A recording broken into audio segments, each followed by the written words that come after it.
อันนี้เนอะศรัทธาประเดี๋ยวนี้มันจะถึงจะถึงร้อยกระทงของเฮาที่ห้อยอยู่ห้านหน้าห้านเนี่ยศรัทธาเข้ามาหันว่าอาจารย์ไม่จะได้ดำขลีขะล้อมันของปีแล้วประเดี๋ยวนี้ของปีใหม่ใจใส่เป็นลีลา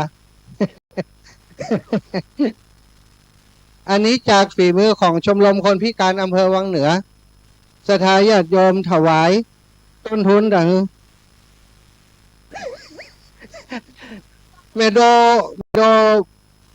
เมโดเปิ่นฮือไปปุ๋ยเอาถ้าเปิ่นเป็นชุดเนาะเอาเป็นร้อยขึ้นไปนี่79 บาทตีชมรมคนพิการอำเภอวังเหนือแล้วก็สตังค์นี่เปิ่นเอาไปจ่วยเอาไปเป็นกาแพมเพิร์ดของกากับข้าวกับป่าพวกเนี่ยเลี้ยงดูแลคนพิการที่อำเภอวังเหนือนอกเจ้าขุนเนี่ยเป็นตัวแทนไปมอบวินแชร์ไปมอบแพมเพิร์ดเนาะไปมอบสุขภัณฑ์ต่างๆคือครับคนที่เปิ่นลำบากที่วังเหนืออันนี้เปิ้น79 บาทได้จ่วยชมรมคนพิการอำเภอวังเหนือแล้ววันนี้เปิ้นฮื้อปู่จ้าเอาแกน79แล้วเปิ้นบอกฮื้อเอาไปฟังดีๆนะได้คนแก่นแต่ฮื้อเอาไปเข้าใจกันตามนี้เนาะได้คนแก่นแล้วฮื้อเอาไปแล้วก็เขาก็จะเอามาประดับประดา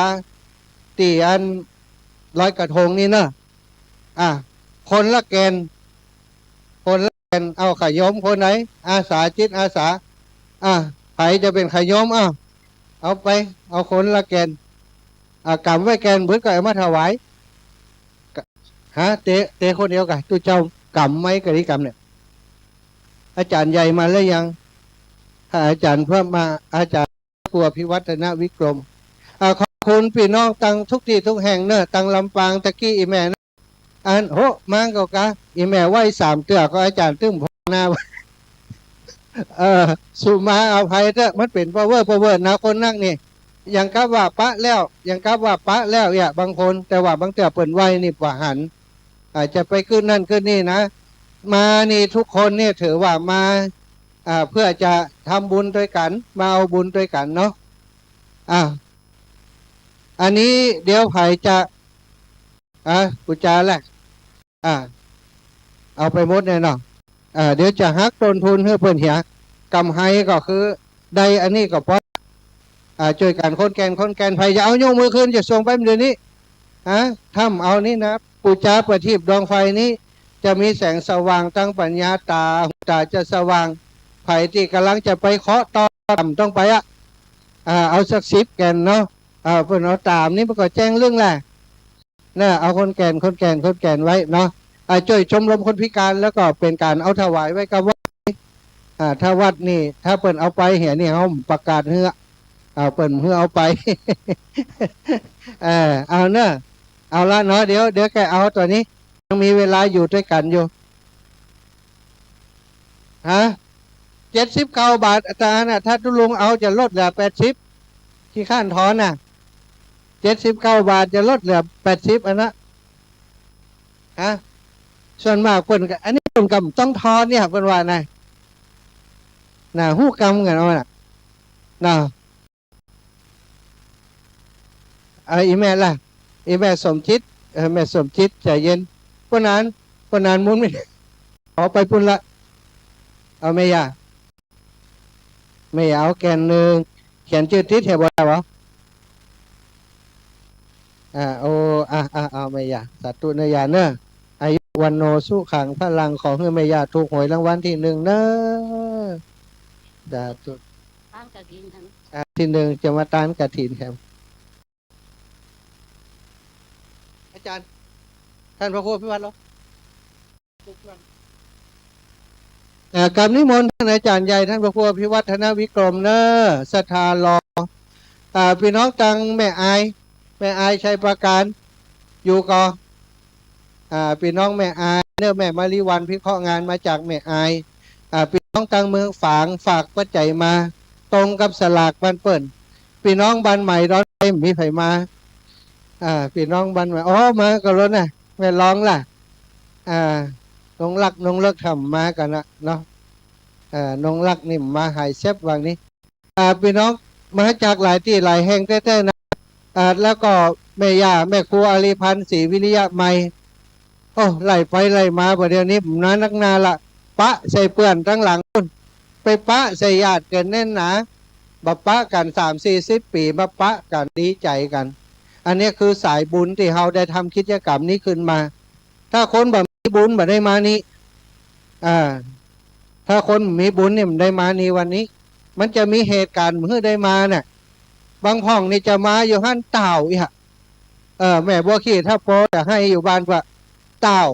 น้ำท่วมบ้านเปิ่น2 รถตู้น่ะที่จะมานี่นะบ้านปงไตบ้านจูดบ้านจำน้ำท่วมมาบ่ได้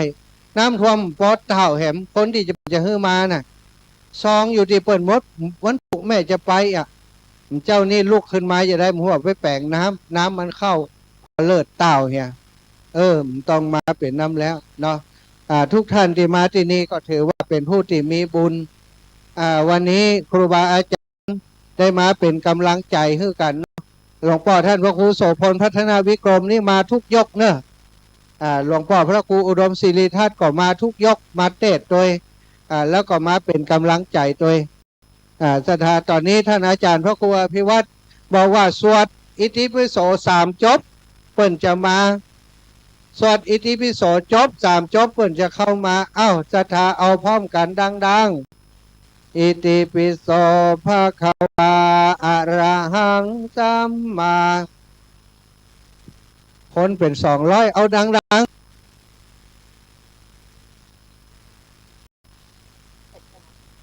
เอาไหมมันเข้ากัน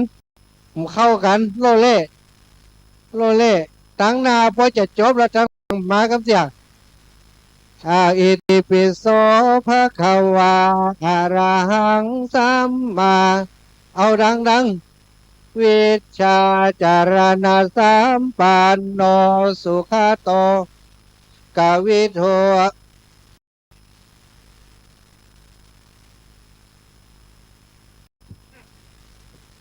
มัน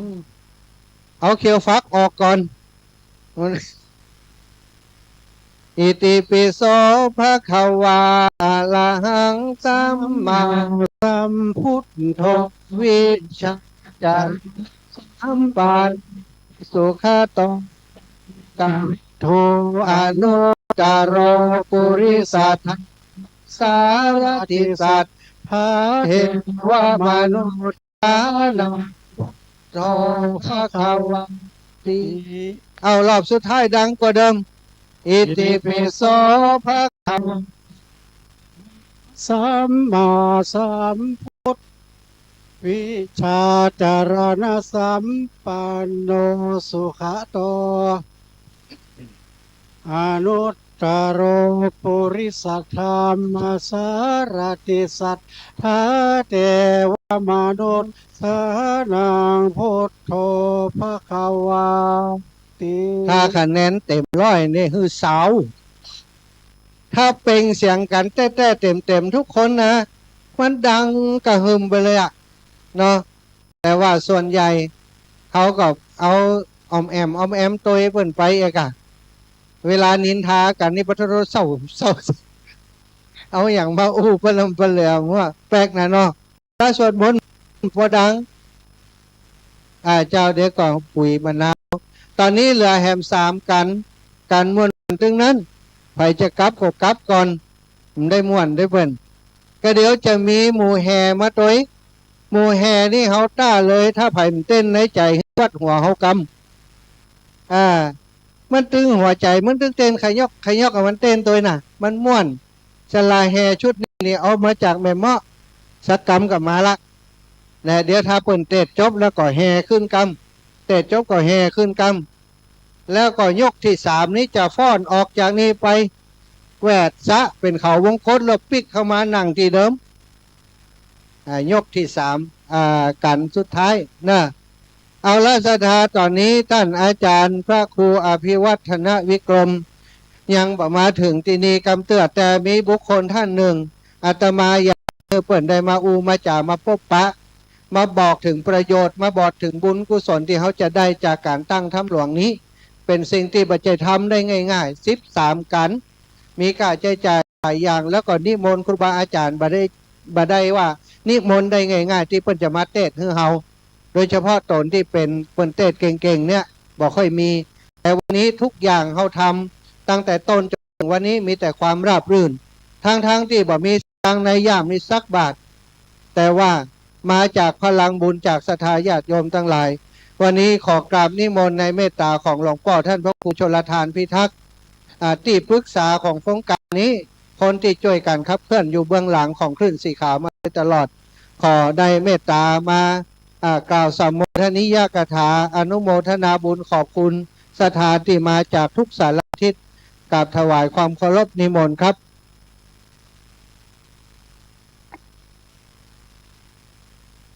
ขอถวายความเคารพนับถือครูบาอาจารย์จุตนจุองค์เจริญพรท่านพี่น้องศรัทธาตายกตาญิกาทั้งหลายบางคนได้ยินกระเสียงบ่เคยหันหน้าบางคนหันหน้าแล้วบ่ฮู้จักตะกี้2-3ลายไปจิขี้ข้างอันท่านตุลุงแดงตนแล้ววะเขาจะว่าบัดใจเฮาก็ยังให้น้อยเนาะก็เลยว่าตัวเนี้ยอุ้ยมีอย่างกาอ๋อแต่วันนั้นโทรไปถามเรื่องนั่นนี่เรานึกว่าวันนี้บ่มาบ่หันออกรายการที่จริงแต่วันซืนเนี่ยวันศุกร์คิวอาตมาภาพต้องออกตั้งแต่ตี 5ถึง 6 โมงมาเจ้าท่านมหาสมชาติบอกว่าข้าเจ้าขอก่อน เพื่อจะประชาสัมพันธ์งานวันเนี้ยวันที่28นี่กระเดียวตุลุงก่อยออกวันพุธวันเสาร์พอวันเสาร์มาอาตมาลืมไปอ่ะเคยออกกับวันศุกร์แล้วเปิ้นเลื่อนให้เป็นวันเสาร์ลืมสนิทเลยวันนั้นก็เลยไปได้ออกสักกรรมยกตะวาวันศุกร์นี่แต่ก็ทำงานร่วมกับคลื่นสีขาวกับพี่น้องศรัทธาทั้งหลายโดยตลอดเวลามีการมีงานฮั่นนี่ก็มักจะไปหลายตั้นในที่นี่ก็ไปป้ากันบ่อยๆแล้วก็หลายๆที่ด้วยกันก็สร้างความคุ้นเคยโดยเฉพาะครูบาอาจารย์ที่มาจากเวียงปะเป้าที่มาจากเชียงใหม่นี่อันนี้จะทำงานด้วยกันบ่อยในส่วนลำปางนี่ก็มีหลวงปู่วัดภูมิมาอาจารย์พระครูรองเจ้าคณะอำเภอเมืองปานและท่านเจ้าคณะอำเภอวังเหนือท่านพระมหานพดลตุเจ้าหลวงวัดนี้กับท่านมหาสมชาติการเทศการฟังทำเนื้อมหาจาตุเนี่ยบัดเดียวบ่ใครมีไผ่ได้ละที่ว่าคำว่าได้ของอาตมาภาพคือเขาบ่ได้ทำนองบ่ได้เนื้อหาแล้วก็บ่ได้ใจคำว่าบ่ได้ใจนี่บ่ได้ใจตั้งแต่ตัวเก่าไปละเพราะการจะเฮียนทำเนื้อมหาจาตุอย่างท่านอาจารย์พระครูรองเจ้าคณะอำเภอเมืองปานเตียวฮือพอตะเกียนั่นเป็นทำนองแมงปู้จมดวงคำว่าแมงปู้จมดวงนี่หมายความว่าแมลงผู้หรือพึ่งหรือตอหรืออย่างเนี้ยมันจะไปหาไก่สอนดอกไม้มันเอาไก่สอนดอกไม้ดอกนี้แล้วจะไปหาแหมดวงแล้วจะไปต่อกันถามว่าไปจะใดเหมือนทำนองทำที่หลวงพ่อรองเจ้าคณะอำเภอเมืองปานเตศตะกี้ในส่วนผูกกอนผูกมัดซีอันนั้นเป็นทำนองเจียงใหม่กับทำนองเจียงไฮ้จ้างข้ามโตกเป้าไกวใบจ้างข้ามโตกนี่เดิมแต่เป็นของเมืองน่านพุ่นเจียงใหม่กับเจียงไฮ้นี่เป็นเป้าไกวใบว่ากันไปเลยแล้วก็จ้างข้ามโต่งซ้ำให้เนินนาเนิบหนับเนินนาอย่างเอาฟังทุเจ้าเมืองน่านเตะแต่ถ้าเมืองแป้นกเขาเหินอย่าขึ้นก็ขึ้นเนาะจนสุดเสียงจะลงก็ลงเนาะจนต่ำนกเขาเหินนกเขาเหินแล้วบะนาวล่องของไปทางพุทธไปทางผันยาวกิ้วไปทางพุทธนั่นมะนาวล่องของหมาไตขนาหมูนี่ถามว่าตุทำน้องหมาไตขนามีว่ามีมันอย่างไรท่านทั้งหลายลองพอหมาเตียวขนาดเนี่ยมันเดินก้นมันดับการเตียวทำก็อย่างเดียวกันอันนี้ส่งของการฟังธรรมนี่ท่านทั้งหลายหูดีอยู่แล้วว่าฟังสิ่งที่ยังบ่ได้เคยฟังเถอะ อันใดบ่เข้าใจชัดจะได้ยินเสียงจะได้หู้เรื่องและได้ยินเสียงในเรื่องนั้นชัดอันไหนบ่เข้าใจแจ่มแจ้งก็จะเข้าใจแจ่มแจ้งสุดท้ายที่สุดน่ะเมื่อเฮาเสี่ยงบุญจากโลกนี้ไปสู่โลกไปหน้าเนี่ยสุขติเป็นที่หวังบ่มีทางที่จะได้ไปจมฟูเท่ากันทั้งลุ่มพุ่นดังนั้นการฟังพระธรรมเทศนาเนี่ยมันมี84,000ขันธ์ก่อนพระธรรมนะมี84,000พระธรรมขันธ์แล้วที่เอามาเทศเนี่ยมันเศษเสี้ยวของ84,000เอาแค่4,000นะมาตั้งเนี่ยก็ยังบัดเศษเสี้ยวของ80,000เตื้อดังนั้นการฟังพระธรรมเทศนาเนี่ยถ้าเอาท่านทั้งหลายฟังโดยดีมันจึงได้ปัญญาโบราณว่าฟังมหาจารย์เนี่ยคือฟังวันหนึ่งกับคืนหนึ่งคือเสียงท่านมหาสมชาติลุกลำปางไปเชียงใหม่ไปถามอาตมาภาพว่าตุลุงเกยจัดเทศมหาจารย์ก็วัดนี้บ่เกยแต่ไปเกยจัดเธอเพิ่นเขาจะเนี่ยจะได้หาคนที่จะไปฟังเป็นผู้สูงอายุทั้งนั้นนั่งเมินได้บ่เกิน2 ชั่วโมงจะต้องซ่องหาตีอิงจะต้องลุกเข้าห้องน้ำห้องส้วมเขาเนี่ยได้หาได้บุญก็เลยบอกว่าตุลุงเอาไปอู้หลวงพ่อเจ้าคณะอำเภอแบ่งเป็น3 ยกแรกเทศถึงภูกที่หยังยก2เทศถึงภูกที่หยังและยก3เทศถึงภูกที่หยังอาตมาภาพล่างพอว่าอันนี้เทศเวลานี้อันนี้เทศเวลาจริงแล้วเมืองงายเนี่ยจะต้องเทศมหาราชแห่งภูกนะมัตสีสักกบันและมหาราชจะเหลือสักกติกับนกรตอนบ่ายเพราะนกรกันนั่นมันเป็นธรรมมหาจารย์ทรงเครื่องถามว่าทรงเครื่องมันอย่างไรอย่างที่ท่านอาจารย์มหาสมชาติว่าตะเกียมันมีแห่นแต่นแต้ตัวที่แห่นแต่นแต้มีคนออกมาจ้อยมาซอเพื่อเข้าใจดีแถมดังนั้นมันจะเป็นเนี่ยหลายท่านว่าแล้ววันนี้ไผ่มาพ่องเนี่ยนอกจากอาตมาตุลุงแดงละมาละหลวงปู่ดอยก็มาละตุลุงดอยยังมีท่านอาจารย์พระครูอภิวัฒนวิกรมหลายท่านว่าตนได้แจ้งมาแจ้งลูกเร็วลูกเจ้ากินพักตั้งป่ายลูกควายกินพักตั้งเก้าหมู่เนี่ยเจ้าของคำเหล่านี้ก็คือท่านอาจารย์พระครูอภิวัฒนวิกรมท่านมีสมณศักดิ์เป็นรองเจ้าคณะอำเภอดอยหล่อรองเจ้าคณะอำเภอดอยหล่อขอนิมนต์ท่านอาจารย์นะครับอาจารย์พระครูอภิวัฒนวิกรมมาปะพี่น้องศรัทธาสักเมื่อก่อนที่จะขึ้นมหาราชกันท่วน11นะครับขอนิมนต์นะครับตอนนี้รอกำเดียวเนาะปั่นอยู่ศรัทธาเอาซองไปตานกำลังหั่นกันมาเดียวนี้อยู่ในนี่แต่เจ้ากระเดียวซองเป่าตุลุงซองเป่าซองเป่าขอไปพูดนิมนต์ครับมาปะพี่น้องศรัทธาสักน้อยถ้าบ่มีตนนี้นะอาตมาก็ไม่ได้ออกอากาศตุลุงทั้งหลายที่ออกอากาศก็ไม่ได้ออกอากาศละถ้ามีตัวนี้อาศัยตัวนี้ตนเดียวถึงได้ฟังถึง8 จังหวัดภาคเหนือก็พอได้รับเมตตาธรรมจากอาจารย์พระครูนะครับได้พบปะกับศรัทธาญาติโยมตามสมควรแก่เวลาครับขอถวายความเคารพหลวงปู่พระครูปฏิภาณธรรมทินหลวงปู่พระครูอุดมศิริทัศน์ท่านพระครูชลทานพิทักษ์ท่านพระครูโสพลวัฒนวิกรมแล้วก็ครูบาอาจารย์กุตนท่านพระมหาสมชาติที่ได้เป็นคนริเริ่มโครงการนี้เจริญพรญาติโยม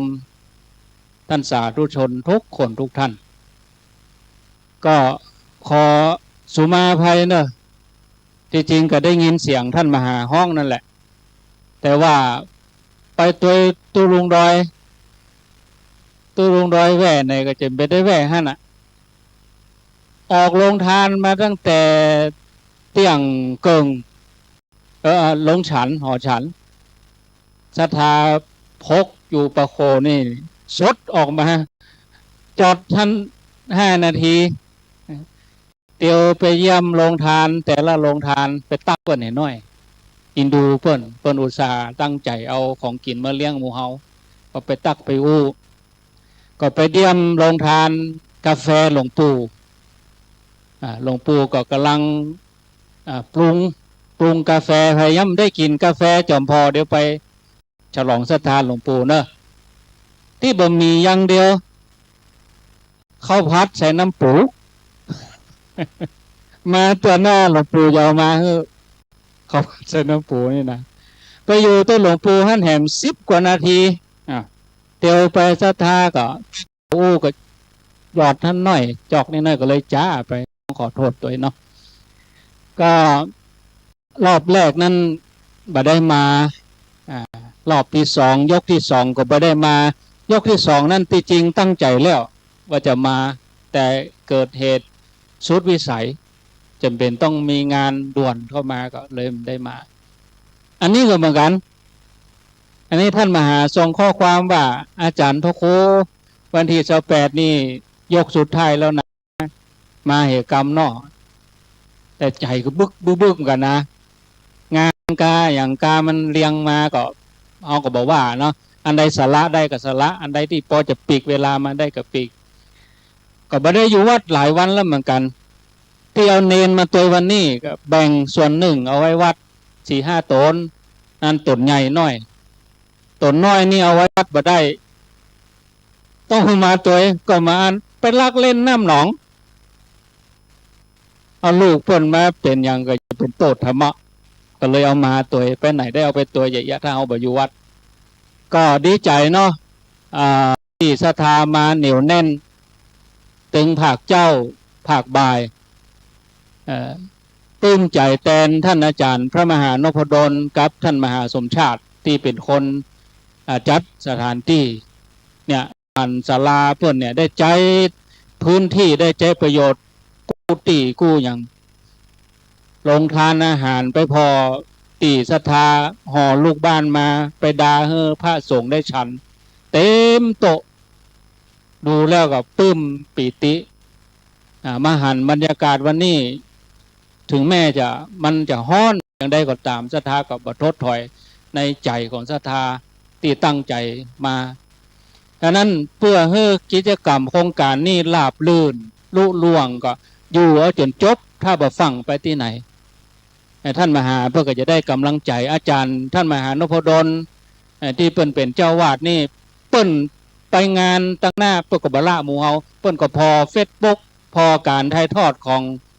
วิทยาลัยสงฆ์นครลำปางพอการถ่ายทอดของวัดฝ่ายหินอยู่เปิ้นก็ติดตามเปิ้นหันภาพวันเนี้ยโอ้น่าบุญอนุโมทนาด้วยก็อาตมานี่ระยะหลังนี่บ่ได้จัดรายการให้ศรัทธาฟังส่วนใหญ่ก็จะไปแมลงมาเจ้าหลายเจ้าแล้วบ่ได้ออกอากาศก็ต้องขอโทษคนนั้นแตนคนนี้แตนนิมนต์ตุลุงแดงแตนก็ลืมเพิ่นก็มีขนาดนิมนต์เพิ่นแตนแท้ๆนะแต่เฮาก็ลืมเนี่ยมันสปะเนาะต้องขอโทษด้วยก็เดี๋ยวอาตมาจะนิมนต์ตุลุงเพิ่นมาปปะศรัทธาก็อู้กันว่าตุลุงเฮาบ่ได้นั่งเตดอยู่ด้วยเพิ่นเป็นชั่วโมงนี่เฮาอู้เห็นหน่อยก็เอาละคือกำลังใจศรัทธาตัวเนาะนิมนต์หลวงปู่ครับผมต่อว่าไผลูกแม่เจ้าลูกกี่โมงเนี่ยไผลูกตี 5ยกมาขึ้นโอ้หลายตุลุงเพิ่นออก6 โมงเทพห้องเดี๋ยวก็2 ทุ่มอาตมานี่อันนี้อย่างหอมมหากะหอมมหาก็ว่าหอมอาตมาอาจารย์สาธุหลวงปู่อู้ต่อเนาะเดี๋ยวนี้ขอหลวงพ่อ10 นาทีครับนิมนต์ครับหลวงปู่ครับผม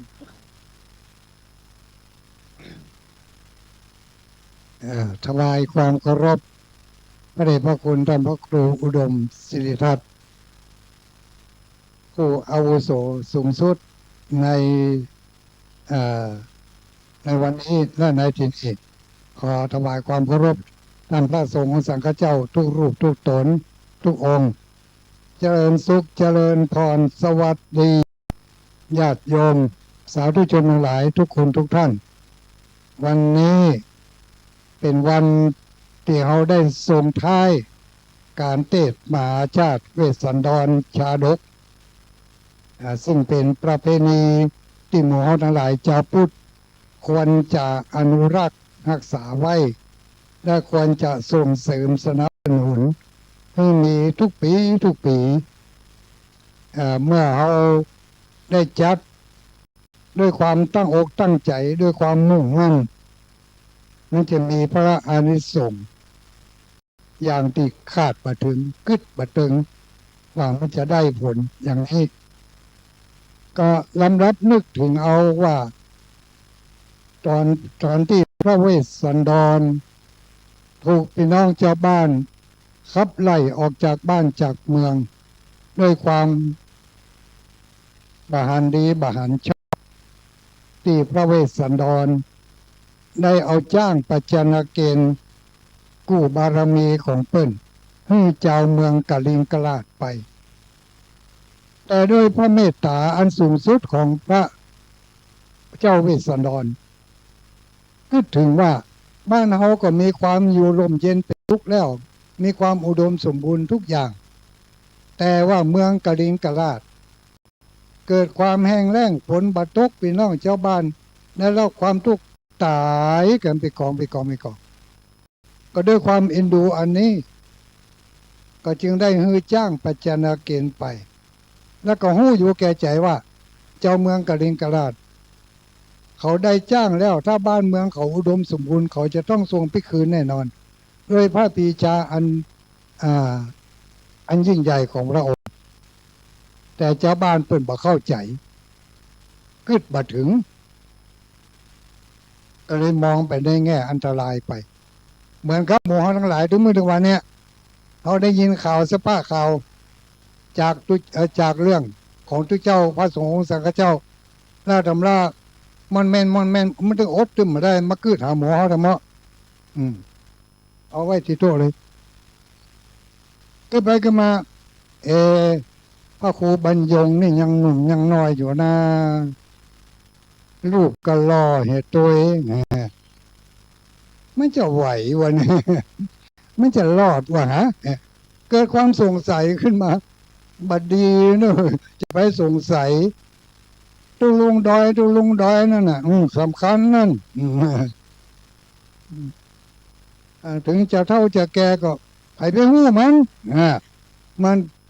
คนเฮามันจะว่ามันจะเป็นอย่างนั้นเห็นแล้วเพราะฉะนั้นการเทศน์ธรรมมหาชาติเวสสันดรผลสุดท้ายพี่น้องชาวบ้านมีความเข้าอกเข้าใจถึงสติปัญญาอันลึกแลบสุขุมานของพญาเวสสันดรก็เลยไปเชิญไปนิมนต์เพิ่นซิกจากตุเจ้ามาเป็นเจ้าฟ้าเจ้าพระนครครองบ้านครองเมืองบ้านเมืองก็อยู่ร่มเย็นเป็นสุขพญาเวสสันดรมีอายุยืนได้ถึง120 ปีถึงจะตายหมู่เฮาทั้งหลายก็ปากันอยู่ไปจนถึง120นู่น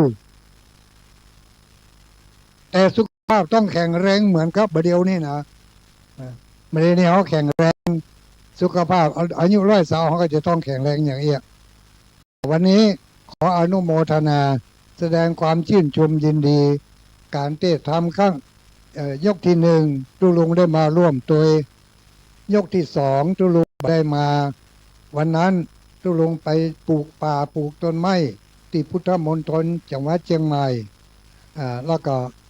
วันนี้ได้รับปากแล้วว่าจะมาร่วมงานเทศน์มหาชาติเวสสันดรให้ได้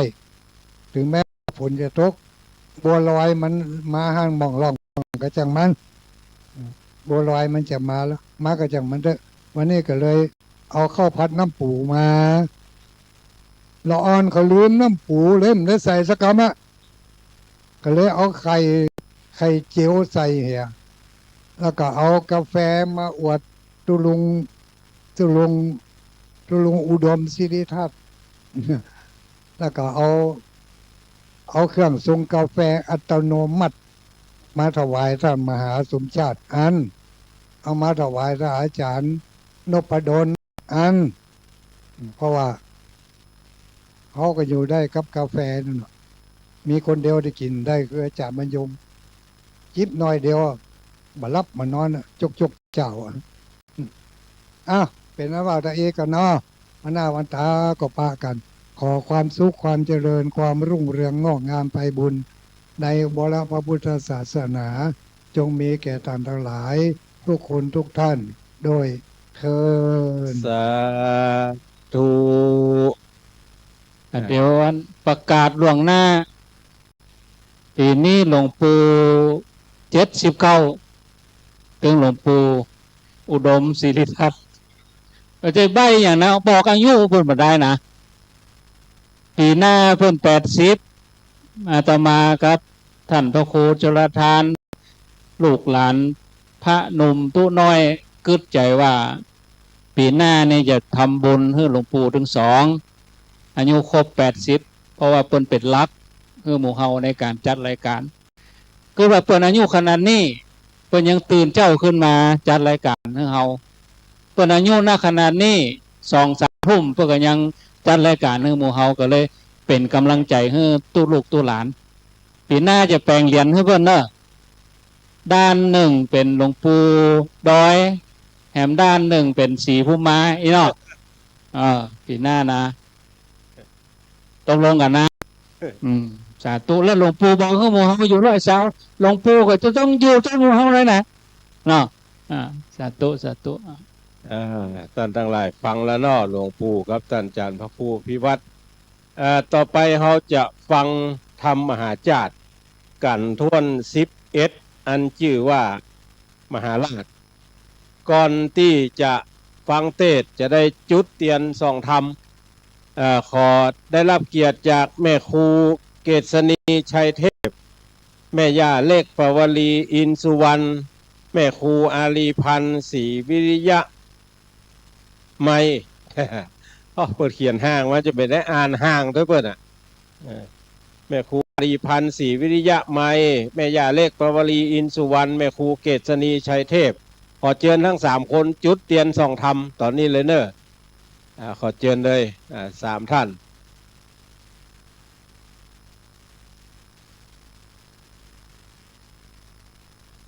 อธิษฐานจิต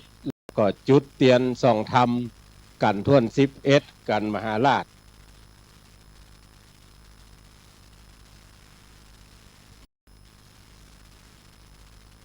สากบันเลยนิทิตาก็เสียงไปบอกขาดบัดนี้มาเถิงเติงยังมหาราชการทวน11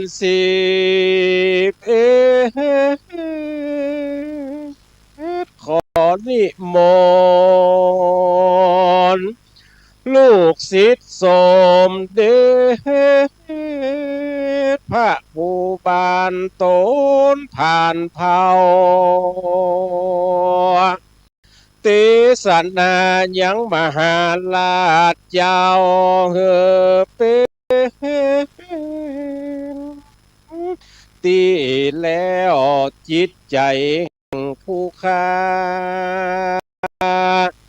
หลอนว่าละนำกรรมธรรมมีก็ขอ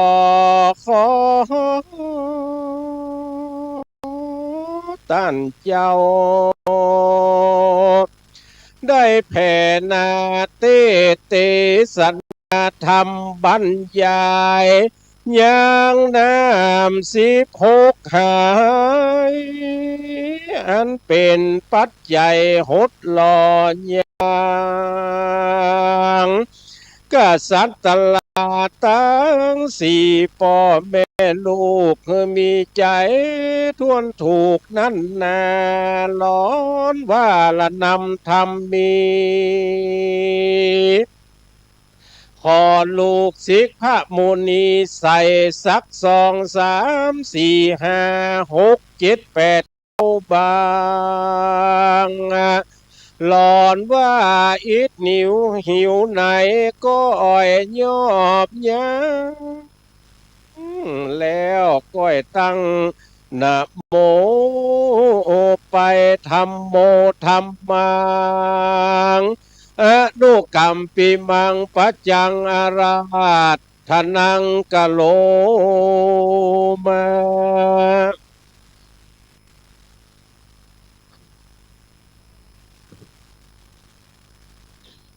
นะโมตัสสะโธอันนี้จุพี่น้องสถามได้เลย ขอนอบน้อมได้องค์สมเด็จพระสัมมาสัมพุทธเจ้า และก็ขอแสดงความนับถือต่อตุลุงตุอาวตุน้องสามเณรตั้งหลายเฮานี่จำชื่อเพิ่นได้เนาะแต่ตัวเจ้าอาจารย์นี่ก็จำชื่อเพิ่นได้ด้วยนะเป็นอย่างละตุลุงตุน้องตุอาวตั้งหลายแล้วก็ขอเจริญพรบรรดาท่านพ่อแม่พี่น้องทั้งหลายอุบาสกอุบาสิกาที่ได้ปากันมาฟังธรรมเปิ้นเริ่มมาตั้งแต่28เดือนก่อนมาเดือนแล้วนี่ก็เดือนนี้ก็คิดว่าจะเป็นครบ3โยกโยกนี่ก็เป็นโยกสุดท้ายโยกที่3แหมกำกับพุ่นปีหน้าปีไหนหัวหน้าเนาะเพราะนั้นก็วันนี้อาตมาภาพก็ได้รับอาราธนาจากท่านพระมหาชาติได้มาเทศนาถ้าจะไปนั่นอุปสรรคของการทำนี่ก็คือเกี่ยวกับระบบหลอดลมบ่ค่อยดีตัวใดเพราะนั้นก็มีใจชอบเกี่ยวกับการเทศธรรมมหาชาติถึงแม้ว่าระบบหลอดเสียงมันบ่ค่อยดีกับเป็นหยังมันไอมันหยังก็ขอสุมาภัยตัวเนอพี่น้องสตาคนเฮามันแก่ตัวว่าเปิ้นว่าตัวอาตมาก็2498 2498นี่มันใจใบหวยนะพี่น้องสถาเฮาเพราะว่าพศเกิดของอาตมาเนาะ2498กับปัจจุบันนี่ก็70ละนมกว่าหลวงพ่อวัดตาดส้มปล่อยกับหลวงพ่อ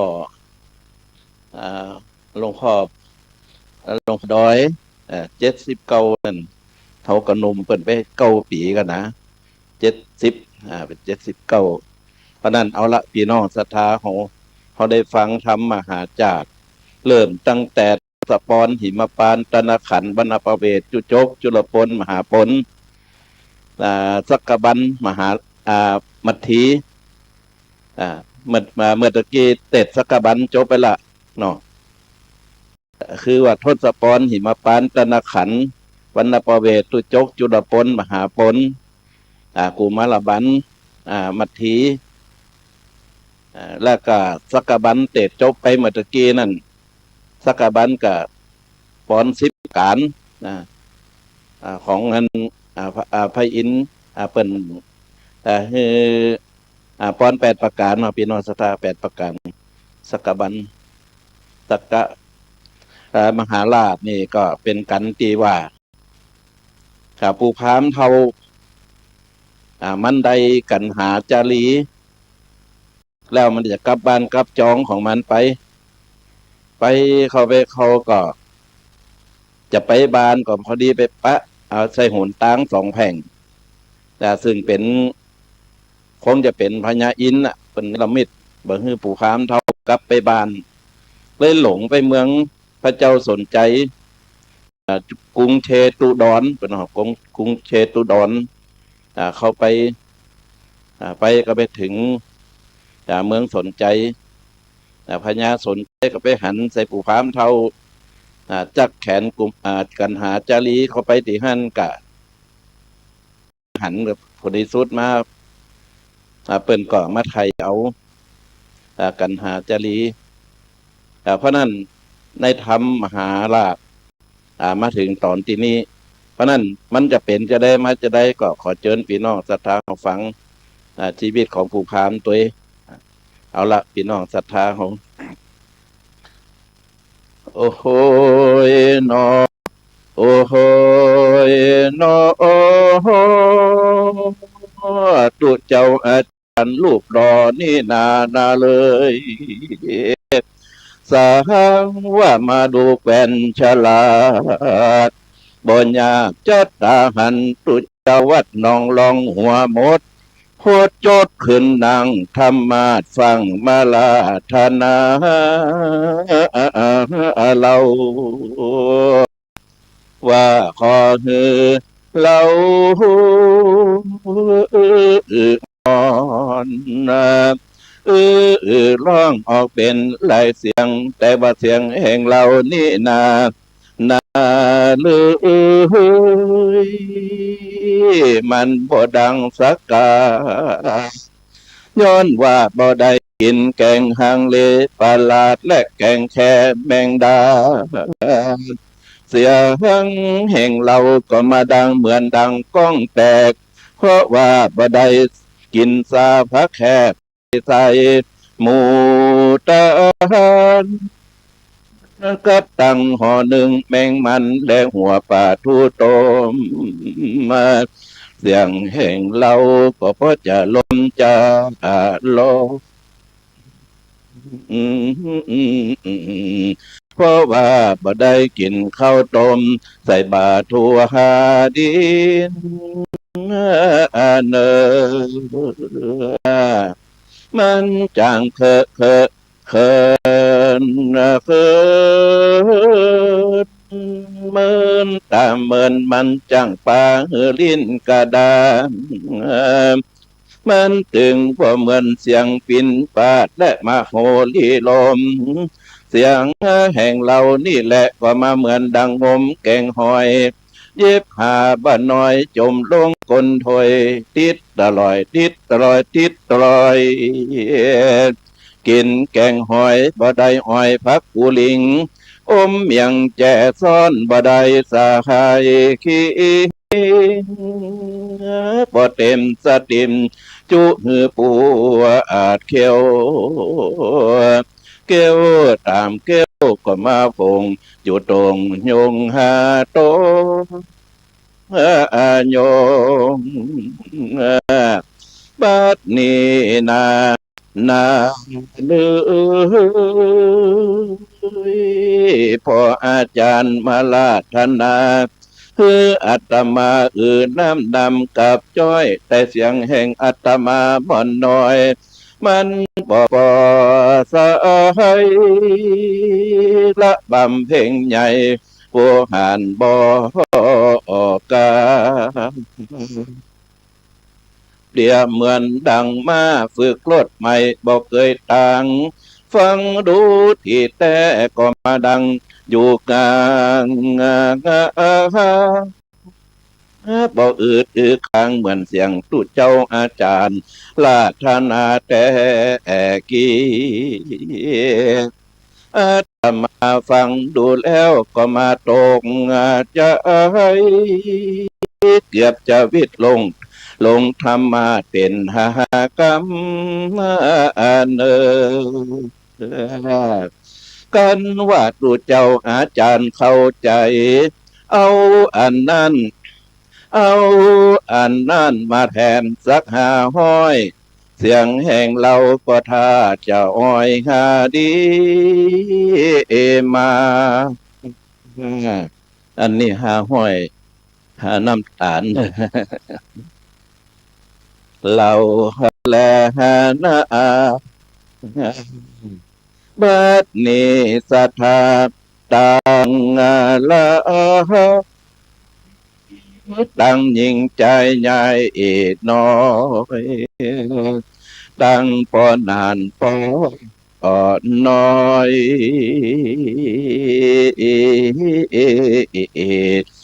แทนตั้งผู้ปะหาเจ้าอาบาน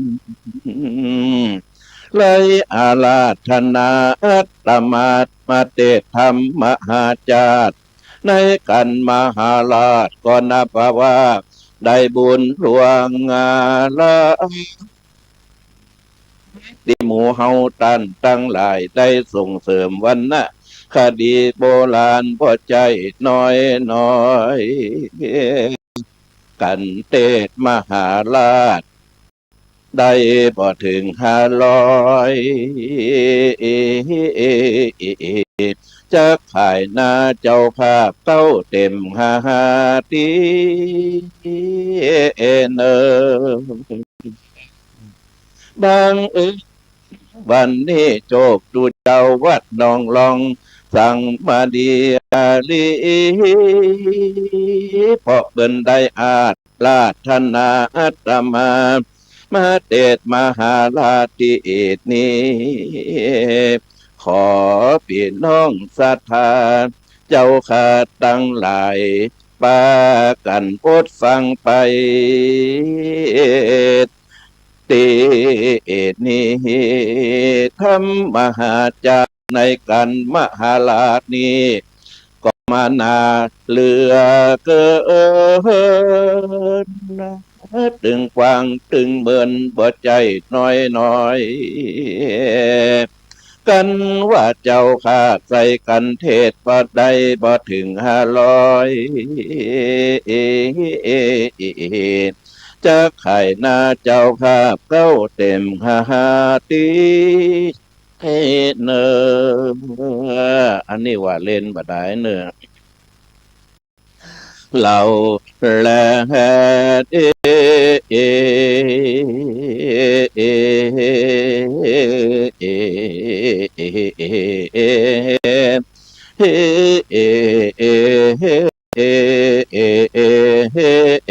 เอกำนี้เอาแต่นะโมตัสสะภะคะวะโตอะระหะโตสัมมาสัมพุทธัสสะนะโมตัสสะภะคะวะโตอะระหะโตสัมมาสัมพุทธัสสะนะโมตัสสะภะคะวะโตอะระหะโตสัมมาสัมพุทธัสสะโบธิสันโตจะมาทิจะสัมโมทมานาสกะกติเยอัสเมงวะสิงสุจุนจังโกปิขุมหาเลกาเหตุตัวชัติโยงชนะมะคังปฏิปฏิจินนามะปานาเทวตากุมมหาลานังอารักขังกาลิงสุลาหามทับธรรมเตนสนามาโบกาดมาถึงมหาราชกวนลอยเรื่องส่วนบรมพระเวสสันตาลาและลาสีลานจมาติก็มีใจอาภิโลมจมจืนยินดีเตือนกันไปมาแล้วก็อยู่ในแก้วกุศลาอันอินตาพิลาดหากแต่งไว้ฮือแก่ตนวานานั้นแล้วจูจางโกปีเบื้องบานจูจากะพามก็เอาสองผู้มันงามปีน้องเก่าสู่ห้องพระนาลัยเสียงหนต่างไกลเลี้ยวโลดได้60โยชน์ขนาดนั้นเทวดาก็ตามรักษาบ่ขาดยังสองน้อยละตั้งสองเมื่อพระสุริยะปองลงต่ำละบาเลียมเข่าพรามก็เอาสองกูมันหนอดไทยผูกกับกุมไม่ เหือนอนเหนือดินได้พันดังมันกว่าตายแต่เนื้อเบื่อมันบ่เอื้อสองลูกผู้ทอน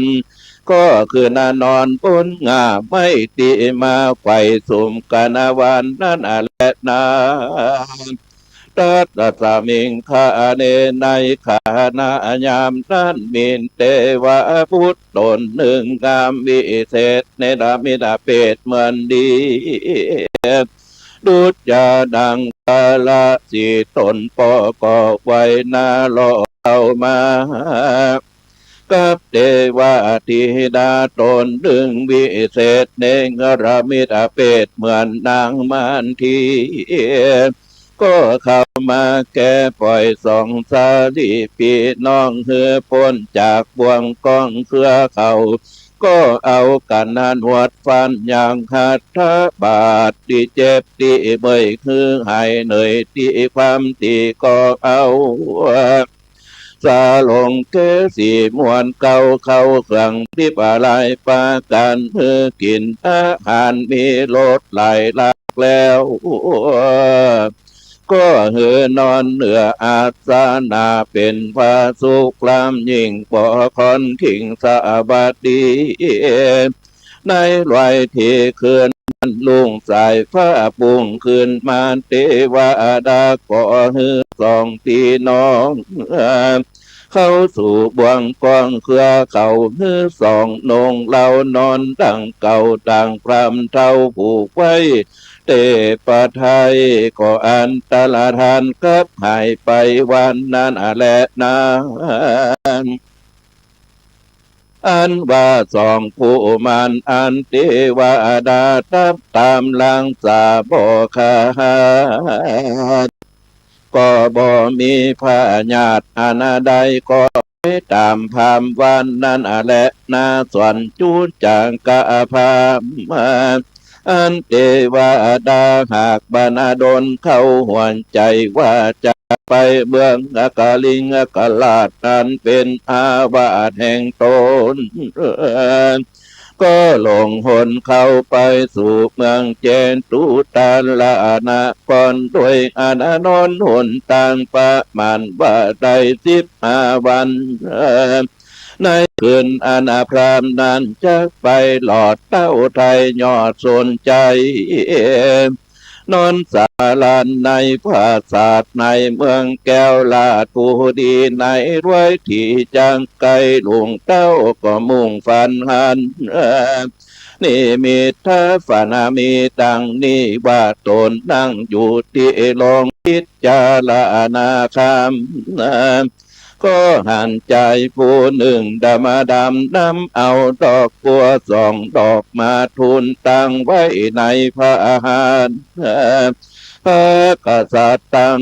ตนนั้นทัดทรงในหูตั้ง2 ฝันว่าละอองไก่สอนพุ่งขึ้นเหนือองค์ตกลงมาเหนือตั้งก็มีแล้วโสโหอาปะพูนชินตัวเต้าสนใจสะดุ้งตื่นตั้งฝันกันรุ่งเจ้าก็ฮือพรามตั้งหลายคณะดูตามหน่วยตรายนิมิตเข้ามาสู่ลงพิจารณาคำจึงถามดูยังเหตุเพื่อฮือแจ้งเจตคำฝันพุงพรามอนาโจเปตจริงไว้บอกเหตุท้าวายสันปะเทวาคาแด่พระผู้บันตนเป็นเจ้าญาติเผ่าพันธุ์องค์จากแห่งพระราชาตนบุญมากอนาปรัดภาคไปนานบ่มีหลานก็ลูกเต่าจักไต่เต่าเข้ามาถึงบาถึงวันนี้บ่อยากจะและนาเต้าสนใจตนวิเศษจริงงามปดทาลงเกตเกสีโดยนามมุดาธาดีขาบแล้วเต้าตนแก้วก็สาเวกอาหารที่มีรสไหลปางการแล้วก็ยกย่างเข้าสู่ลงพิจารณาคำนั้นเทวดาก็นำเอา2 เจ้ากับหามเท่าแก่ชาลาไปฝ่าพด แก่ตาเต้าไทยทั้งสองในความหวังว่าดูแลพระญาสะดีสนใจตนวิเศษเต้าจะพนานาอาณาสะลูกนะก็ยังลูกเจ้าตั้งสองว่าดูแลเสนาและอามาตย์อันมาเต็มของราชสิงสะนามอันบากะเบ็ดนางามลุงโปรดงามแต่โสดใสงามดังตอมคำจ้างหล่อมล่อเบาเหลืองเลือเล่าโดยฟองไฟจักเป็นคู่มันน้อยได้จานานจะอันบาดนาดุงเรืองไล่ใสเหมือนรอจากบ้าเป็นสาวน้อยหนอยิ่งใหญ่นั้นจะคู่มันตั้งสองประกอบโดยองค์กะปัจจังกะน้อยใหญ่เสมอกันคู่มันน้อยใจได้มาคนนาสั่งมาเหมือนหลานแก้วกำผ้ากูมาเจนและนาลูกยิงได้ตามหลังที่เล็งที่แต่ไปมาก็เหมือนนางแก้วกันหาหลานกูมาเจนและนากูมันตั้งสองมีลูกชมโนมาพันตั้งกูเหมือนลูกกลาจะสิอยู่เลี้ยงกันในคูหาคำปากาเลิศเล่าสั่งมาเหมือนหลานแก้วกูมาเจนและนาวังลาจาพัญญาสนใจลาจาก่อพันนาอนาโยกยอสองกูมันแล้วจริงบอกคืออามาตตั้งหลายเข้ามาว่าตานจุงอาลูกาแลนไปพันก็กุมพันเอาพามเท่ากับสองเจ้ากูมันมาสู่ลงสาทานลงหลวงลีบเตอดีนั่นนายนักการอามาตลูกโดยอาจญาปันไปยับเอาความเท่ากับสองเจ้ากูมาหานมาสู่สัทานลงลาดส่วนเต้าบรมมานาจสนใจจากปราศาใดกับพามทูเตียวเตดไขลูกเหตุใดสองกูมันจึงกล่าวว่าตุราตันพามตันใดสองกูบ้านปีน้องแตกแห่งห้องแดนใดเมืองเล่าไก่ปวดใจไก่แขกได้มาถึงมาเติงที่นี่แล้วจักเอาหลานกูไปที่ตั้งได้เล่าอันจานดีนั่นผู้พามเท่าก็ว่าดูลาพระบรมมาเดชเบศสันใจอันว่ากูมันน้อยทั้งสองนี่นาคาได้แต่ป่าหานจากพระญาเวสสันตาลาก่อฮือผู้ข้ามาเป็นตานนาอนันต์และนานับตั้งแต่นี้นาก็เป็นนาได้15 คำพำว่าใดเปือนเป็งนี่แหละนาดีนั่นพญาสะดีสนใจขอมาดึกในใจว่าจากไทยเอาสองผู้มันจากผู้พามเท่าแล้วตานก็มาไทยเอาสองผู้มาหันแก่ผู้พามก็มีวานานาอันและเด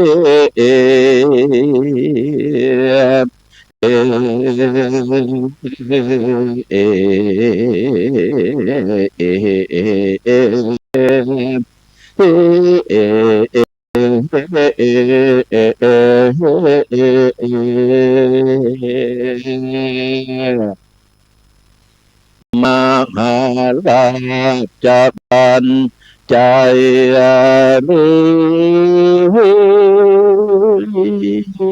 กันยาไอ้กว่าบางเมื่อพระเจ้าจ้างสนใจไทยเอากันหาจารีเป็นตาได้จัดแจงแต่งดาอาหารการกินมาเลี้ยงพรามผู้เท่า ยังท่านผู้พามเท่าหัวล้านมาข้างกับเต้าสนใจเอาก็มาไทยเอาซะดีข้ามมาไปโสภาโนน้อยยกอาหารมาเกินไหลพ้นน้ำลอยผู้พรามเท่าฟังใจหายินดี มันก็ว่าอาลาลาเอามาเพเว้ยไปมีใบ50 ใบ100มาใส่กันเตดเพเว้ยบานยานั้นยาคำมาขอสันหันผู้เท่างอกสุนมันก็ไปจวนอีกคำหมุนว่าเขาจะไปต่อผู้พามเท่ากับยาเหียนจางเป้ามันฟังโยกสะโตเข้าไปเกณฑ์ยามนั้นผู้พามทำสัตตาเห็นอีจันแก้วกะแลมไขหัวใหญ่แย้มกันตาปองโตอิติปอิโทอิจันฟังโอบโตแม่ข้างสาหามมาอีมูนี่มันตึงจังให้มันจังปาฮือศรัทธาวัดบรรพตสถิตเมามันยังมีแถมอีหนึ่งคู่นั้นชื่อว่าอีบัวลมคิงโกมันมาจากกำงมมันมาจากกำลมว่าเขาจะไปต่อผู้พามเท่ากับหญ้าเหียนคำจังเป้ามันฟังโยกสะโตเข้าไปเกณฑ์ว่าผู้พามขอกินของน้องบอกกินก็ขอกินสักกำบอกกินก็ปอเกี้ยวไหลเร็วลงหลอไหลลงคออารมณ์ตุ้มตามลอยลอยยามนั้นผู้พามเท่าดำปังก็ว่าเอามาผูกปลาบ่หูจักอิ่มจักพอกินตังปิงตอดและแกตั้งแตนกินตังหอยแค่และอาปาดูกาดมัวแกงบ่ขนาดยายขาหัวผู้เท่าไข่กินบ่หูจักปอของกินอีลุงพี่หลายแต่นอมันกินบ่หูจักปออยู่ใดกินตังต้มขาใส่ไก่ผู้จงกินตังเลือดในคงที่เขาเอามาลาบลูกินบ่เตาบ่แตงเสียงสามตูเปิ่นเอามาจากรถไฟปูก็แดกลงไปกินหมด3 ตัวกินตังหกจ้างปูและแกงแคแลนกินตังปลาพดขี้แยงปลาดุกแกงปลาทูชิ้นสมผู้พามเท่าก็มาหล่อล้มกินอยู่คนนาเดียวมันกินตังแกงคำบ่เขือถั่วโจบ่เขือถั่วต้มจอผักกาดใส่เสส้มเจียววางลงกินตังแกงนางเมืองปงแกงบอนพระมาปูก็ว่ากินเอามันก็มาเติมสุราขวดน้อยกินข้าวเสียงไฟป่าปันไปหาห้อยมันก็ว่าน้อยเดียวยังผู้พันตาเขียวมันก็มากินเอาจนหมดจนเสียงยามนั้นมันก็ซ้ำว่าเป็นทุกข์ปูตาบนหัวใจน้อยตั้งปากก็มาย่อยต่างคนก็ไหลลงลิ้น สุดแต่มาก็ยังบ่กินพวกผู้พามเท่าเขาก็ปากันไล่มาพอเขาก็ว่ามันบ่พ้นตั้งตายผู้พามก็มาไหว้ว่าขอว่ากัดต้องกัดใส่พามก็มาร้องไห้หุยหุยหาหาหาผู้หมู่ปัจจากว่าผู้พามตายสองนางแปลเอาเหรียญใส่มันดังเอาใบใส่เนอเขาก็บอกคือเสนาผู้เป็นหมอดยาผู้เก่งกามาตกยาผู้ลุงพามเขาก็ซ้ำไปได้หมอจามีหน้าตาบ่งามสักหยาดหน้าก็เป็นขี้ขากเต็มตัว หัวบ่มีผมสักเส้นผู้พามก็มาลุงพาเห็นมาตกยาผู้ลุงพาว่าเฮือสู่ไปเอาแก่นจันบานอันไหนและร้อยสีเสือน้อยและเลือดพาเอาสมกุลวาหามาจนได้กับแก้วเจียงให้บาหาดอินเดียเอาดองเกียรติ7 วันได้ทวนแล้วต่ำไขว้ร่วนแล้วไหลลอหาโลคอยาผู้หมออินทาผู้เป็นยาบะเก่าเขาก็ว่า มันเป็นหมอยาบ่ได้รับรองยามนั้นเขาก็ฮือไปหาหมอยังของฮือผู้พามรอทาไปได้หมอจะมันเป็นดีบาเป็นหมอยาดีมายาผู้เท่าดำปีมันก็มาตกยาดีว่าลองยาขาลองยาขาเฮือสู่ไปเอาก่อนค้อนกอมข้างฟ้ากับออกอมุยลูกวิกระต่ายตดเสือแผ่วข้างคุมเครือ3 กำเฮือสู่ไปตำใส่เขาเจ้าแล้วเอาผ้าง่างกลางไหลลอคาลงไปเขาก็ซ้ำไปหาหมอไทยมาพอเปิ้นกำลังทำอาหารมันก็มาอูกลางยานว่าหาอะไรทำไมท่องพามไทยพร้อมตาต้องกูพาเอาใส่มงว่าอ่านมันก็ซ้ำมาตกยาสันว่าเฮือสู่ไปเอาหากคนเศร้าเก่าผมตู้กับหำหน้ามาแม่กงเอามาตามลมใส่พริกน้อยดีปีอย่างใน3 ปันเอากุลีกากันกับไฟเดือนหาก6 ฟ้าและหัดสะคืนสู่อย่าขืนหามาจนใดหากตนไข่กับน้ำลงลานเอามาบดกับกล้วยตาหางต้มน้ำ1 บวยเอา3 บวยบ่เจียก็ต้องกินเตอะบ่ตายก็หายแต่และผู้เฒ่ายามนั้นเขาก็เอายาน้ำเป็นก้อนให้กินเสียง3 ทงเอายาผงมาให้กินก็เสียง3 ไตต้องผู้พามเท่ากินยาบ่ขาดต้องอุปูประหลาดเปลี่ยนแปลงต้องตืออดตึกเครื่องแสงอดเอาเหมือนเปิ้นจิเฝ้าในปุ่มเป็นตุกอิตาลุงว่าใจน้อยน้ำตาผู้พามเท่าก็บ่ย้อยว่าตาย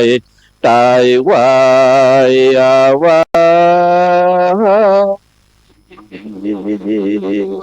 ผู้ก็ซ้ำมาไว้สาดิสะอื่นเขาก็ไปหาขี่หางัวที่ปื้นเก้าแก่กับจืนซอยแห่มาตุกเป็นแปบมือผู้อมหายสะอื่นผู้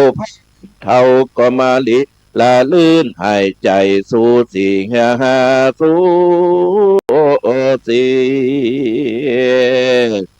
ใจมันบ่ดีสักหยาดพลาดลูกก็บ่ได้จักนั่งไว้ก็บ่สบายปู่ก็มาร้อง วายวายแววต้องผู้พามเท่าก็มาแตกเสียงดังจ้อง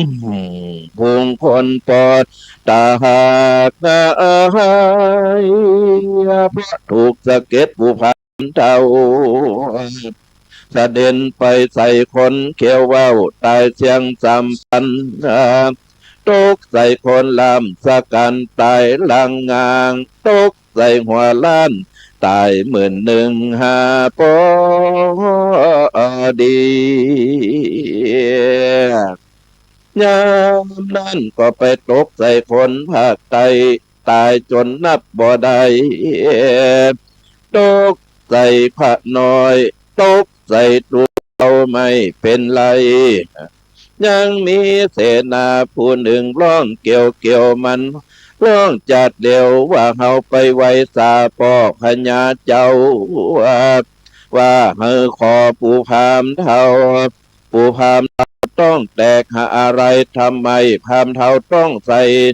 มันต้องแตกข้าเจ้ายามนั้นเขาก็ว่าปู่พามเท่ามันตายต้องแตกเพราะว่าหาหัวเพราะว่ามันไปกินแกงโหในงานตั้งธรรม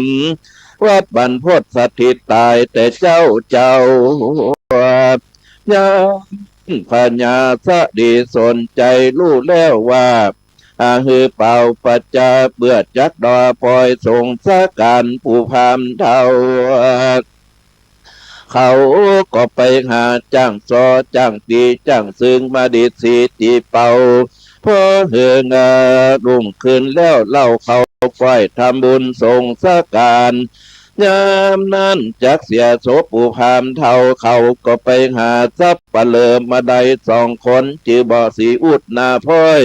กับบันหน่อยนาลายป่า2 คนนี่มันหันผิดตายในมันตึงบ่ได้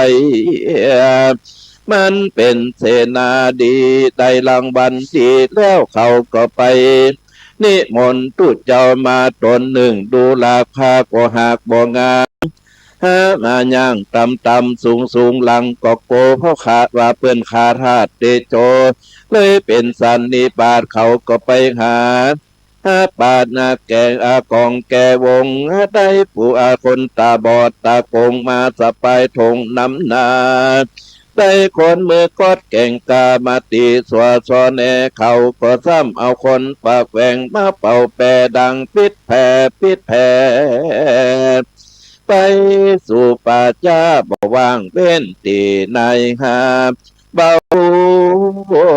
แรงก็มีวานนาน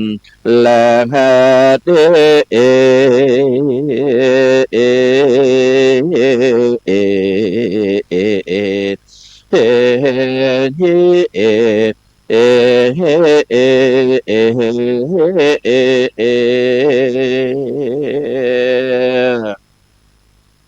ธรรมะทางประกาศเซนโตสัทธาอาหาสัทธาสัพพัญญูพระพุทธเจ้าจักไข่อัฏฐบาลีมาหือแสงพระจริงแสงเตสนาวาดูราตานพามตั้งหลายหาจุจะโกปิสวนอันว่าจุจักกะพามผู้เท่าเมื่อมันเข้ามาสู่ขญาสะดีสนใจก็มาจัดแจงแต่งดายังโภชนาอาหารมีโลดหลายภาคการต่างๆแล้วก็ฮือผู้พามเท่า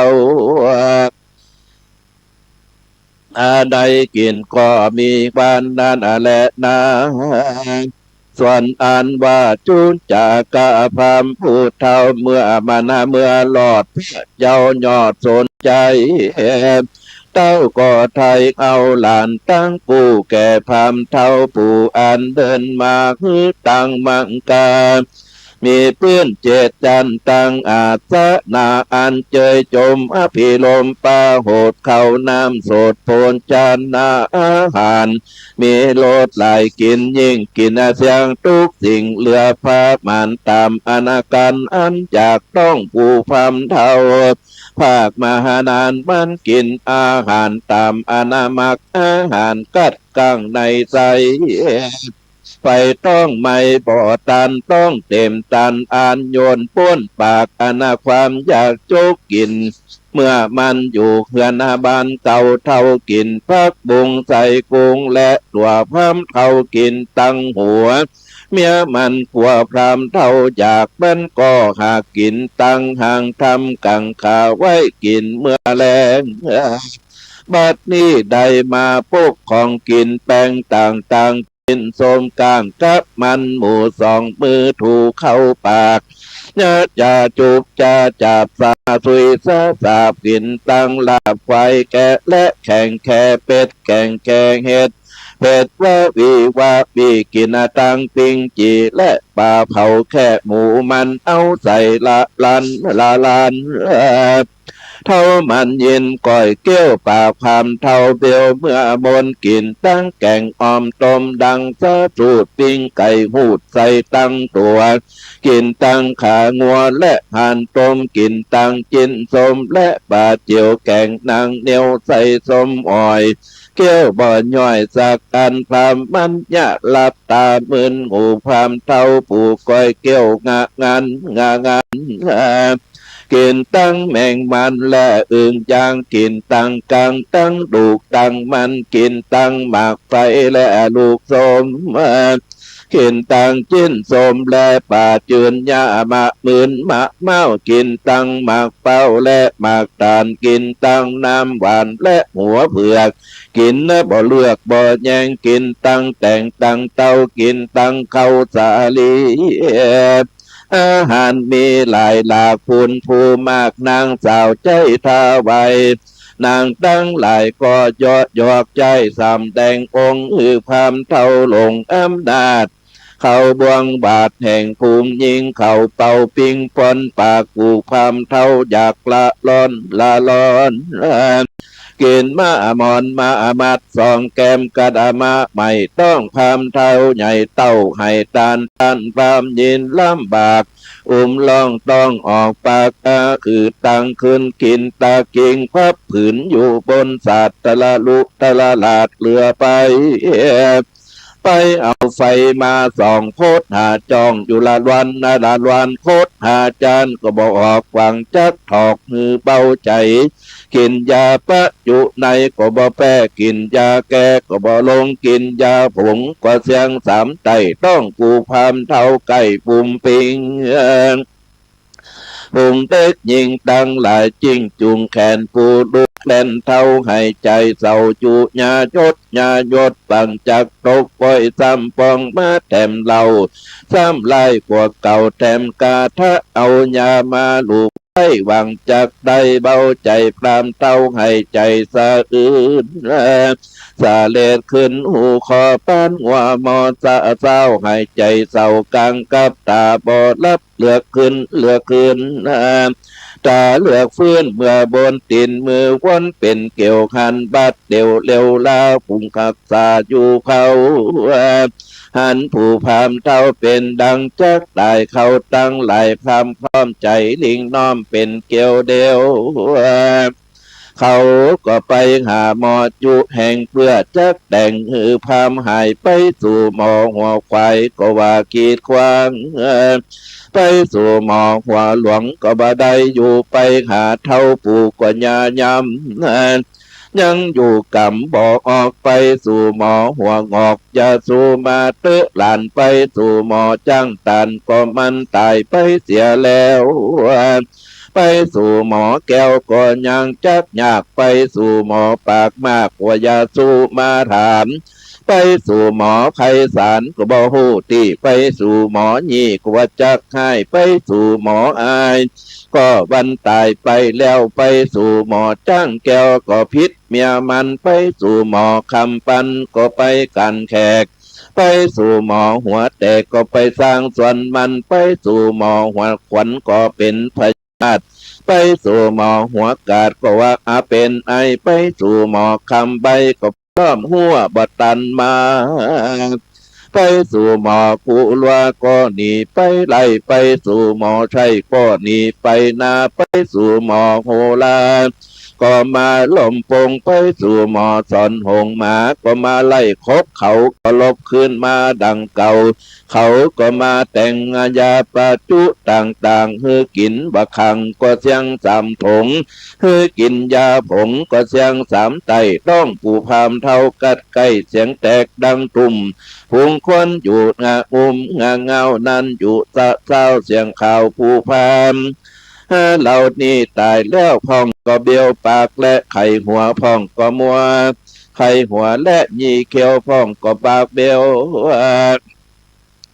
ก็บอกเข้าไกลพ่องก็ร้องไห้อยู่ละวันพ่องก็ด่าพ่อทันนำใจพ่องก็ตีกองสะบัดใจไปตาตีหือปูพามเขาขาดใจตายเขาตั้งหลายจริงหามพรำใบเหลือแต้นเขาก็ว่าเฮาจักได้ผ้าแผ่นที่ไหนจะมาปกพ่องก็ปกไปพ่องก็ปกเอาเบียร์ไปซื้อยังกาดได้ผ้าขาดผืนหนึ่งเหมือนดังย่องัวเอามาปกหัวก็บ่กุมหน้าก็บ่หุงเขาก็บานาเขินตาซองลับเลี้ยวพ่องก็อิวเลี้ยวนี่กูนี่ยินกว่าหนังหัวปองลายเด็กน้อยไปนานุ่มเขากว่าปุ๋มปูหาเท่าแต่เขาหาเท่าใบแบกกินพิษเสียงชีวิตอินทรีย์เบิ้งกินเขาในราชบนเตียนพระเจ้ายอดสนใจโสดนันแต่และนาเต้าบรมมาสนใจก็เฮรีบส่งสาการพรำปู่บอกคืออยู่ปอยามผู้ขาหักคือมาหามไปนาผู้ขาหานอย่างจ้าคือมาหามไปหลังผู้ตาฟังคือตีกองผู้ตาปองคือตีก้องผู้จางฟ้อนคือตีแฉงพ่องกบผู้ปากแหว่งฮือเป่าปีแต่ทะแลมือผู้แขนซื้อคือถือละแอชัดกัง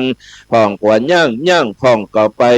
เต้าหันหัวผู้พามไหวอยู่หน้านุ่มผู้ตาซุ่มคือมานำต่างผู้ตาฟังคือมาแบกไม่ไตผู้หูหนวกใบคือตีกองผู้เป็นปองคือตีปาดนุ่งผ้าขาดสุยสายผู้แขนลายเหือมาลบหลังแล้วข้าผู้แขนนักมาตีแฉงผู้ราตินแยงเหือตบมือผู้เท่าเหือถือปีกับศาสตร์ผู้เท่า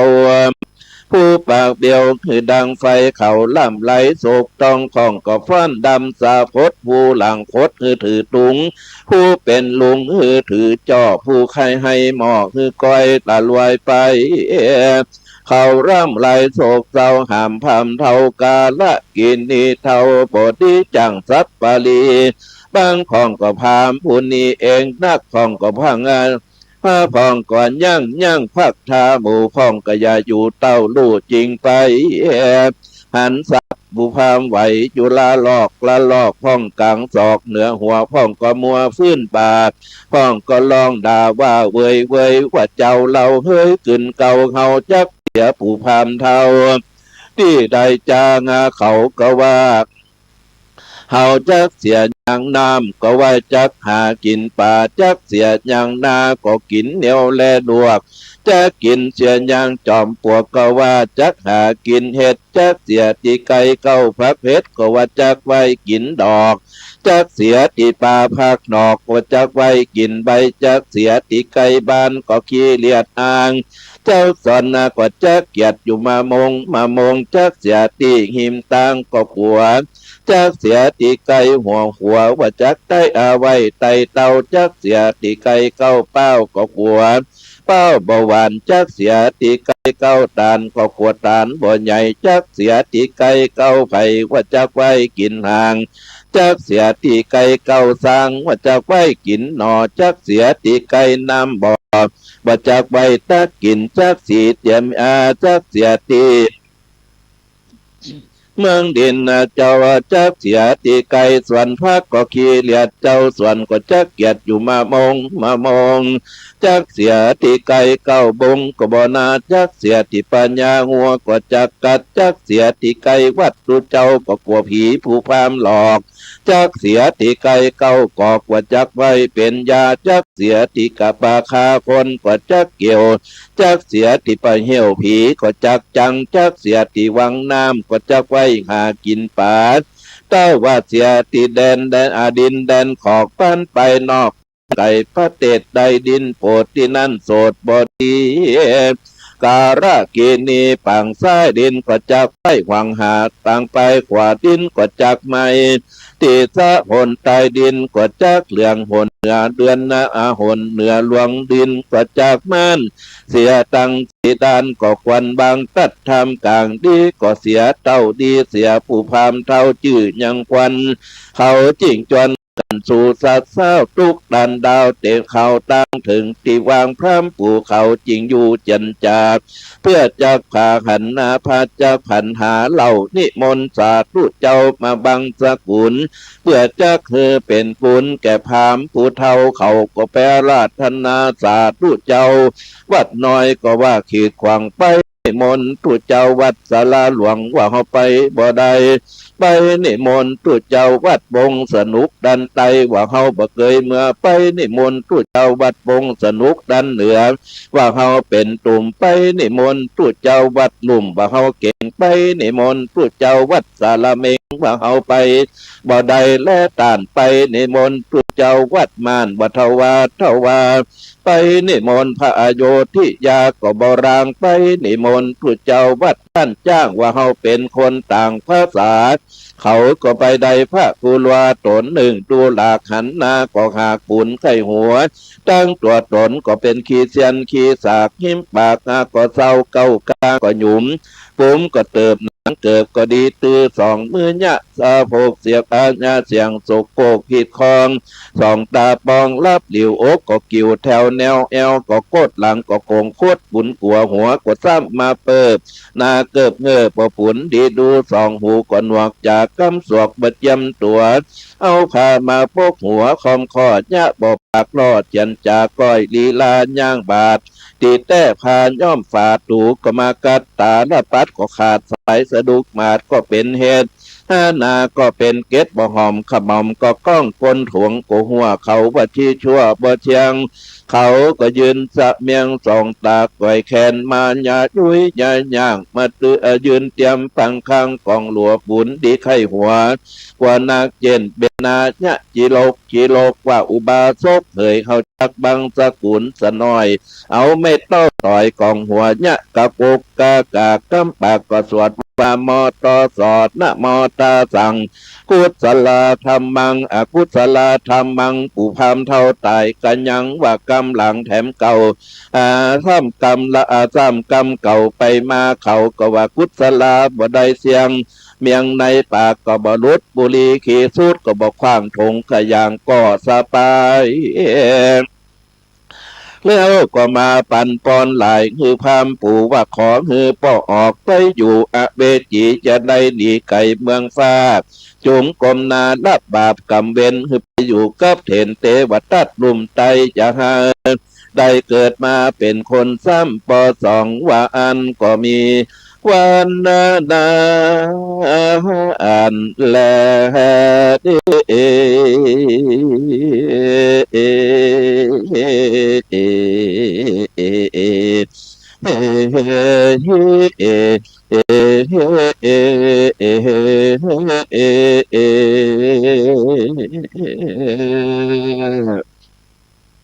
เมื่อนานปัญญาสะลีสนใจกันว่าฮือสงสาการพามแล้วก็เต้าตนแก้วก็ฮือคนตั้งหลายตีกองร้องเป่าถามเขาหาญาติกาแห่งพระมานาหัวงอกดุกสละหลอกดุกกองคนตั้งหลายตีกองปันนากองจะขาดก็บ่หันเชื่อจักผู้พามาเมื่อนั่นของนาบ่มีคนเฝ้าเจี๊ยบพรำเป่าเสียสูนก็โคนขึ้นมามุนมั่งในลาทาโกทานก็มีวันนั้นและส่วนอันว่าเศษนาตั้งหลายก็มาจุ่มนุ่มในวันรันเจ็ดบ่อขาดเต้าไทยลาดภูมิก็กะตำเจ้าจาลีเงินเป็นหลานแห่งตนนำบนไปก่อนนาหลานพระเจ้าพาออกเป็น ใดโดยยศปริยายหลายหลากมวลมากมีมาก็เข้าสู่ตรงหนาเพื่อไปอาลาธนาพระญาสนใจและลานจะมาทีมาสู่บ้านเมืองก็มีวานาอันและเอเอเอเอ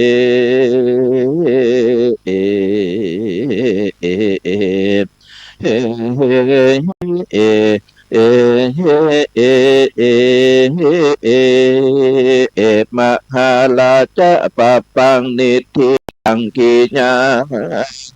สังวันนาพิเศษจากห้องเหตุมหาราชอันนปดาไปโดยกัตถาว่าได้สิทธิ์ได้60เก้ากาถาก็บังคมสมเด็จเน็ตก็มากินน่องจองขึ้นแผ่วแอวพุดแผ่วใบหูนางทุดนั่งถูแต่เจ้าก็แล้วเต่านี่ก่อนแล้ว สาธุเฮาท่านทั้งหลายได้ฟังธรรมกันมหาราชกันท่วน11จบลงไป ต่อไปขอได้รับเกียรติจากแม่สมจิตใจเย็นพร้อมกับคณะวัดตูต้นเพิ่งแล้วก็แม่ย่าพัดวงพรมสายหนองยวงแม่บวงเงินราชบุรุษร้านต๋องราดหน้าแม่สุขคำแม่สุขคำป่าแล้วบ้านแพะดอนตันและแม่ครูเครือฟ้าตึง5ท่านนี่ขอเชิญเนอไปช่วยกันเกณฑ์กันเทศกันทำเกณฑ์ด้วยกันเนาะแม่สมจิตใจเย็นแม่ย่าพัดวงสายพรมวงพรมสายแม่บัวเงินราชบุรุษแม่สุขคำป่าแล้วแม่ครูเอื้องฟ้าเดี๋ยวเนอข้างหำ2ท่านเนาะขอรอกันกำหนึ่งเรียบร้อยเนาะเอาหนึ่งจะหากล้องกันบ่1 2 3อนุโมทนาเนอยังมาให้พ้นอยู่เดี๋ยวจะถ่ายรูปไว้ก่อนก็เดี๋ยวเราจะได้ฟังกันท่วน12กันชักกติชักกะแปลว่า6กษัตริย์จะมาปะกันมีไผ่พ่องมีพญาเวสสันตละนางมัตสีเจ้ากันหาจารีแล้วก็พญาสีสนใจและนางพุทธดีกันนี้จะได้ฟังท่านพระมหานฤดลมหาปัญโยวัดน้ำโพงบ่อเหี้ยวอำเภอเมืองจังหวัดลำปางเป็นองค์เต้ตอนนี้ก็ขอเจ้าหน้าที่ช่วยเก็บปัจจัยเนาะเดี๋ยวตุลุงจะได้ลงจากธรรมาสได้ปั่นปอนก็ยังไม่ได้ปั่นปอนก็เกียมน้ำหยาดเอาปอนเนอร์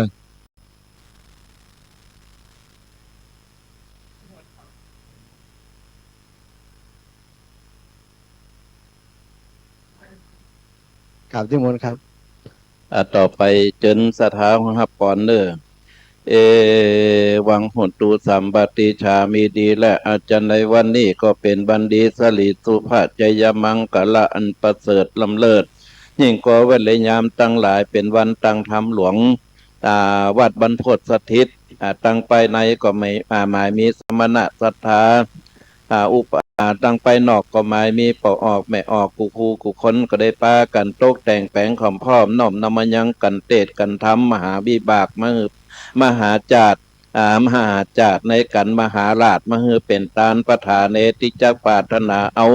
สู้โกทางยังโกถากันเป็นบุญปุรติจุ่มปั่มเป่งเต็มบรมนคิดปังเอวังโดยอลิปันเขมังจุหือได้บังเกิดยังความสุขเกษมใจมโนรมังจุหือได้บังเกิดยังความจมจื่นยินดีแก่ใจอติวิถารังเป็นอันกว้างขวางอนันตาปริมานาอันหาพระมานบดัยอันเวทิจุงไปโดยไปตามตาญาการนังยมุราชสัทธาตาญกะทั้งหลายทิฏฐธรรมเมปากนในจาตินี่ก็ดีสัมปรายนาแม่นจาติจักมาไปนาก็ดีสหัตโน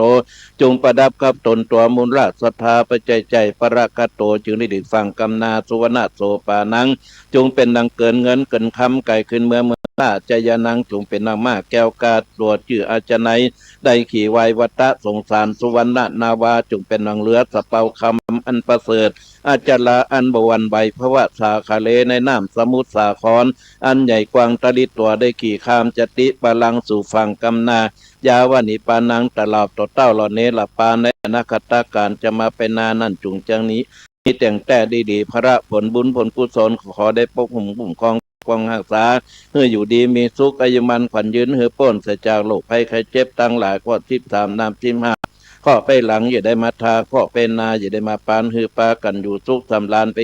จุเดือนจุวันจุยามประกอบไปด้วยโจกปีโจกเดือนโจกวันโจกยามใบใจนั่นจุงจะมียัตถาวาริวหาปุราปริปุเรนติสาครังเอวเมไวโตทินังเปตานังปกาปฏิชิตังบริตังตุมหังคีปาเมวสมีสันตุสัพเพปุเรนตุสังกปาจันโทปนลโสยถามณิโชติลาโสยถาสปิติโยวัชันตุสัพพะโรโควินัสตุมาเต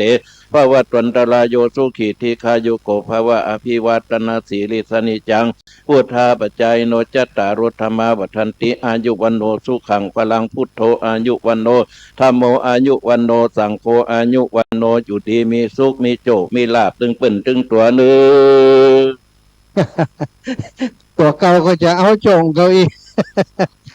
แล้วหายตุลุงจะเอาตุลุงเตะตอนนั้นก่อนกินข้าวกะว่าถ้ากินข้าวแล้วศรัทธาใครรับมานั่งนี่จะรู้รับวันนี้ใครรับห้องเยอะขึ้นนะเอารับได้อยู่นี่เก่งกว่าตุลุงเนี่ยปัดเท่าวันนี้ตุลุงหยอดมุกขนาดนักม้วนรับอยู่อีกมันใครรับมันเป็นอย่างห้ามมาได้เนาะศรัทธาเหลียวไปทางหลังเรื่องหน้าเหลียวไปทางหลังหมู่ทางหลังสุดต้องเหลียวเนอะพอมาทางหน้าคนมีบุญถึงนั้นซ้ายก็มีบุญขวาก็มีบุญวันนี้ศรัทธาคนมีบุญมานักฝนบัดตก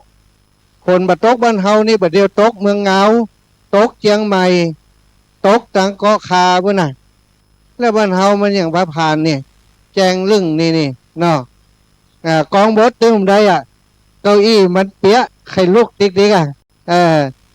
วันเดียวนี้แจงลึ่งละยังแหมสองการสุดท้ายนี่โอ้โหหาฟังที่ไหนบ่ได้เนอะการสุดท้ายนี่บอกว่าถ้าบ่ฟังนี่เสียใจตลอดชีวิตเพราะจะมีคู่กัดกันของอาจารย์เสน่ห์การหลงตู้ปีต้อมตู้ปีเกคณะเบิ้ลเนาะซึ่งอีเมยูถึงเนาะแหมสองกันมาได้เอ้าสัญญาว่าจะโยเป็นเพื่อนกันจนจบนครกันตอนนี้ดนตรีมาแล้วนั่นดนตรีมาแล้วก็เดี๋ยวหัวใจเต้นขยุกแน่นอนน่ะมาแล้วดนตรีน่ะภายจะโยจะเป็นเพื่อนกันแหมสองกันให้จบยกมือขึ้นยกมือมัดปิดประตูล็อกเลยห้ามไปปิดประตูหัวใจอีแม่ไว้นะโอ้กราบเมตตาหลวงพ่อครับครับหลวงพ่อสมทบทุนครับโทรหามาได้หลวงพ่อกว่าเป็นแกล้งcall center หลวงพ่อใหญ่สุดยอดวันนี้จ้าอนุญาตให้2 คนนี่ปิกนะ3 คนเพราะว่ามาจากเชียงใหม่แล้วพอดีอันเปิ่นมีธุระภารกิจต่างปุ่นแม่เลี้ยงตรงนั้นลำบากน้อยไปไหนเนาะอาเจมวยโยมแม่อมรวันแล้วก็น้องสมพรปีก่อนเพื่อนเป็นกฐินโยมแม่อมรวันสาธุเนื้อเดินทางปลอดภัยโยมน้องสาธุค่ะสาธุขอบคุณมากๆเลยศรัทธาโยมยังไงแม่12ล่ะ12กันนี่เนาะกรรมนิมนต์ท่านอาจารย์ขึ้นเวทีครับขึ้นเวทีกุเตืออาจารย์เพิ่นมาทุกยกตั้งแต่ยกที่1ถึงยกที่3ท่านอาจารย์มหานฤดลมหาปัญโยองค์นี้นี่โทรศัพท์กันลืมไปเอาเกี่ยวนี่เหรอเอาตังมา500แต่เจ้าเลยดูกำลังมาเอาแหละเดี๋ยวมีคนที่มีชื่อดังต่อไปนี่มารับรางวัลเนอะแต่พังมาเถอะจบกันนี่ก่อนแล้วคนที่มีชื่อเดี๋ยวจะไปน้อยใจรางวัลนั่นเดี๋ยวจะบอกเฮ้เป็นซองพ่อป่า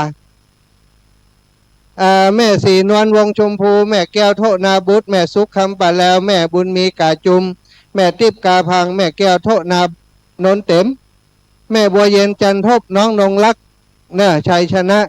เดี๋ยวอาจารย์จะนั่งอยู่หันแล้วไปฮับเอาหันเนอะถ้าเอาไปแจกมันยุ่งมันวุ่นวายอาจารย์ตอนนี้อาจารย์จะอนุญาตสักเพลงก่อนอนุญาต1 เพลงเดียวเนอะมันต้องยาวเอาหัวใจเต้นก่อน ร้องเสียงคือเปิ่นกำเอาศรัทธาพี่น้องเปิ่นจะถวายโอ้พี่น้องเวียงป่าเป้าอันนี้จากเวียงป่าเป้ามาศรัทธาเปิ่นจะมาถวายก่อนอนุญาตให้1 เพลงเทาะไปก่อน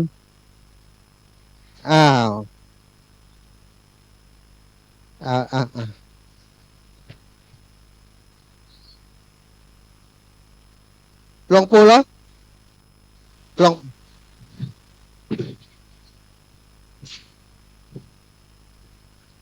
หันจมูกมากค่ะพระเจ้า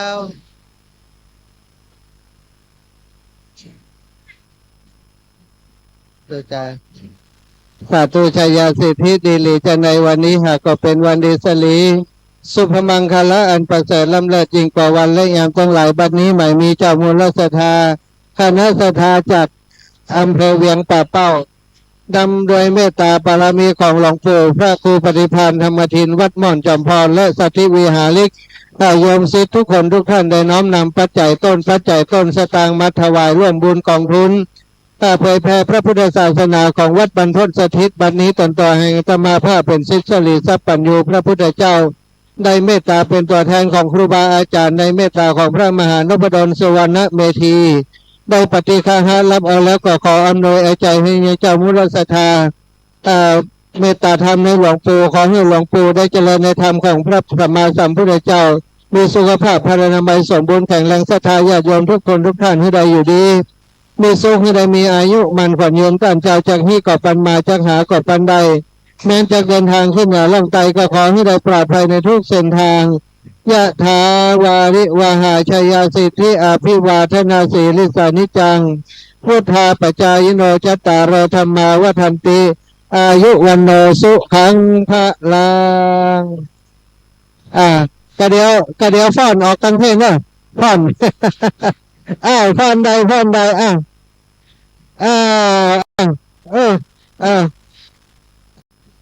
อนใดฟ้อนใดมาให้เลยฟ้อนนี่เลยฟ้อนนี่เลยฟ้อนนี่เลยมาฟ้อนเลยเจ้าฟ้อนเลย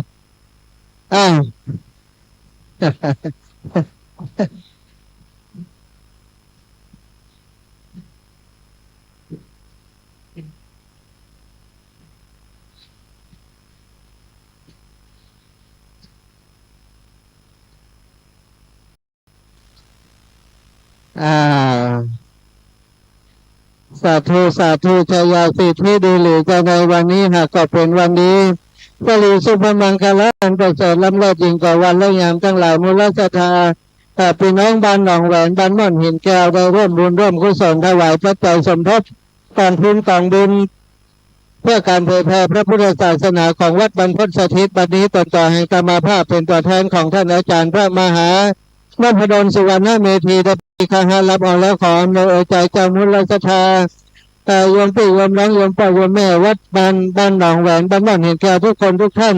ศรัทธาท่านเจ้าอยู่ดีมีสุขอายุวันขวัญยืนตั้งจากนี้ก็ปันมาจักหากับปันใดแม้จะเดินทาง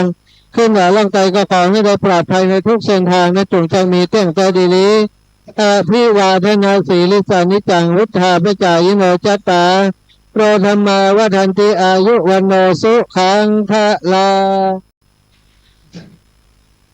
สาธุขอบคุณหลายๆเนอะ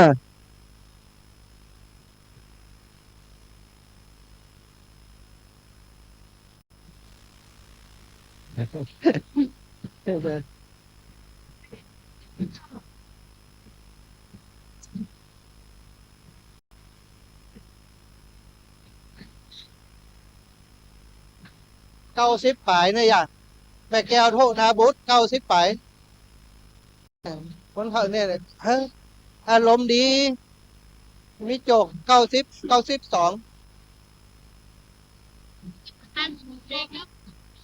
เอาอ๋อลุงแดงยังหลวงปู่ดอยยังอยู่ครับ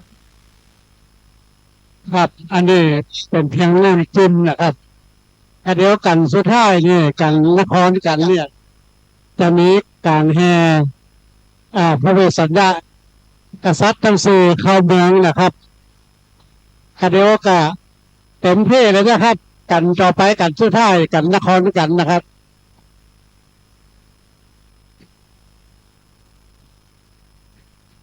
เป็นว่าได้เป็น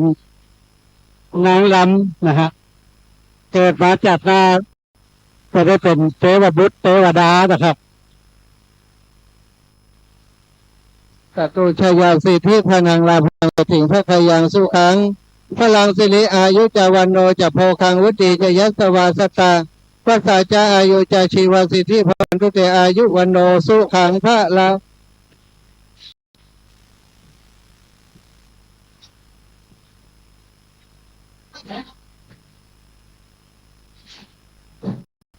9 ครั้ง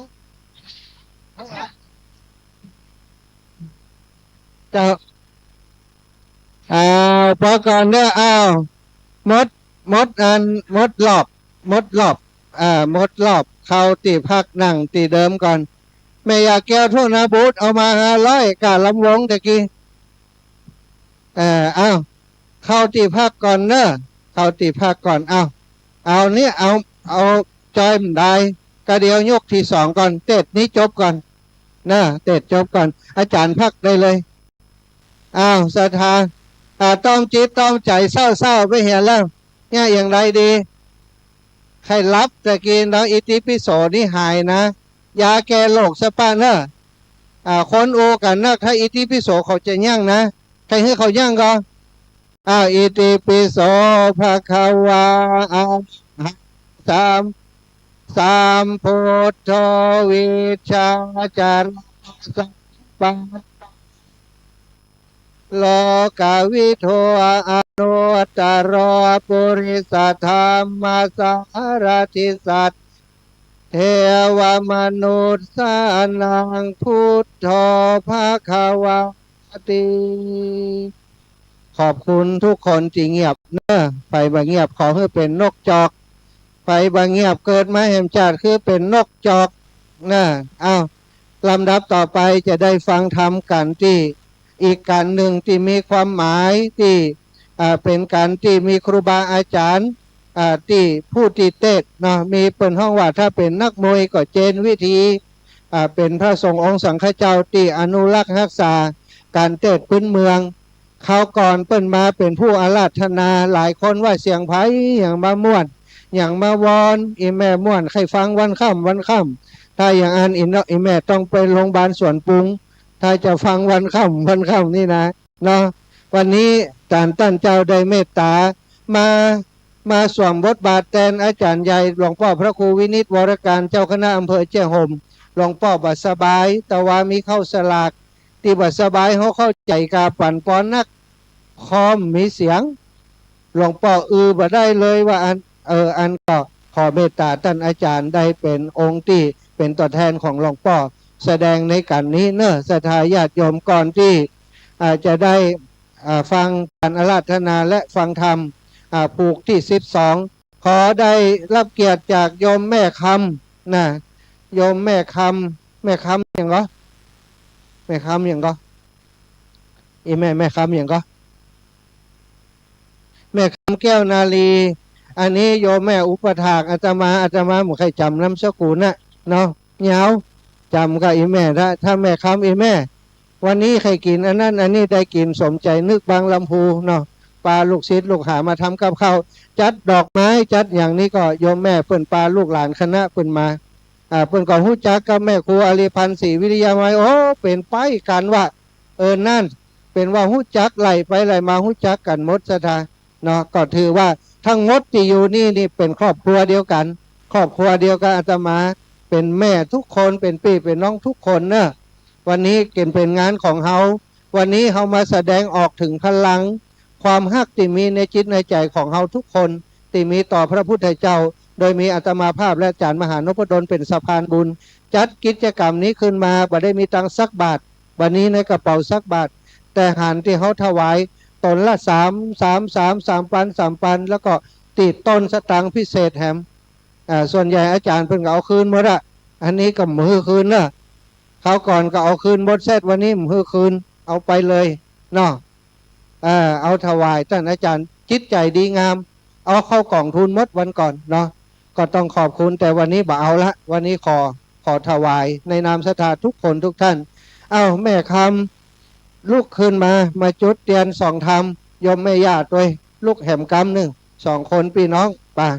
ไอ้แม่แหมคนลูกไหวก็ลูกไหวป่ะม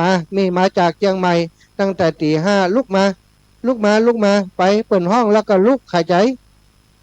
มานี่มาตัวกันช่วยกันกำเป็นเกียรติให้ลูกหลานนี่เราได้มาแล้วได้เอาบุญด้วยกันกำด้วยกันช่างภาพอยู่ไหนเสาะหากับคนถ่ายรูปเอาวันนี้มันไปไหนบ่ฮู้ละออนนี่ต้องเขาก็ไปอยู่เสียดายพอดูจัดงามลูกลาไปอยู่ไหนกันวะปิดแอร์เหี้ยปะไปแล้วยังเห็นอยู่กะพังติดเดี๋ยวพังแล้วแต่แม่ถ่ายรูปกันแม่ไปพังขึ้นมันแล้วจ้ะจุดทันกันจุดทางโฮกัมวันนี้หาช่างถ่ายรูปยากสะทามีไผ่หูกรรมเลยเรียบร้อยสาธุอีแม่หายากฝ่ายอาจารย์อาราธนาอาราธนาเอาละหน้าหมู่นะมีไผ่เจ้าภาพเก้าสักคนเป็นกันหน้าหมู่มดเลยนะโมสกะ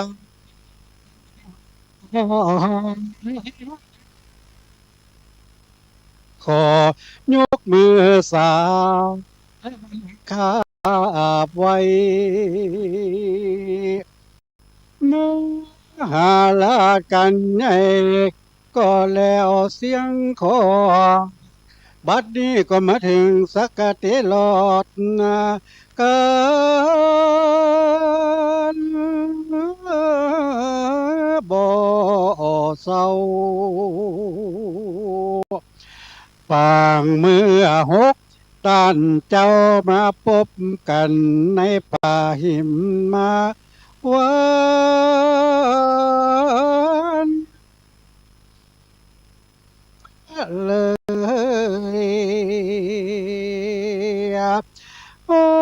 ดันเจ้าเลยสยบตาหัวตาย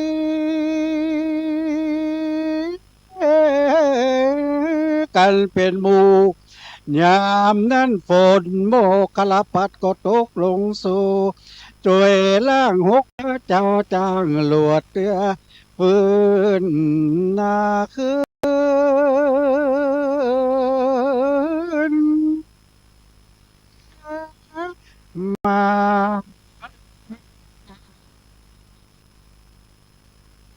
พระอากา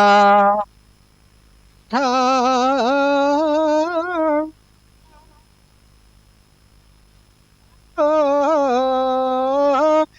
มีนับอ่านใด16บอกไว้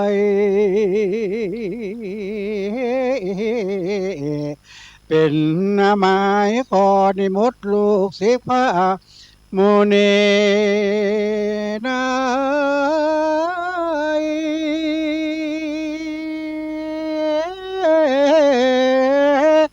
ตนพาอันเทวะขึ้นนั่งธรรมาสแก้วสถิตนางแล้วจงเตสา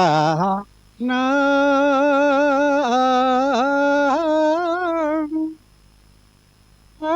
ทำ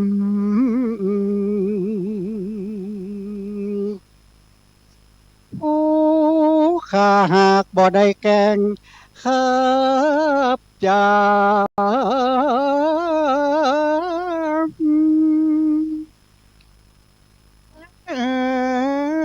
กาบกับทำมันดังปุรีกับเมียงกันว่าอิดในลงก่อยยามจงเตเตสานาธรรมไปสาธุอนุกรรมปีมังประชังอาลาดทนังกาโลมาเซเฮ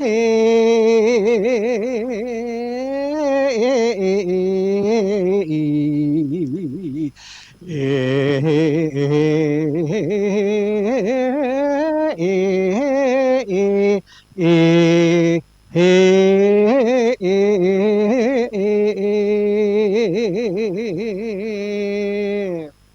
อบน้อมแด่องค์สมเด็จพระสัมมาสัมพุทธเจ้า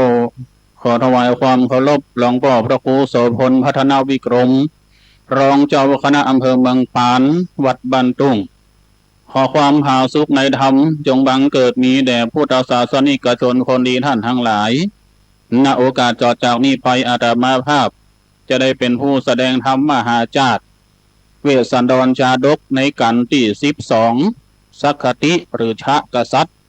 39พระคาถาเมื่อกันที่หนึ่งยกแรกก็มีโอกาสเตะแล้วหลอกเป็นละมาวันนี้มวยแตนเนอะเปิ่นนิมนต์ว่าก่อนตอนนี่เฮากันยังมาอยู่ เพิ่นว่าหลวงป้อมสบายแตนก็แตนฉะนั้นเมื่อรอบแรกเนาะกันที่หนึ่งทศพรได้6 ปันป่ายยกคือเปิ่นตั้งกองทุนหมดขออนุโมทนาทุกท่านแต่รอบนี้เปิ่นฮื้อคืนฉะนั้นต้องเอานักกว่าเก่า แต่ห้องเรียนห้องเนอณโอกาสต่อจากนี้ไปก็จะใจเวลาพอสมควรในการเทศน์กันสักกติเป็นการร้องสุดท้ายประจำชะตาคนเกิดปีกุลปีหมูวัยพระธาตุดอยตุงจังหวัดเชียงรายเนื้อเรื่องย่อๆกันนี่ก็คือกษัตริย์ถึง6ปะใส่กันเนาะด้วยความดีใจปะใส่กันสลบถึงหมด6 คนนะชะแปลว่า6ดีใจดีใจห้องให้สลบถึง6กองสลบแล้วเนาะฝน5 แก้วก็ตกอยู่1ตกเนี่ยคือถึง6กษัตริย์ฟื้นขึ้นมากองฟื้นแล้วกันสุดท้ายก็เดี๋ยวห้ามว่าข้ามไปเดี๋ยวตูไปเก๋ตูไปต้อมมีอย่างว่ากองฟื้นแล้วเปิ้นก็จะแห่เข้าเมืองก็เดี๋ยวเตรียมหัวเข้าไว้ดีๆกันละกันเดี๋ยวเปิ้นจะแห่พระเวสสันดรเข้าเมืองเพื่อเพื่อเป็นการเสียเวลาเนาะได้ตั้งคิดตั้งใจจะรับฟังการสังกติเป็นลำดับต่อไปเนอไปลูกหนีกันเนอฟังครับจบนะ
สภา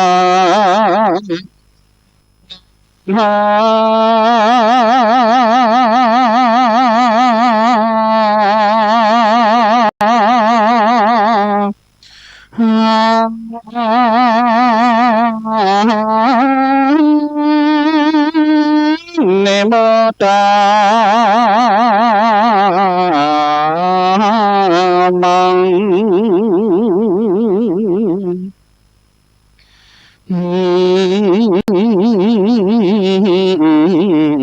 สี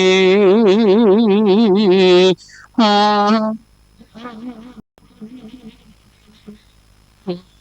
สีหา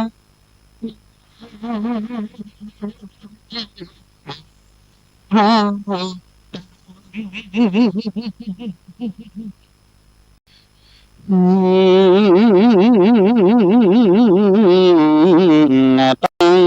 ตัง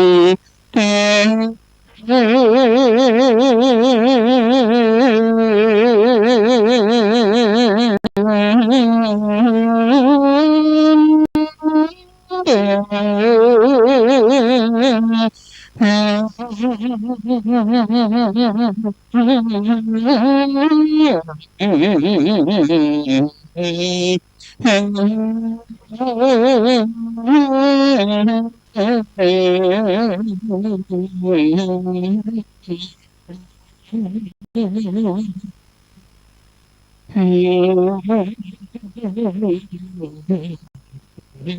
สัง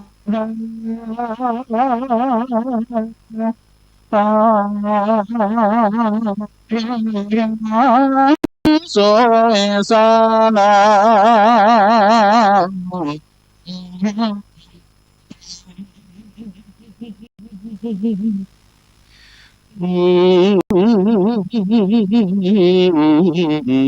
นัมมาจากกังวาสาสิ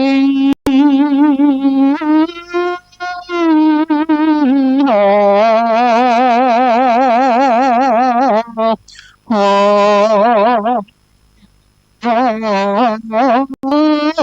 ตาโสนะ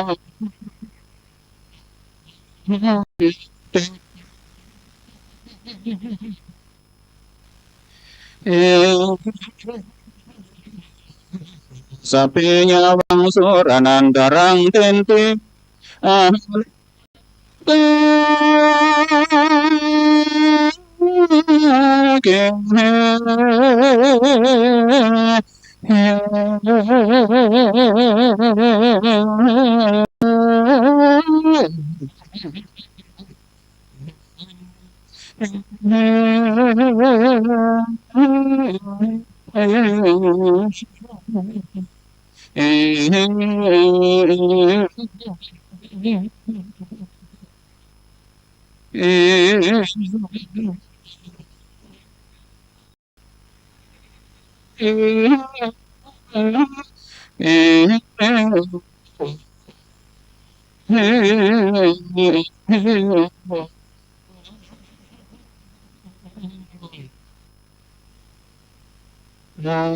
โมโสอะระหะโตสัมพุทธัสสะ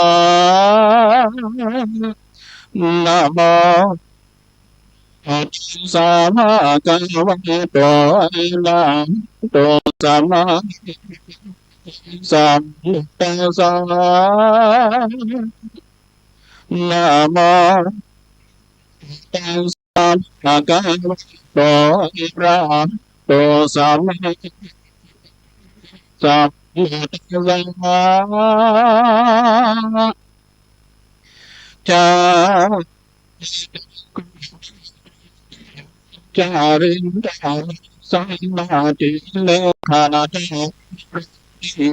สาปิจุนเทสาระสาสังเนมันกันบิมุงแผ่เนวา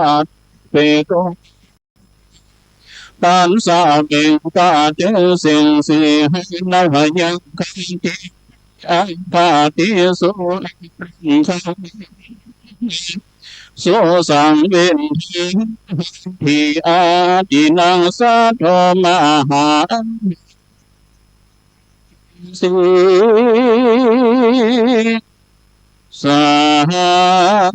ชิตาวฟังโดลาสอนตุนจานาสัมปวลิสัตังใบจงจักฟังยังนิยาย ทำเป็นวิเศษจังจะถึงให้เหตุปรมาโพธิสันเจ้าอาณาสังโพธิสมปานอันหาเสส่วนเจ้าจาลีเลิศสีโยวาราชนามามาตและโยธาเสนามนโมเข้าไปสู่หิมมาปานถึงสถานป่าไม้ที่จิมไกโบคารณียานางามดีปอแป้งมีสีแจงเสมอกันเจ้าจอมาฟันดอดได้นักฮือตับใหญ่นำนายังรอลาไว้แล้วเหือหัวลุดแก้ว14,000ไว้ภายพันตั้งต่อเบนาดาลอตั้งนาแต่งได้อยู่เฝ้าเพื่อนบ่หือเนื้อป่าเศร้าราวีคือร่างจ่าสีเสือคงเสือเหลืองอนามานนเมืองไหนนะเสียงลี่หนซาเศร้าสลนันดาวดงตันเสียงมานานาฮิเห็นเสียงจังเซนเหลือหูเสียงกงพาโนฟ้าฝาดเสียงลนอาจยามเตียวเดินดงเขียวมีกองเมียไข่ห้องหิมมาปานได้สาทันติอยู่ใกล้แก้วกุศลาก็มีหันและนาตามัดหังประกาเส้นโตสันหาสันหาสามปัญโยหันบาทหอยบาลีบุตรหลังมีไปแจ้งพระจริงแสงเตสนาวัดสังสุนตัวนิ่งกุสังทิโตเวสันตาโลอาโหดังนี้เป็นต้นพิงข้าเวดุราภิกขุเจ้าตั้งหลายอนาเป็นสายอริยญาจาตอนาวาพญาเวสันตาราราชบุญมีบวชเป็นลาสีอยู่สร้างนายป่ากว้างไพศาลยินเสียงโกลาหนมีกองเกิดไข่ห้องดงไผ่เต้าตรงใจเหลือกานาดก็จุงแขนดังนาดลางจามาทีลีพานีบ่อยู่ขึ้นไปสู่จอมเข้าตนองค์เล่าหันแผ่วนักก็กล่าวซึ่งนางแก้วมาทีหัวดูราสายสาลีเฮยเจ้าปีนางจุงพอทีสุนตาจุงเสนาหอห้องเสียงมีกองดงไผ่เสียงจังใจห้องเส้นมาเตียนาเล่นเต็มลานโมเล็ดคานยายแผ่เต็มนะจูเงดวงไผ่ตุ้งจ่อใจกวาดแกว่งไข่จูแห่งอาณาดังพันปาลาบาปใบเวทวางไว้จูไปยังกวางท่าลายในป่าแล้วครับเฮือกว่าตุกลุมเอาไข่กลุ่มเวทนากรรมหอกธาดาแตงเนื้อตัวแรงนบทจังตินาออกตายถูกหอกคุ้มจาดังสองลาปีองจักตายจากบ่วงกองขาซึ่งและนานางมาที่น้อยนาดฟังโอกาสว่าที่นาแห่งหนอมุนีย่อซอย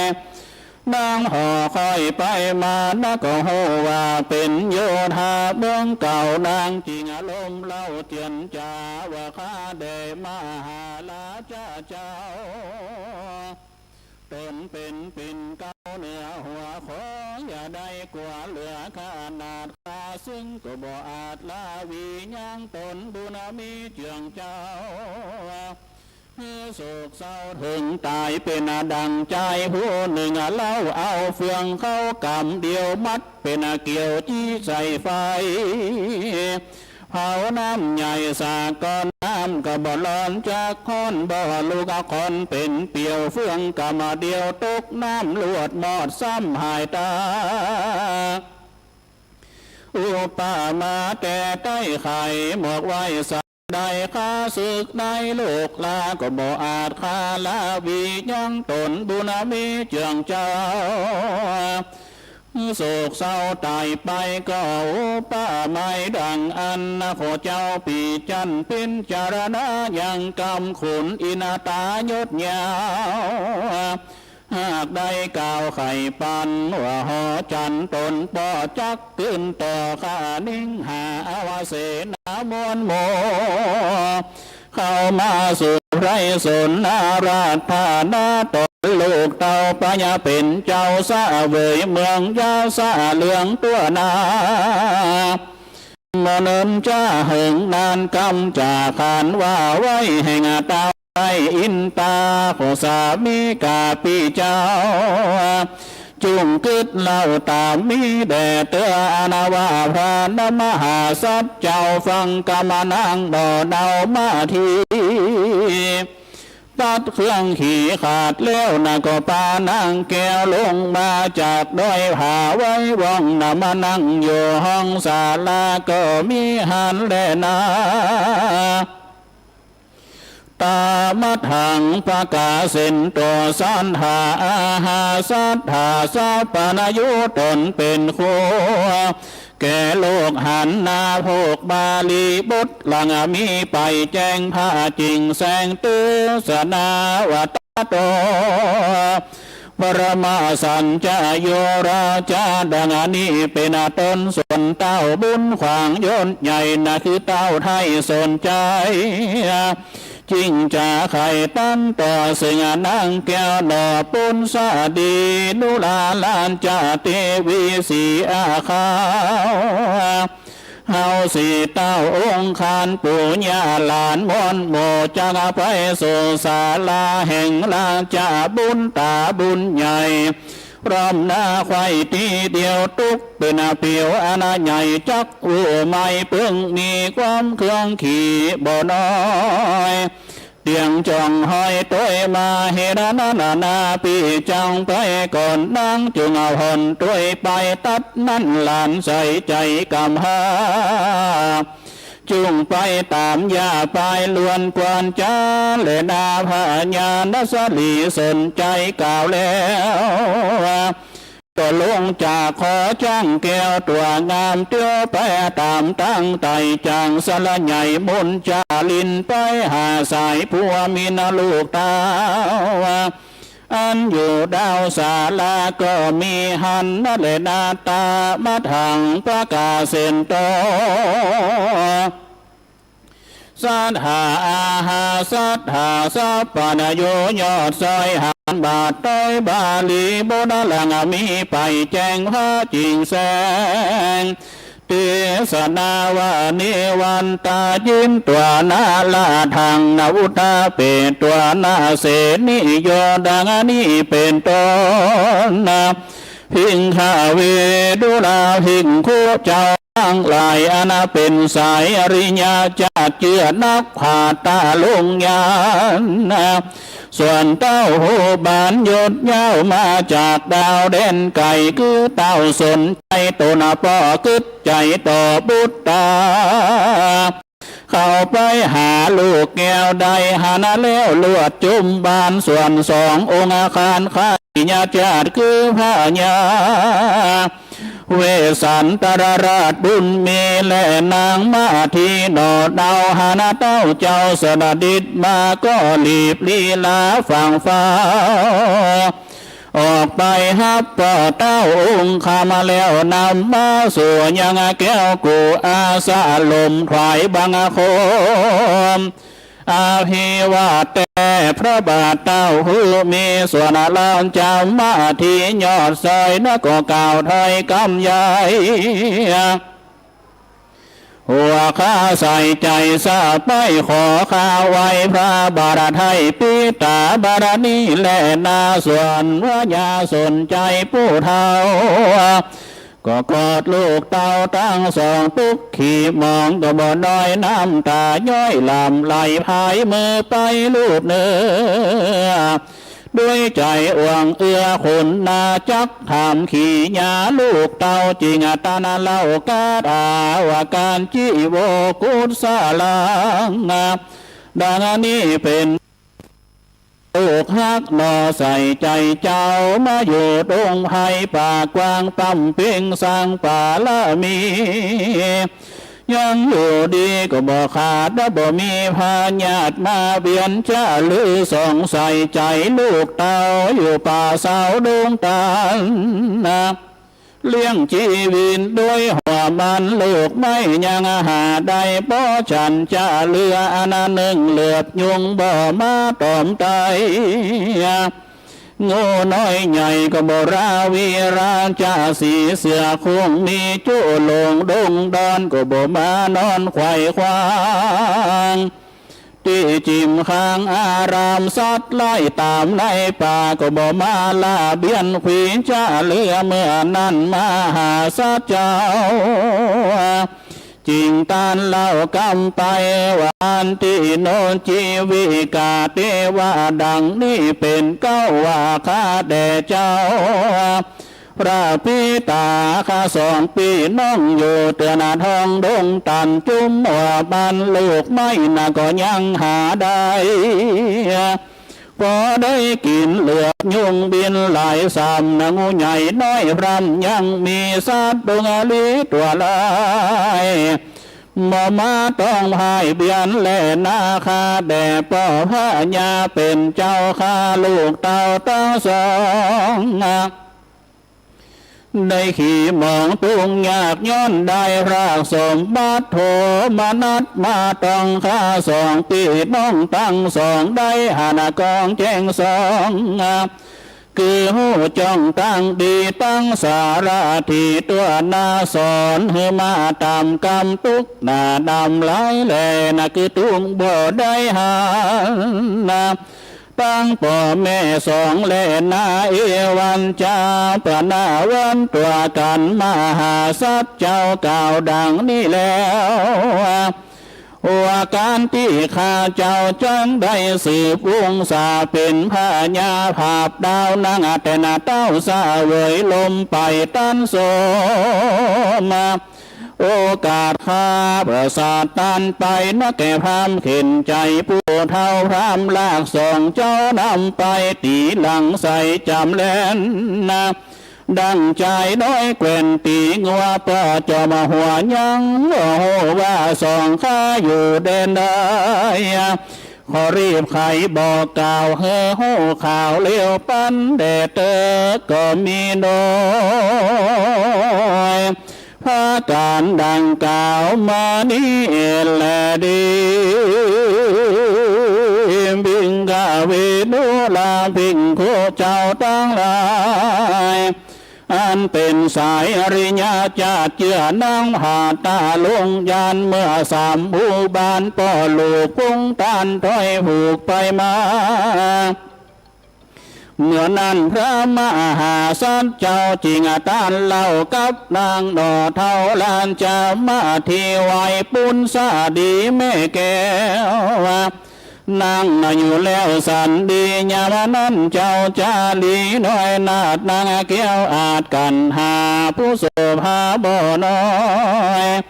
นางมาที่ย่อซอยงามบ่น้อยเพียงสาวนาการได้หันลูกเต่าตุกโศกเศร้าหลวงลายก็อุ้มเอา2 บุญหายไว้แล้วนางตนแก้วลวดสายยบเต้าตั้งจันส่วน2 จอมขวัญงามแงหันเต้าแม่สายยบตาย2ยิงใจปีน้องตุกโศก2ได้เรือก็สายยบเต้าเหนืออกแม่ก็ตนแห่ติ่งตายก็มีหันนั่นแหละนายามนั้นน้ำนมนางแม่เจ้านะคือน้านอเนามาทีบังเกิดมีหลายแหล่ย่อยออกแผ่ล้ำไหลก็เข้าไปในปากแห่ง2 บุญมากดูตาโศกาก้อยกาดก้อยในใจพี่น้ำนมไหลบ่ไหลเข้าปาก2 เจ้าหากถึงตายเมื่อนั้นโปรติสัตว์เจ้าตนยศใหญ่นะเต้าไตเวทสนเดินหันลูกเมื่อบอนสายุบตาแล้วเต้าตนแก้วก็บ่อาตาลุงตนอยู่ใดก็เล่น เข้าไปไกลสายุบตายไปส่วนเต้าสนใจราชาธิราชกามนางนาถปุณสาดีก็มีกายะอินทรีอนาสันใจไหววันวิวาก็เล่นเข้าไปหาสายบเต้าตั้ง6เต้ากองกันนางกามนันอยู่ไกลตั้งน้อยใหญ่สายบไปว่ามีไผ่จักลอดอยู่ได้สายบตายควายเหมือนขอนเต็มดงดอนป่าไม้ดังใหญ่มั่งกับมาปัดจับป่าใหญ่เต้าป่าไม้ดงลังได้ปังกุนก้านบวินดานเด่นได้เลนายามนั้นโกลาหนเกิดกองก็คือแผ่นดินห้องดอยคอนน้ำสากรกรุงฝั่งยึดกัดกังปูนกัวปอนังหัวเยือกเย้าเกิดไข่ดาวดวงดาสิเนรูปัมพาตาเนือกเน่าอ่อนกอนกวัดไก่แผ่นดินไหววาดสายฟ้าตอรานีโกลาหนมีเกิดกองคืนหลอดห้องมหาพรหมก็มีวันนั้นแลดี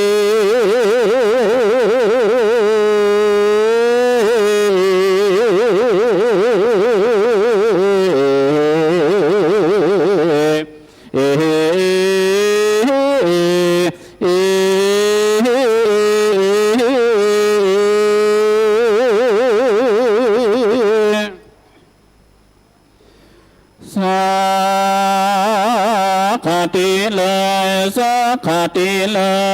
ยการบ่เศร้าปางเมื่อเจ้าเอสันตราตันเต้าเจงเหตุวารีพ้นมาว่าข้าศึกเก่าคงได้ข้าพระปินาตาแล้วตัวตามมาหาเฮาเป็นโลกเต้าฟังเสียงเกินนาเก้าอยู่เต็มมาดูไรไม่เห็นพร้อมโมจังกาลานัดหายายตามดงป่ากว้างตึงชาติจอจางก็มากวาดแกว่งนอเว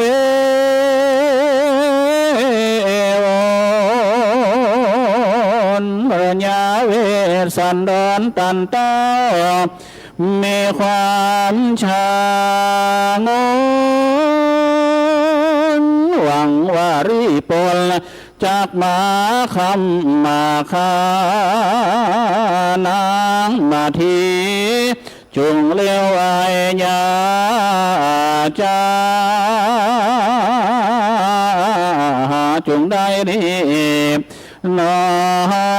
เลี้ยวปานขึ้นสู่ดอยสูงเพื่อพอเล่งยังเสียงเรื่องนั้นเฮโล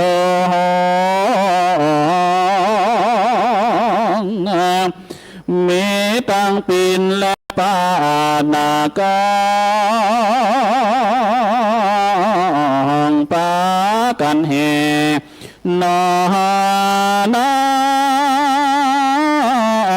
มนเวสันตราตันเต้าสาภูวรีปนกาวตนจริงท ถอยหนลงจากดอยใหญ่กว้างแล้วพอดูต่างสาลีสนใจตาหน้าตาจริงห้องเอานางพุทธดีนอนเอาว่ากูปีจักเฮาดูเสียก่อนนอนนายเวสันดรตันต้าต่อพระเนตรเล่งงานต่อพระญาเดินมาต้องเต้าจริงห้องมาที่น้องงานนาวได้มากราบน้อวันดีสองลูกแห่งเต้าเจิญยาวดีลือปากันยินดีสันโดกจืนนาโซเพราะว่าสองลูกเต้าปากันนาโฮว่าพ่อเป็นเจ้าจงงามาดียามนั้นนางยอดอิดนาทีเจอพุทธดีและสองล้านเจ้าจริงเดินใต้เต้าปากันญาติตาลามาที่นุจนาดน้องเล็งหันกลับมาตาว่าเป็นสองลูกเล่าลาเดินมาก่อนนางจริงลูกเลี้ยวปันไปบ่จ้าสวมกอดแล้วลามือมอนสองหัวทอนไม่หันลูกหลานเดือดร้อนเมื่อมันเป็นนาพีเมียสุนีไหลลงย่อยนาจริงลูกไปแล้วมาจ้าแล้วตาลาลืมเคียงต่างหกตันตา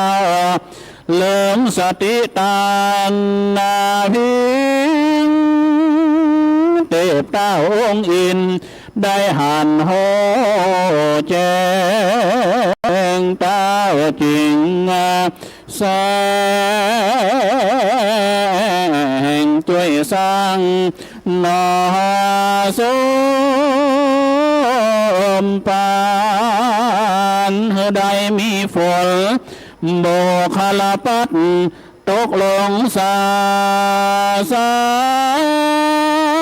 งเต็มป่าหิมปานดงนาป่ากว้า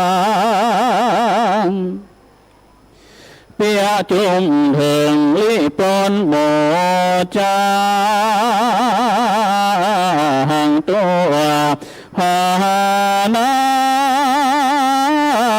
ไร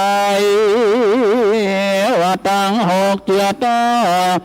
ได้สติพังอาศัยจินหอละไทยตัวคนโต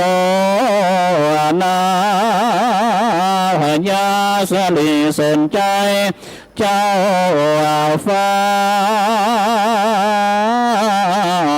จริงกล่าวนิมนต์มา ว่าขอเจ้าลูกฮักแห่งต่อได้โหดนานีหัวตนพระเจ้าจ้างมาอยู่ป่าไม้ดงตานก็หลายคืนวันมากนานบ่น้อยได้มาปอพรากสาวจีโนมาน้อยที่เขาอยู่ในวังเสนาลดและจ้างเจ้าก็บ่ได้ราชวังพระมองบนเศร้าป้าขอนิมนต์พระโลกาเต้า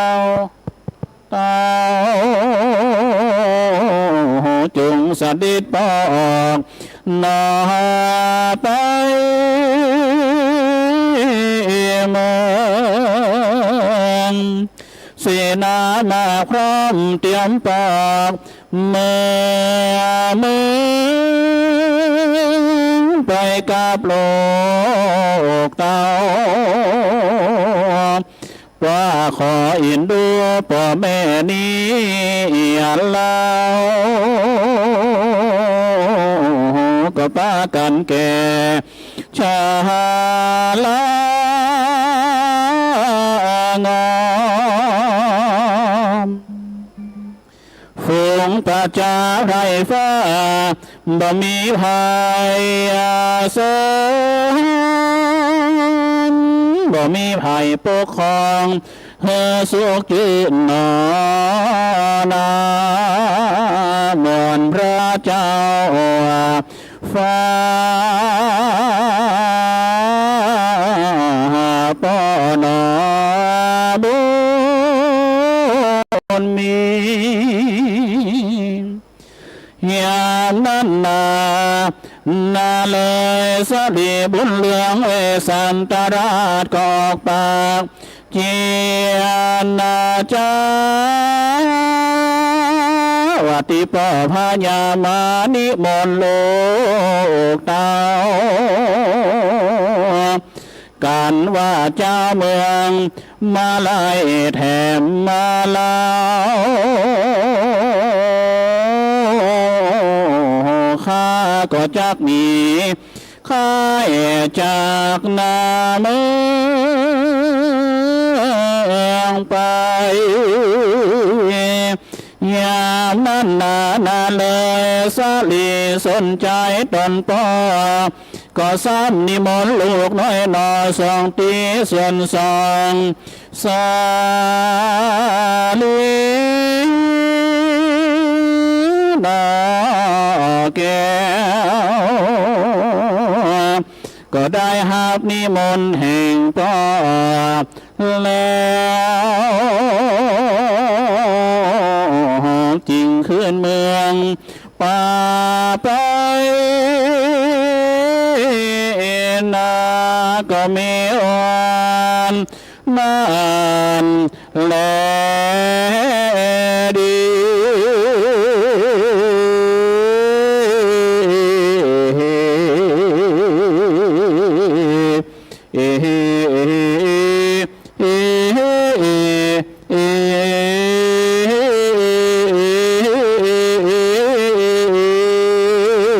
จังกาติยาปะปังเนียนที่ตั้งขีญาสังวนานาวิเศษจาห้องเหตุสังฆาติอนาภาดัปปะดาไปด้วยคาถาว่าได้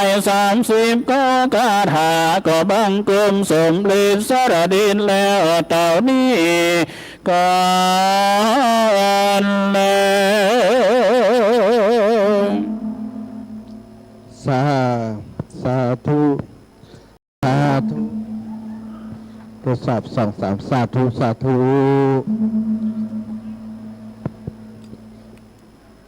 2 3ไม่ก้านเป็นอันละอีดครับอีด ถ้าอีดเดี๋ยวอย่ามัดสีปิกมาก็อาจารย์ที่เทศกันมัดสีเป็นว่าลืมหมวกลืมว่อมไว้ว่าเราหันตั้งในปั๊บเสียงเห็นไหมล่ะเสียงนวลๆเฮ้ย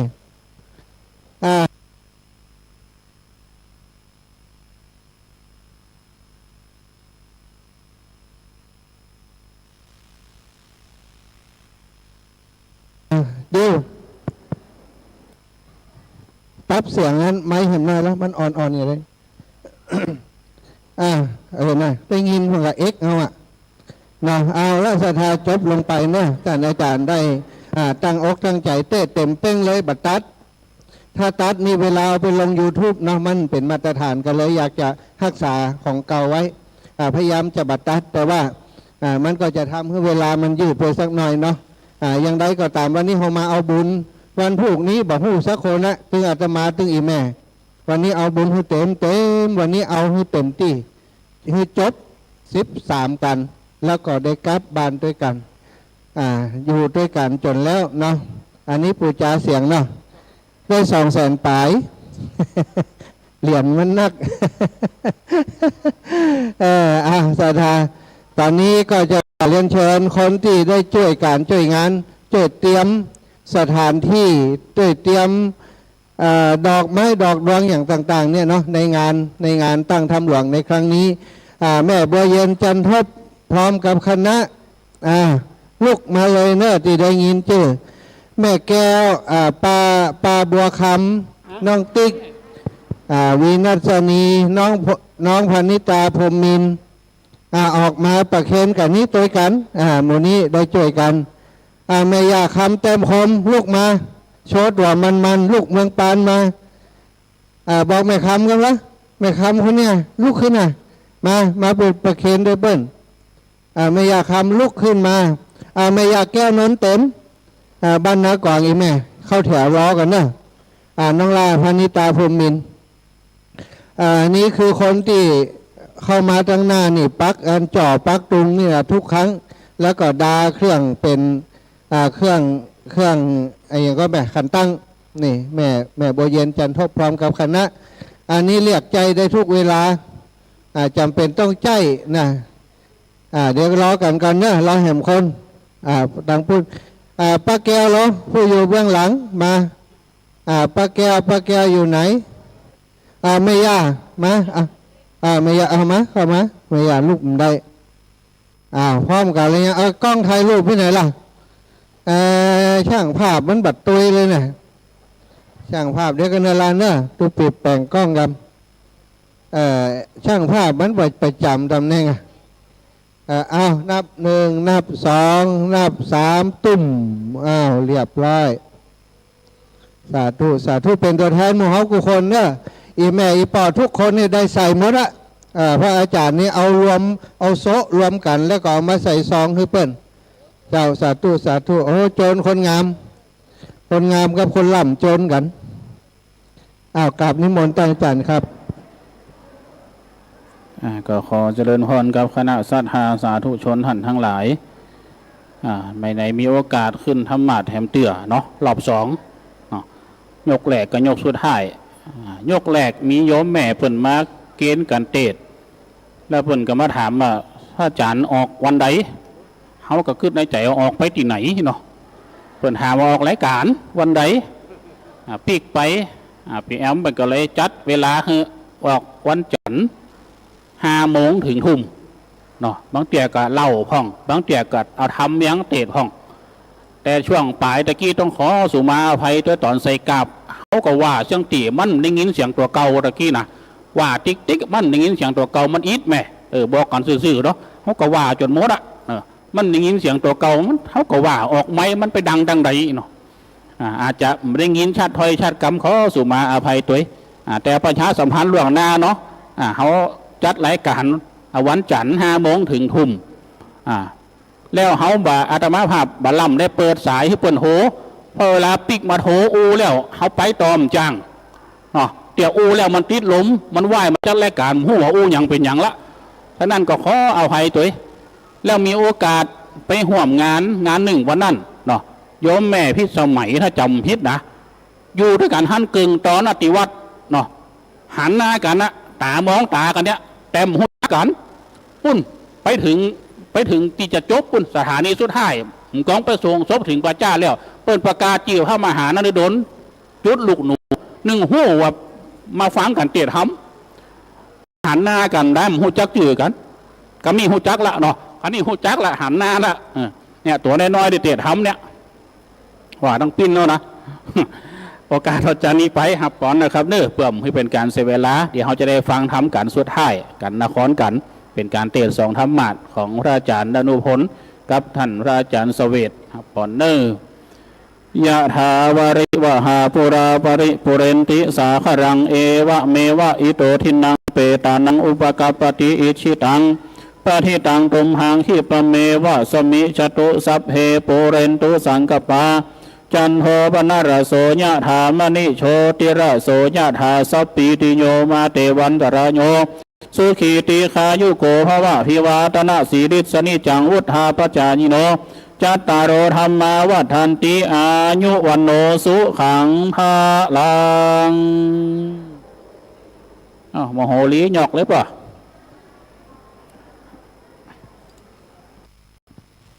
บรรเลงขั้นหน่อยบรรเลงขั้นรายการ1 เพลงบรรเลงขั้นรายการ1 เพลงเรียบร้อยแล้วเนาะ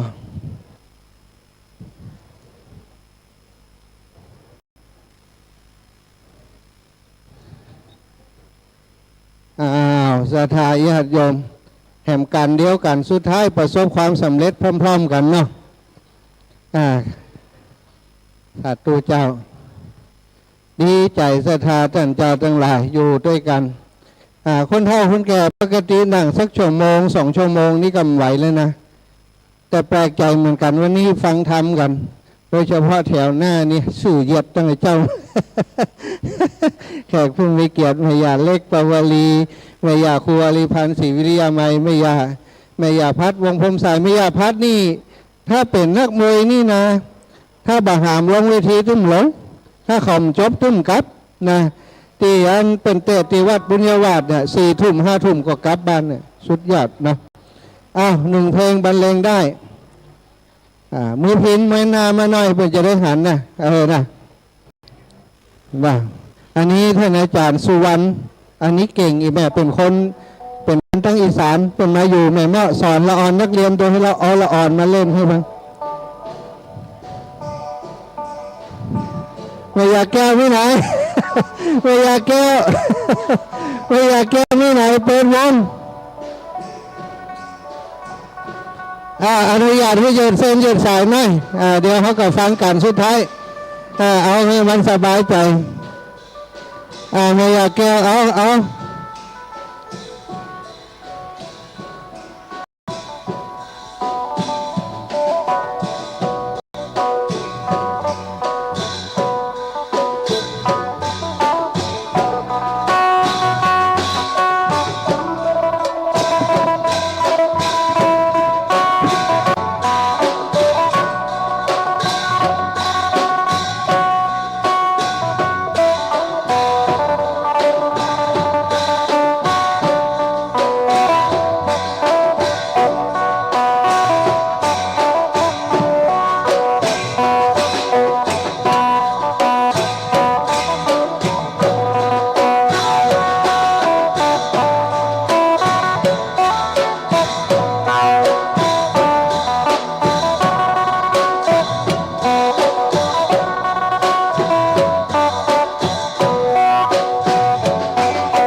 มนต์ท่านอาจารย์เสน่ห์กาลงก็คือตอนก็ปีเกินนะคุณสู่ธรรมาสลูกศิษย์บอกว่าฟ้อนให้อาจารย์ฟ้อนคุณธรรมาส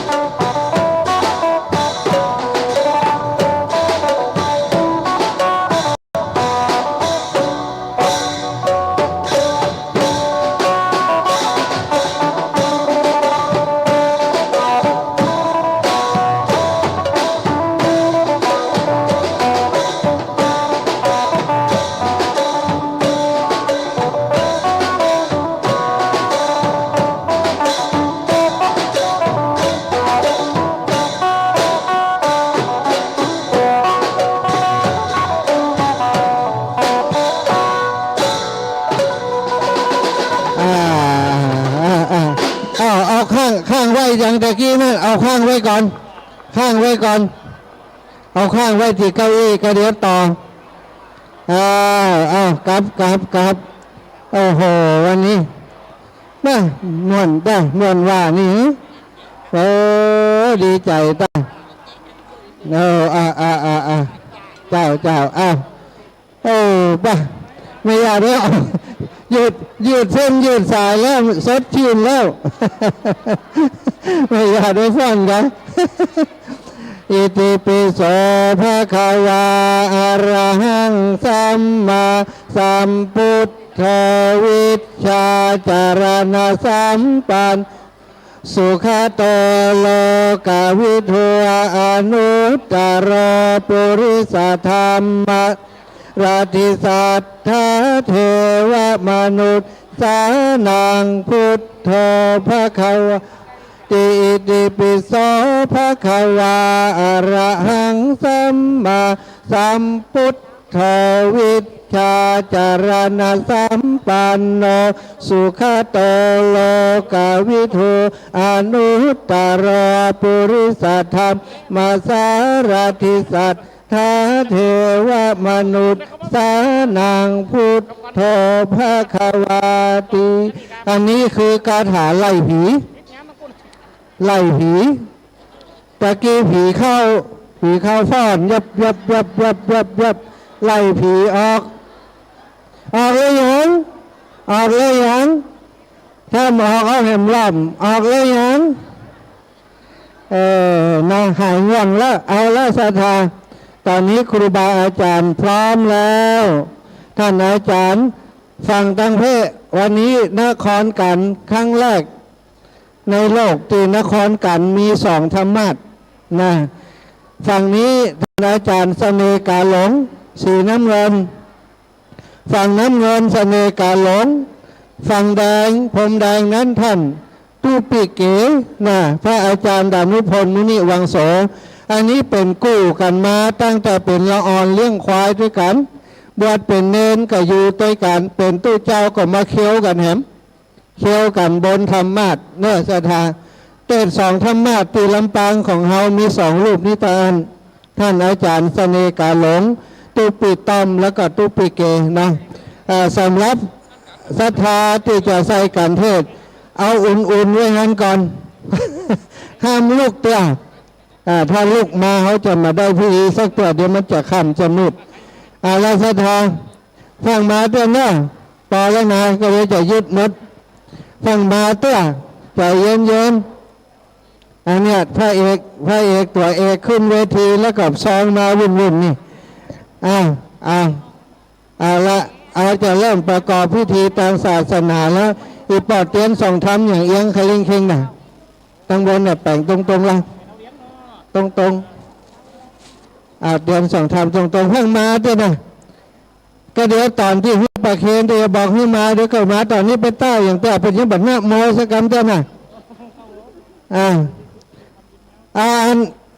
จราจรอยู่ตั้งดอกมาจับละอ่อนไหนนี่กันล่ะ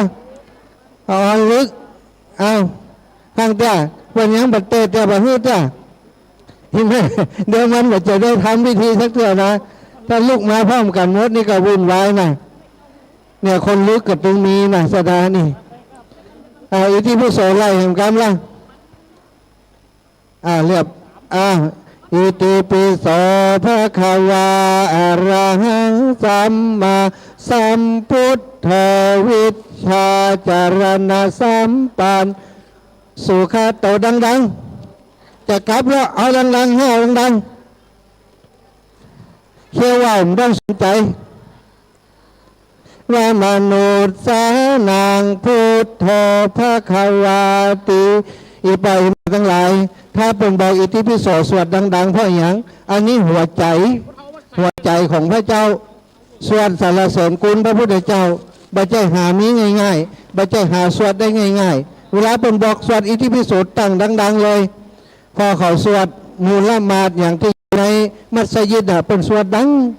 แต่หมู่เฮาเวลาอิติปิโสออมแอมได้บุญเกินเดียว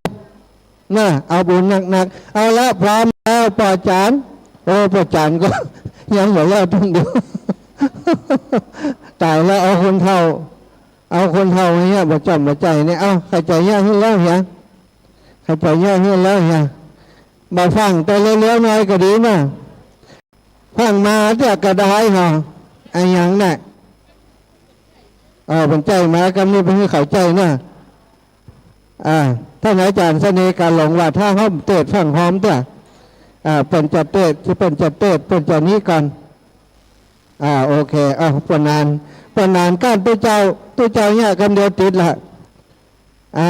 เอาละศรัทธาญาติโยมเอาที่ไกลๆเนอะขออนุญาตเรียนเชิญไกลเนี่ยนะที่เป็นตัวแทนจุดธูปเทียนปุจจาพระรัตนเอาปัจจัยพ่องปนานแก้วมุนถึง2 แก้วมุนปนานแก้วมุนแม่เฟืองกับแก้วมุนนาขวางอยู่ก่อน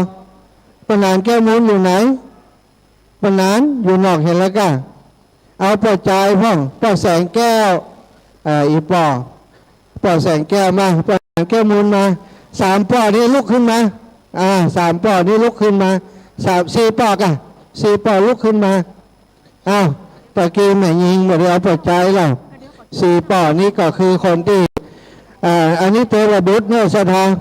เทวดาในห้องนี้เต็มอันนี้เทวบุตรมีอยู่4หาน้อยเขียนช่างภาพมาไอ้เบิ่มมาไอ้เบิ่มมาถ่ายรูปให้กรรมเดี๋ยวก่อนเนี่ยไอ้ป่อรอช่างภาพกรรมเรียบถ่ายรูปเนื้อปัจจัย3 ป่อเป็นตัวแทนจุดธูปเทียนปุจจาพระรัตนตรัย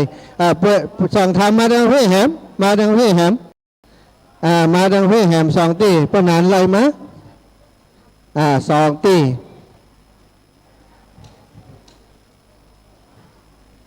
จุดเทียน2 ทำ 2 ตีพัดลมล่ะทางใด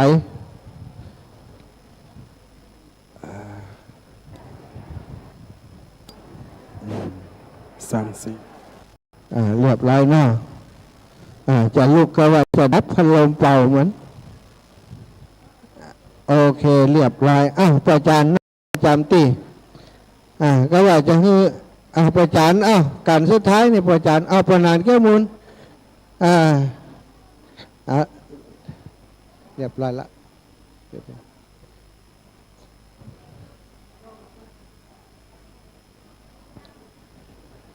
เรียบร้อยแล้วเด้อประนานไปจุดตั้งหลัง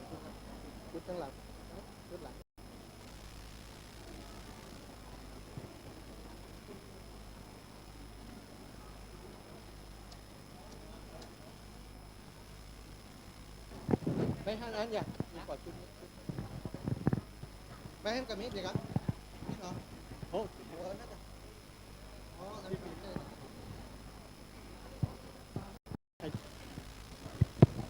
ทดสอบ2 3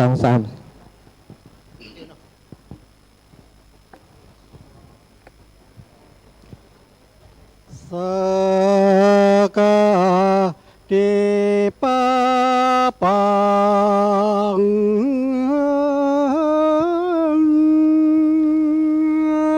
ก็ดีที่ต่างไปแล้วมาหลอดกันพงเพวคือนครกันปางเมื่อพระจอมทำลาสิกขาแล้วซึ่ง จังแก้วขี่จังแก้วมา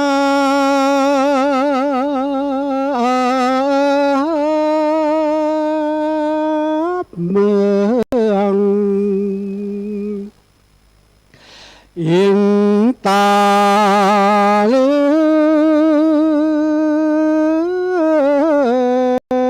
อยากหูเหตุมีฝนติบเตดต่อตาโตกลงในเหตุของ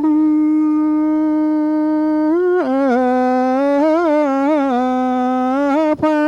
นครกว้างเงินขมาตาอ่างจา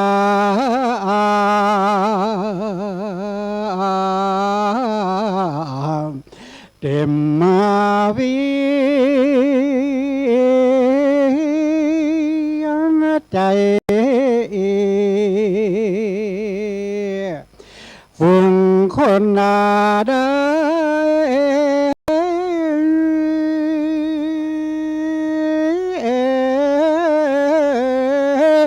ต่าง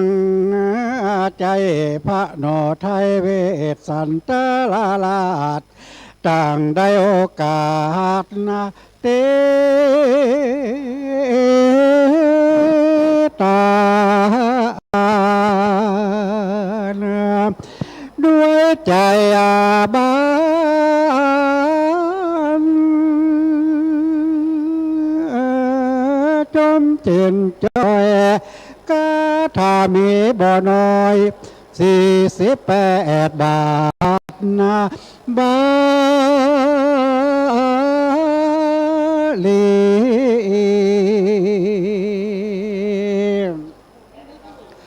ขอ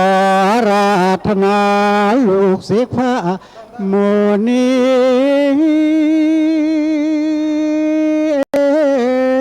ตั้งสองพระองค์ตานเจ้า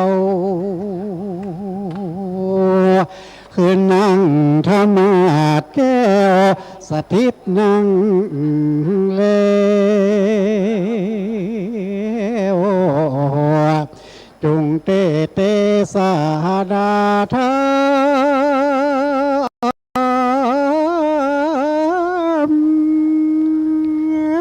ไปบ่ใจศรัทธาผู้ขาแก่งกั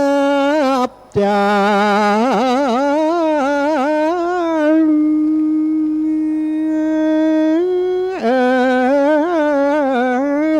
ป้าหือใส่ลำนำทำกาบสัก2 3 4 5 6 บังกันว่าอิดไหนก็ยังจุงว่านาโมไปสาธุหนุกรรมปิมังประชังอาราชทนังกาโลมาเสเอ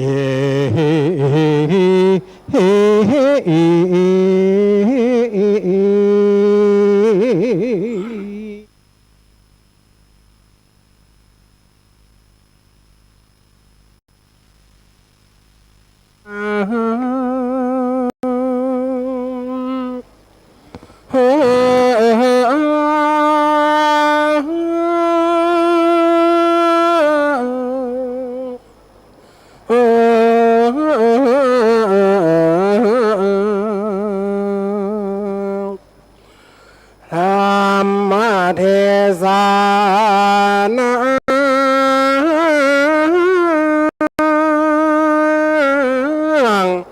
มาถึงยังนครกันสูดซอยปังเมื่อพระเวสสันดร ยอดซอ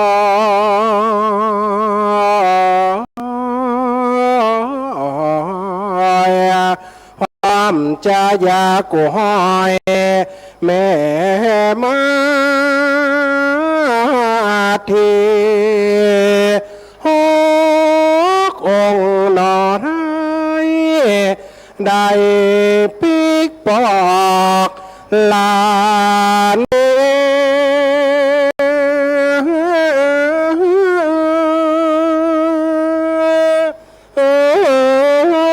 จากดงเลอาสลมป่ากว้างจากได้นางเป็นพระ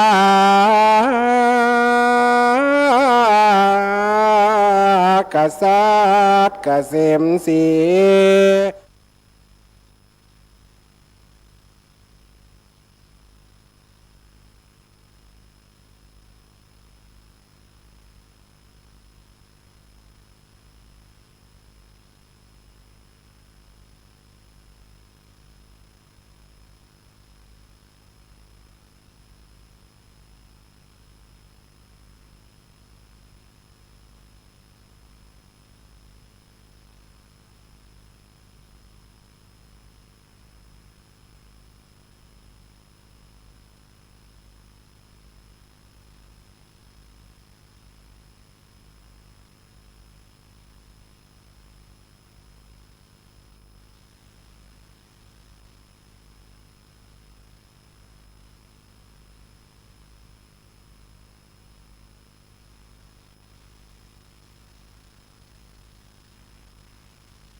สัมมาสัมพุทธัสสะตังสุตัวมหาสันโตปิตราสัตถิงลัทธามปันโตอิมังกาธามหารำดับธรรมาเทศมาหลอดมาถึงนิยายอันวิเศษจากห้องเหตุนาคนกันส่วนว่าพระนังธรรมจนสักสวดเวสสันตาราราชบัวบานได้ยินข่าวสัตว์สุภาวาสอันนาภราจาราธาเวยงาสาวายเมืองเพื่อตนบุญเรื่องเลิศแล้วเมื่อนั่งเต้นเกี่ยวอาคาลาสารานตามโบราณขาดตีญาจากเมืองเป็นเต้าราดปอสองเต้าปองเจียนจากกับเต้าตุนปอด้วยถอยต่อลางาไปหลังคาแด่พระปีตาราชคอเจิญบรมนาถดาฟังป างเมื่อข้าสะเวยลาดตามคติญะจัดกองทำตามโบราณกรรมอันจอบบ่อลักเลี้ยวรอบแต่ดีหลียิวว่าตกข้ามีความเขือกพ่อหือจ้างเพียกเป็นตาลบ่ใจการอันไพรดีปากจ้างเกี่ยวหักเป็นของเราเกิดเตรียมเงาร่วมคาปานหยาดฟ้าลงมาบ่ใจจ้างพายาแต่เก่าจ้างเก่าจ้างเกี่ยวเก่ากับเมืองหักเป็นของเพื่องหิงคอยเมื่อยังน้อยงาเกิดมากับมือดังเดือเขาปล่อยมาเกียรติจะสมเสียดบ่อนิยมเจ้านิคมเมืองนอกป่านาน้อยงาขอกปันนาตั้งเสนามาดประจันลาดเลี้ยงไล่เล่นหาคนนายทุกหมู่เมื่อสะสูสะสนมาละลนละลาดขับข้าน้อยหากภาคเมืองมาอยู่สันลาเตือนทองละเพื่อข้าละพี่น้องหากเอากันมาจำศีลภาวนาเสพสร้างในประเทศต่างดงนา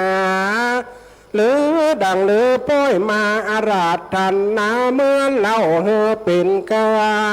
เฮอเป็นเต้าเก่าซาเวยเมืองขติญาเครื่องใจจ้า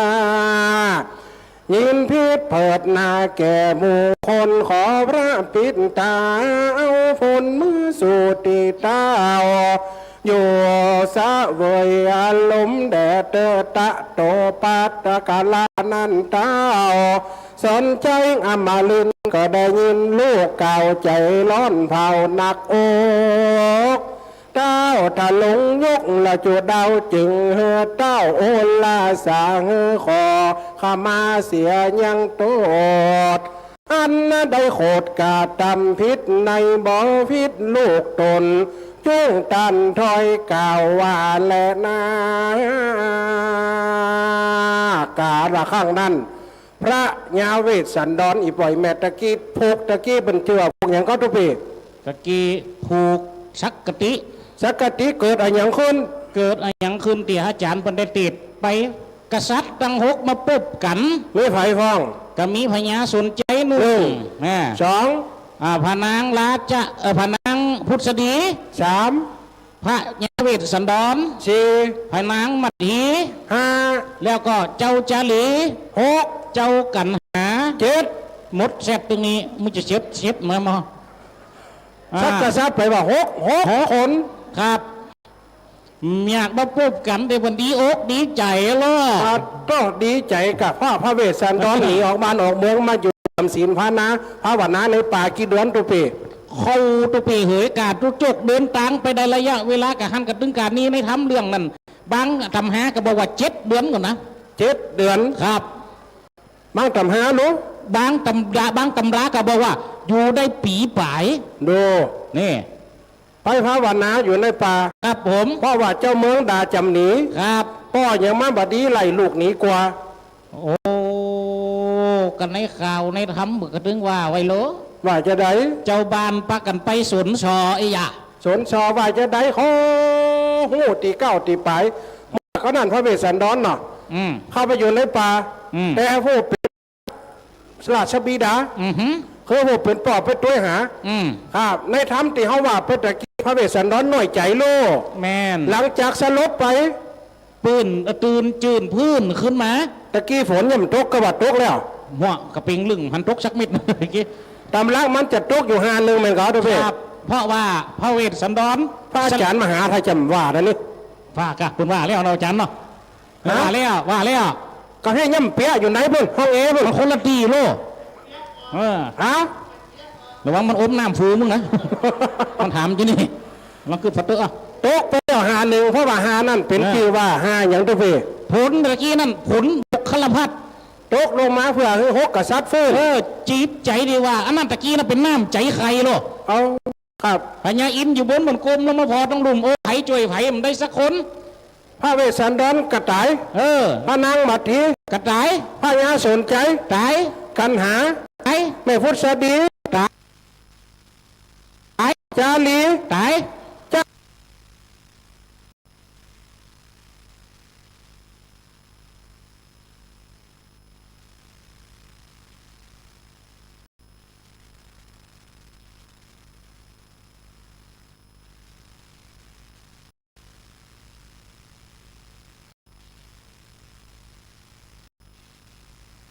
ั้งปัจจัยนาเขียน คือกึกมึง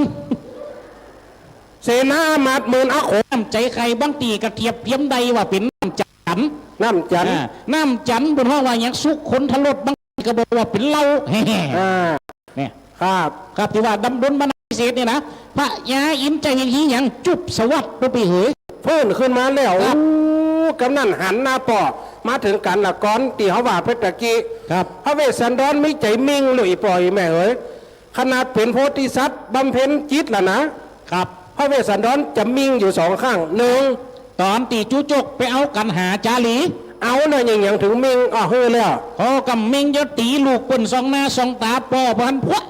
วะโลลอนให้ดินขวัดดินขวัด ให้จะได้ จักกระดึงตื่นมันกระดึงใหญ่กันพงก็จะเอาออกพงก็จะเอาเข้าพงก็สับดกปูพามสุดคอมาดังไงผมก็จักปูพามล่นออกไปดังนอกเป็นพุกมีสนั่งสเตกันพญาเวทฉันจักรสเวียนเดิมนั้นโผล่เข้าไปในห้องจักดาบออกมาเห็นน้อยแล้วนะตอนนั้นนะ โอ้โหขอเส้นเลือดแตกตะกี้เด้อ นี่ยัง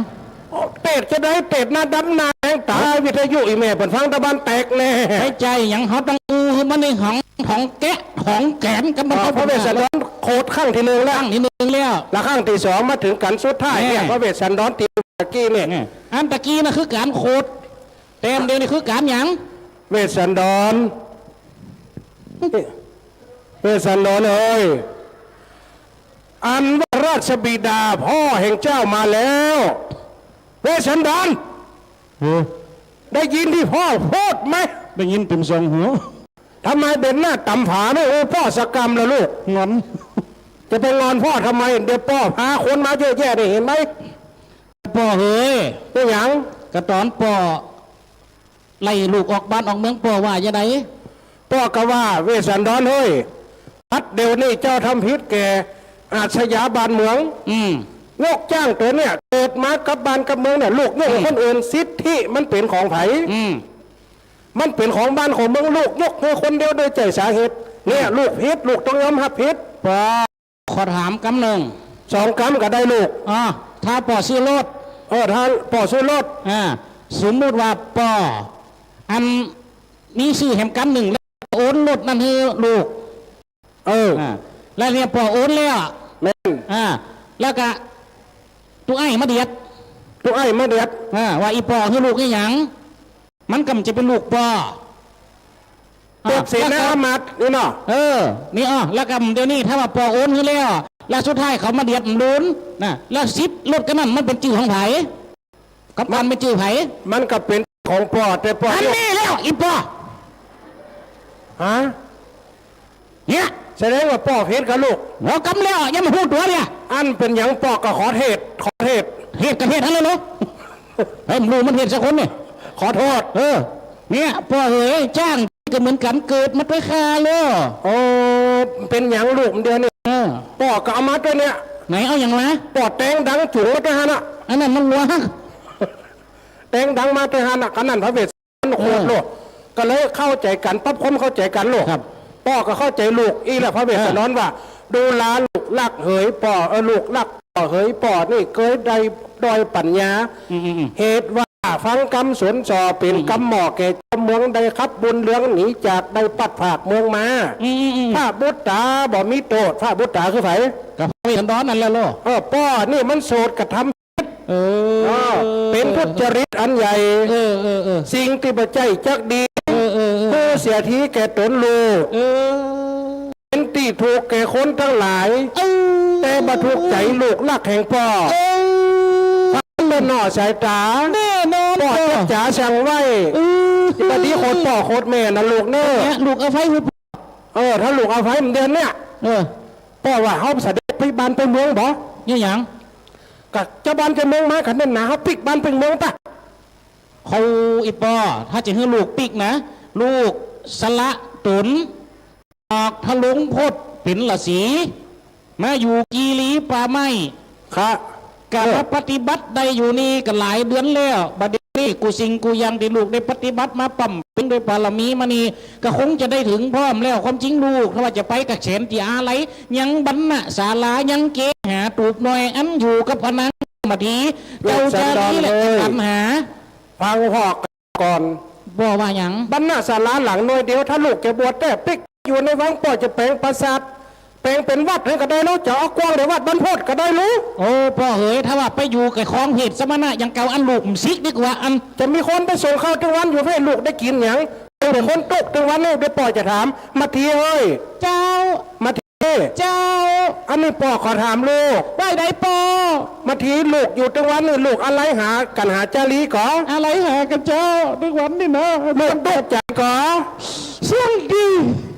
ลูกกินข้าวกำไรกินผลไม้หักหมักมันหัวไม้กำไรขึ้นหาลูกก่อ คือ หันเวสสันดรหันก่อนนั่งมาทีให้หันเหรอ หันบอกครับ เวสสันดรหันก่อลูก ก็หัน เอามาทีให้ ได้อย่าง มาทีตัวให้เป็นอย่างลูก ตุกใจ หันก่อเวสสันดรนั่งมาทีตกใจเวสสันดรหันก่อ หันครับ มาทีตัวตุกใจอย่างน่ะได้ฟันลมเหมือนกัน มันจะได้ แต่พูดได้ฟันลมไอ้หน้า ต้องพูดลูก ฟันลมได้มึงยังพอนี่นี่ลมเปลี่ยนขึ้นมาเขาเป็นลม สิ สิ น น สี สี นี่ นี่ ถามเนาะ หันกันนี่ พอเลยถามมาทีบัดมาทีตุกก่อ อ่า มาทีก็บอกตุกใดเพราะว่าผัวอยู่ไหน ใจก็อยู่หันแต่ก็ลูกอยู่ไหน ใจก็อยู่หัน แม่น อ่ะแม่นักพุทธดีพุทธดี ผู้สดียังว่าให้มั้ง พุทธดีอันนี้เป็นพอสนใจเลยแม่ย่าพุทธดี เจ้า แม่ย่า เจ้า หรือมาเท่ากว่าข้าก่อน ฮะ เอาผ้าเพพันผ้าเมื่อเพื่อผ้าไหม อันเป็นสิ้นลายคำอันเป็นกองงามเป็นข้าเอิบอันเป็นเกิบก้อนตีนอันใสยกเฮือตานไปแก่พุทธดีคือเขาเหลือกใจจุเอาลูกไปเขาเข้าบ้านเขาเมืองถ้าลูกไปปิกไปลูกเขาถึงปิกน้องแม่เมืองเป้าพอเด้อ ได้กัน เอาแม่เมืองไปเป้าลูกไปพอละ มาทีเหรอมาที เจ้า มาทีเจ้าเสียงลูกยังมาโส อันใดพ่อ อันนี้แม่ แม่ครับ เจ้า แม่เอากับลูกครับ เออ จะทานยัง ให้ชินก็ ใครได้ มันมีขานะเอาก็ สิ้นหัดทายมีขาอันนั้นมันตัวสะดอกแม่ ฮะ มันตัวสะดอกกา พ่อมึงก็ใส่นะอีก อันนี้สิ้นเหลคำอันนี้ไหมตั้มเป็นริมเป็นริม โอ้มันจังหวะน่ะสิ้นหมูนี่มันลุ้นตะยาหมูนี่มันเป็นของอันนี้โลเจี้ยเจ้าสายนายโล อัดโต เอาตัวฟังเตอะดิพระนางมาทีเอาไปเสด็จพระนางแม่พุทธดีเอาไปบอกคือนางมาที ครับ กำบันดึงมีเนาะ ว่าจะได้ โอ้ตัวกำครับกำวันจะได้ทุกปี ว่าจะได้รู้ว่ารู้ เดี๋ยวก่อนกูชอบกันอยู่ในเฮียหมู อยู่ไหน อาจารย์มาจัวใส่กันกันเดียวเนาะ เมื่อกี้พิมพ์ไปพิมพ์มานะอยู่ไหนนี่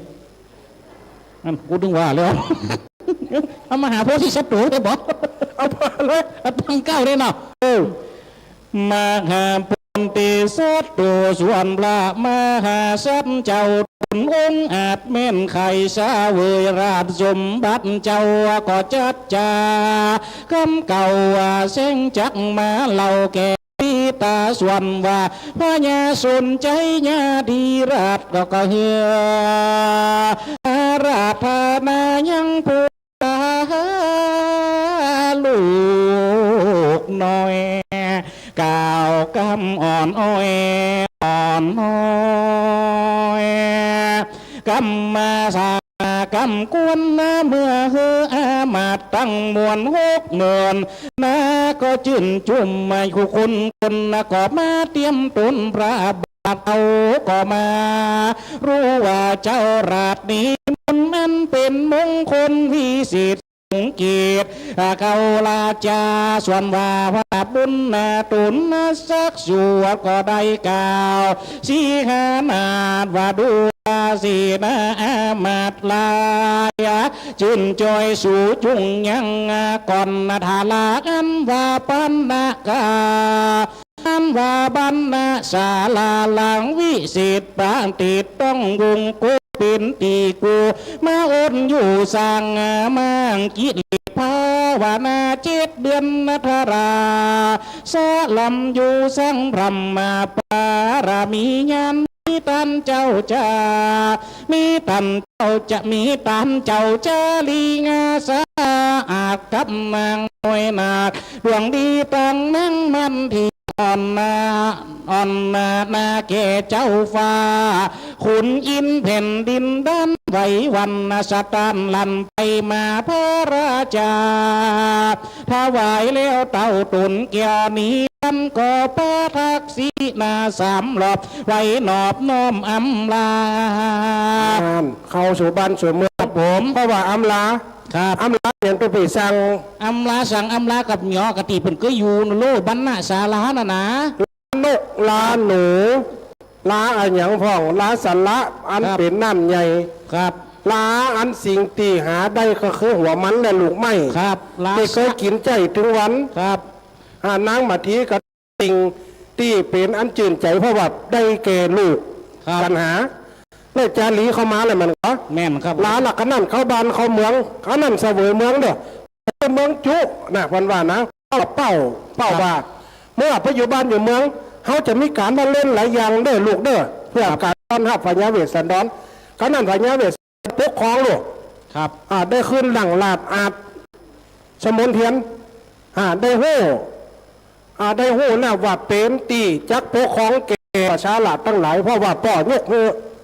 ซิกมานี่ป่อยกเฮอเนาะส่วนอันน่ะพญาเวสสันตลาดนี่ได้สำละอาจเกษีน่ะฉลองดีผืนขาบเครื่องงาอลังการซุบสอนแล้วสไปดับแก้วสลีกันใจโลดลังตาเพิ่มตาเลยก็หันละครับ ไม่ยำหุ่มดูดิ หน้าที่ช้องอ่ะ หน้า 2กับเดียวกับหน้า2แล้วดูดิ ธรรมดาดึง โอ้ปีนมา2เลยเหรอส่วนว่าพญาเวสสันตลาดเนี่ยนะมันก็ นั่นนะ ส่วนอันว่าพญาเวสสันตลาดบัวบันช้ำละองค์ขันเก่าเกตทรงผ้าเป็ดผืนขันเครื่องอลังการซุบสอดแล้วละสไปดาบแก้วสาลีกันใจเล็ดสร้างสีใสมามาบพาเสือกผ้าขาบขืนขานขี่จ้างสารตัวใหญ่งามใจสามัญนำมาดหาน60,000หน้าจ้อยจืนเจียงคันปริวันแวดล้อมเอาว่าเป็นคน3 บรรทัดแวดล้อมนะลูก ล้อมถึงไหนนี่ แหนอ้อมมาโอ้ยงาพรว่าพระเวสสันตนสักสวดจุงปิ่นเจ้าจังอาจสาเวยเมืองยิ่งกว่าเก่าแสนทีแดดเตือตันจะปัญจยังสัตถาเมื่อสองโสภาน้อยนาดใดละสะเวยหลาดเมืองขวางลำเปิงถึงพังลำบากสาเวยทุกอยากอันอยู่ในภายในเถื่อนเมื่อก่อนใจเจ้าอ่อนก็ยินดีสมบัติมีสลีอันตุนใดเจ้าจริงใดตีกองใจปุ้งเปล่าเก่าวังลินมาหอลาศพเพื่อคือดับทุกสุขไม่ในแขวงเข้าวงกุดนั่นแหละเมื่อกษัตริย์นาทรงกษัตริย์ใดสาเวยราเมืองเก่าภาพโลกเล่า2 ตีเจ้ายินดีจินจอยได้ปะลูกน้อย2 สันหลีนั่งมาทีได้ปะ2 ลูกน้อยนาละจินจอยยินดีจักเจียนจ่ากับลูกแก้วจมจูบแล้วกล่าวว่าดูราลูกลักแม่เมื่อพามเดาแก่นำไปสู่ที่ใสสาลำแม่จักใดจอมก็ทำก็ยินไกลเมือง2 ลูกเมื่อ2 ลูกไปแม่ก็ยินตุกอยากกินลูกไม่มากเข้าง่ายนอนเหนือดินได้บ่มีศาสตร์ใบไม้หลัดล่องเจียนังเสือเหลืองหุ้มหอยหนาวจะช่วยทานั้นใจลูกใส่ใจ เจ้าเฮยเมื่อพามเท่าแก่นำไปสองนุ่งไว้ภาคห้องเอาสองพี่น้องละไก่กะแม่ก็มางาพี่ว่านั่งท่าขึ้นหาลูกพากูขึ้นวันแม่ว่าแม่หาหัวมันกะเลลูกไม่มาละบ่ได้เป็นลังเหตุเสียสิ่งสั่งมานั่งทา จักดากาบกว่าข้าคือมรณาเข้าสู่ศาลาเป็นนเย็นเงียบแม่ก็เรียกหาสองเขือเล่นไตและหน้าเหนือตุงตีกินละสงัดจีบ่หันในโอ้แม่ลูกเป็นไฟฟ้าเฝ้าละบ่ลูกข่าวลูกลักอยู่หนใด แม่ว่าตายเสียแล้วว่าอันแม่จริงตั้งสัจจะว่าโดยภาลาบุญอันแม่ที่สั่งลูกเจ้าจังขึ้นมาแม่สับไปหาแอมเหล่าคนตีเก่าหลายตีก็ขึ้นมาสู่ร้องให้โยกมือไหวเต้าพญา น้ำตาแม่นี่นาไหลอาบนาตุกเต่าฟ้าแม่ก็มาไหลนอนกลางคืนไหลกังกาให้หาลูกกำผ้าเมื่อยำนอนแม่ร้องไห้ได้หอดหิวตายสองสะพายสองใส่ใจเฮ้ยพระแม่ขออะไรแก่ให้สูน ละบูรันเกิดละจากพ่อแม่ได้สร้างแฝดสองเล่าอย่ามีลูกข้าเศร้าอายุเดียงเต่าละตีขาแล้วฟังจาลาแก่เท่าก็คือเตียงเต่าเต้นมือแดดพูดสติพี่ครัวส่วนว่าพูดสดี คนไว้แผ่นฟ้าก็เลือกแผ่นผ้าฝืนเต้งก้ากำแดงเป็นข้านาดกว้างแก่สาบไปราชเคยทรงแหวนธรรมลุงซุบสอดต่างแก้วกอดดูดีส่องแสงสาลีใจจ้าสมแก่นาแม่ละมาทีนังพุทธดีแม่แก่แต่งแล้วก็ข้าออกคำ เธอสาวจำนำเล่นใจไปฮือแก้วแก่นใจราดนาทีจริงใดไข่อัฐาดีฟ้าเพ่งงามเมจริงใดใจว่าไปเธอว่าแก่นไทยมาที่สุมนางดีใจจะญาทาลงตาก็อย่าดูดีงามนั่นแหละ ส่วนนางพุทธดีตนแม่ก็ใจไปถวายแก่ละมาที่คือหมาก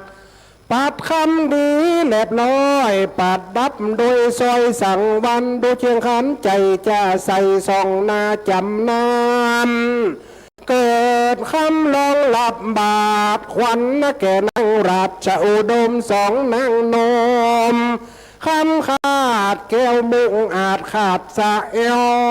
เป็นของแต่งนางนาดอันลูกสาไฟอาจเคยทะลุงป่าดาปงหือตาหลอดอย่าหือข้างหลอดล้อในตามปึ้งใจเจ้าใจยากะแก่ลูกไทยยาสางะแก่ลุงไผ่มาเทียแลส่วนสลีสนใจบรมมานาดก็คือโอกาสว่าทิ้งมุนที 12อาโกเพนีสักสวดเต้าละกราชท้าไหวลังวันแบ่งปันกันหลายสิ่งเล่นละมหาราชบยิ่งกว่าเมืองสวรรค์นั้นและส่วนอันว่าหมู่กันิกาหมากเต็มทุกภาคหิมพานต์ก่อใจบ้านย่อเยือนตัวใหญ่น้อยจุนยินดีบรวีเกียรติละบอกกาตำตูดค่ะเบียนขี้โดยตีจะทำมาเต้าตอดไม่ตีรอดทุ่งจุ่มเอายินดีหุ่มกัวลิ้นไปทั่วหิมมาวานุงตั้งหลายม้วนหมู่ลองซาสูซาสูนัง จับสาขาไปบนทีมไก่เหนือหมู่ไม่นานนาโดยละไม่ตาทำวันมากตุกตัวภาคส อันบ่เบียดเบียนเกียรติกาบอกกระทำได้ละหิงสาปังเมื่อราญาเวสสันตลาลัดยันจากอาวาสสมาเมืองเรื่องสักไงก็แต่งใจงาไปหายังหมู่เสนาผู้ฉลาดอ่านเต้าลาดใส่ไว้เต้นตาว่าดูลาเสนาท่านจุงรีบหนีลาไปก่อนเราจักก่อนไปตามมาคนที่จำไหลหลังหมูมาทางเที่ยวไปหมูจังใจหมูจังใจเลื่อนเลี้ยวหมูหลุดแก้วเก่งกวาดไปตำจังเถมมาไปตังจังลำเถมมาขุนแห่ขุนนางแวดแวดทำกลางเจ้าเจรีน้ำต่างไปก่อนนางกันหาน้อยอ่อนก็ใจจอมพระเวสสันดรจอมตัดนั่นหมู่เกี่ยวราดกันหาหมู่มาที่งามใจจ้าไปทัดหมู่นางแก้วราดมัดที่หมู่นางแม่พุทธดีไปจอมแก่ท่านตั้งหลายหมู่เด็กใจแล้วก็ไปตามหลังไปละสะสู่สะเด่นแต้มอกเด่นจริงกันไปนั่นแหละส่วนว่าเจ้าสี่ปีไฟฟ้าก็มากกว่านาเก่งพาปูงยาพากันมากับไว้สาว่าพาแก่นได้จุมปูมีสุขที่คาเตียงเต้าปิ่นไอการาดเจ้าสักใหญ่ปิ่นเต้าใหม่แทนเมืองแก่ตือลาพญาเวสสันตลาดได้คือนั่งเหนืออาจสั้นนามีปัญญาดีเกิดคู่ใจห้องมุ่งถึงตันว่าวันผูกนี่ละเวลากาละเมื่อเจ้ายาจกเข้ามาขอกุจักยกยอบุญอันใหญ่เป็นตันโดยง่ายจกใจเฮอเป็นตานันจานันตากูมาพันนาพนนติสาละอาจแห่งเต้าราดอินตาก็อุนก็อนุร่อนกะดังแข่งสำแดงปิดเหตุแก่พญาวีดสันดอนอันมีใจวนต่อเกิดใจทอถึงตาหน้าพญาอินตาตุนพันเพียวก็คือพูนหาเกี่ยวฝนตกลัดเนื้อฝนหาแก้วเจ็ดปากกันตกลงมาซาสาตกละละลาดลานนเป็นแก้วดมหลายสิ่งเป็นแก้วยิงขิงจักแห่งย่อมจักเป็นแก้วแห่งกากวนเมืองนั่นแหละนะอ้าวฝนตกเตโววาสา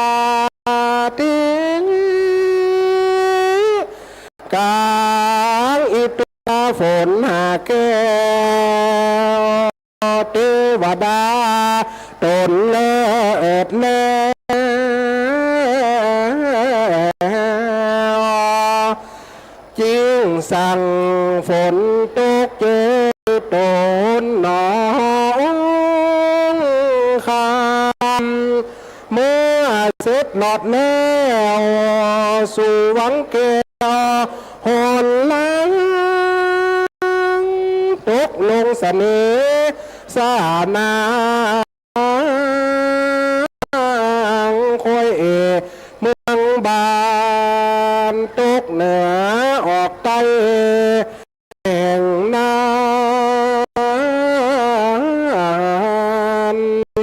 ประจาราชนานเจือนใจดีเตรียมแห่เด็กเกี่ยวสั่งแห่นะสลาแห่เตรียมทั่วแห่งห้างสันที่สลาแห่เดี๋ยวเขาจะไปแห่ที่โคราชนะวันนี้จะแห่ตอนคนมาเมืองแห่งห้องมีตั้งไหนอย่างผัวไปผัวลงมาเตะตอตกเป็นจองลงมา ฝนละกะตกลงมาละสลาซาลาตกกะตังเหลืองบาทเหรียญห้าตกตัวหน้าหมูเฮาตกแถวใบเสาใบลอย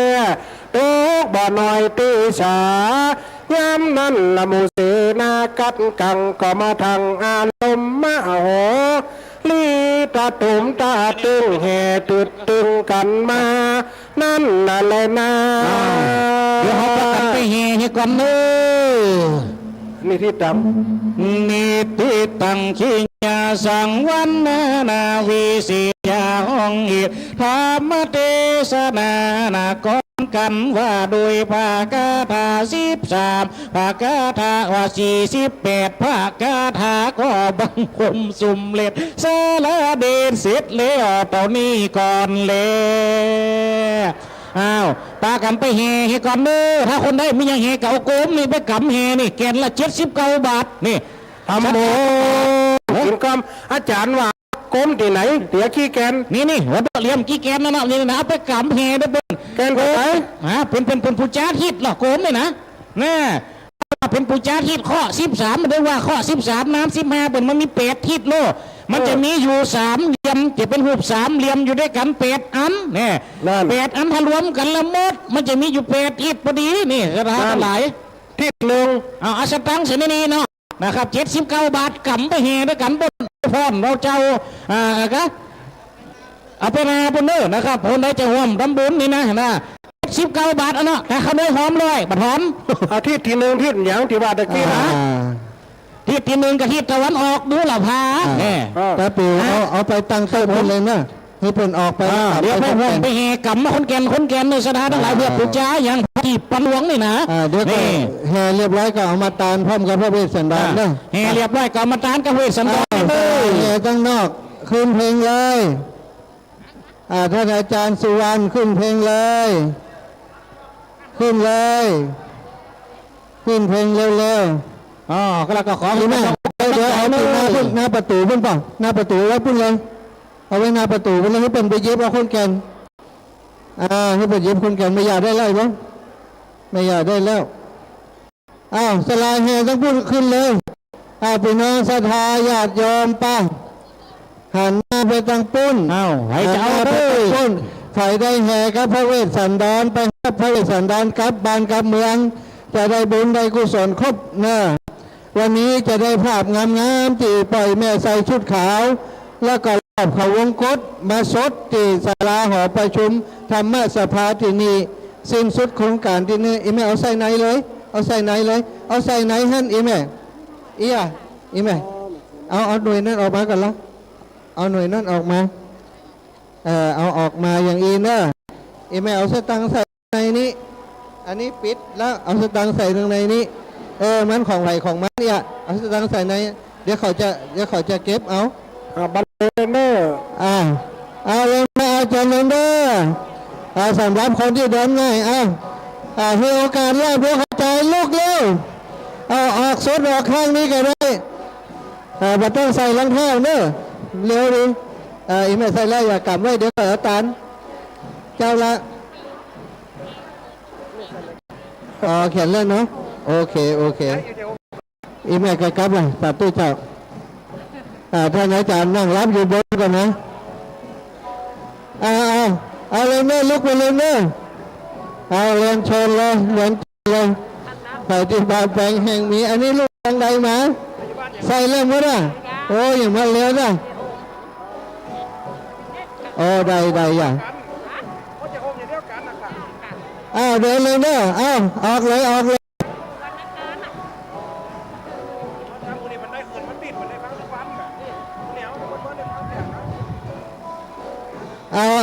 แม่แห่เลย1 รอบให้1 รอบให้1 รอบให้1 รอบแม่เอาเลยยังไงเลยน้ำเลย1 รอบอยู่หน้าเลยมาเพ่ใจมาเพ่เลยมาเลยมาเลย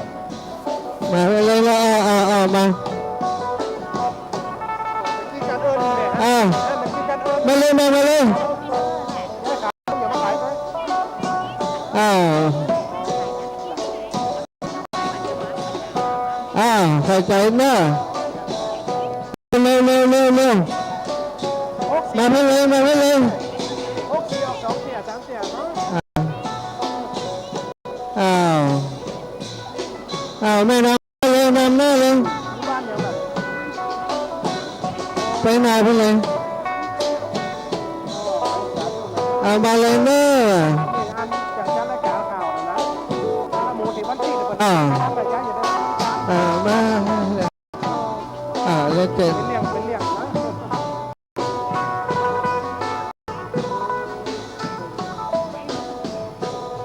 มาเลยเอาใครใจเนี่ยโทร3 ล้านนะครับรับดังๆเนอะเขาจะเอาอันพกกษัตริย์เข้าเมืองครับที่ดังนะครับ จะได้มีโจทย์ใจเด้อ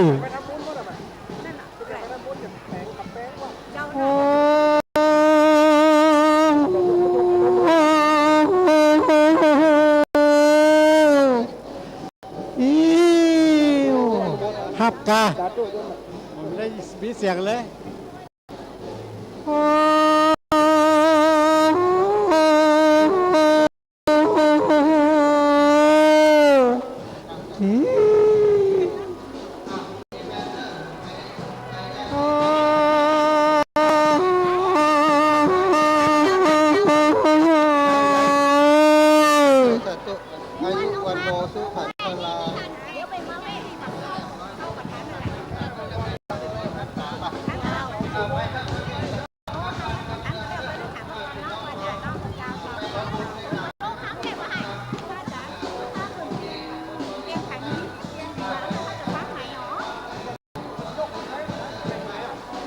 โล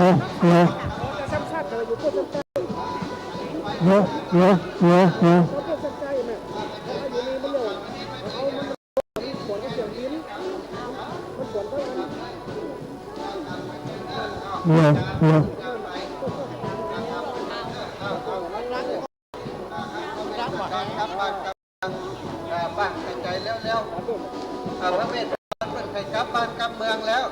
รอพี่น้องหมู่เฮาไปฮับเพื่อนเอามาเลยเนอะไปฮับพระเมธสันดอนด้วยกันสันดอนเข้าบ้านเข้าเมืองเนอะ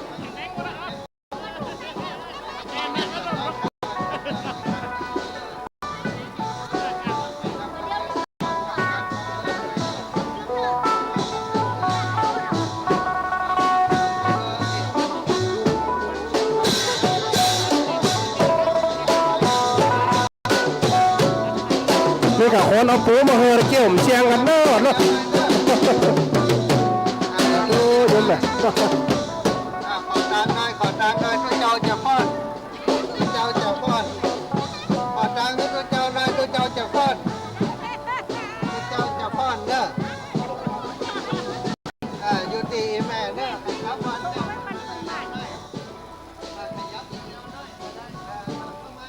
หายใจเข้ามาเดี๋ยวตกขบวนหายใจเร็วๆ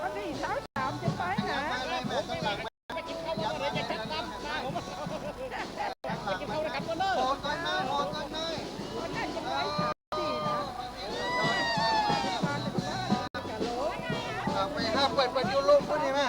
อ้อมนี้มาแล้วหายใจพระเวทนอนอยู่ลุ่มนี้พระเวทนอนอยู่บ้านลายพวกนี้หายใจเร็ว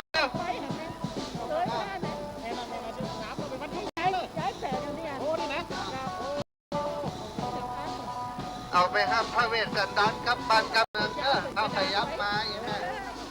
เอามาเลยเอาฝนห้าเกี่ยวไปตกตั้งน้ำตกอีก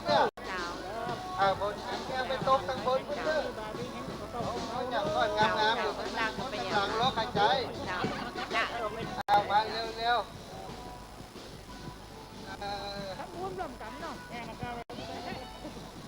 เอาพระเวสตอนท่าอยู่นะน้องเขาครับเปิดกับบ้านกับเมืองเด้ออันนี้จะไปเก๋จะเอาขายนี้วันไหนจะเรียนอีแม่ฟังอยู่จะตั้งตลอดเลยอีแม่พูดว่าวันที่ถึงแล้วหันวันศุกร์นี่มันช่วงนี้กี่โมง5 โมงแต่อันนั่นแหละแล้ว คนเดียวฟรีว่าจังเอาคนเดียวเอาเทพเปิดนั่นนะ เจ้าอ๋อ เทพเปิดเนี่ยเราจะมาคนเดียวนั่นแหละไม่ใช่แม่นะครับ ทำกัน ม่วนแหละในบัวหวาน ในบัวผันมันช่วงนี้เนาะไม่เกี่ยวกับอันนั้นแหละ ตอนนี้รายการตันนี่แม่เนาะเพอติดอยู่นี่อยู่ปิกบ้าน2 ชั่วโมงจะตันคำตันถ้าอาจำได้เข้าในวันนี้เน่ชั่วโมงมันติด เมืองพี่น้องชาวบ้านมาฮับ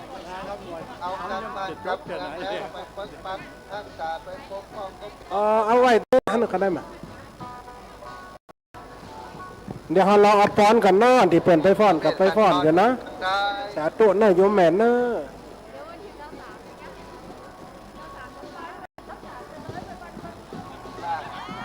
น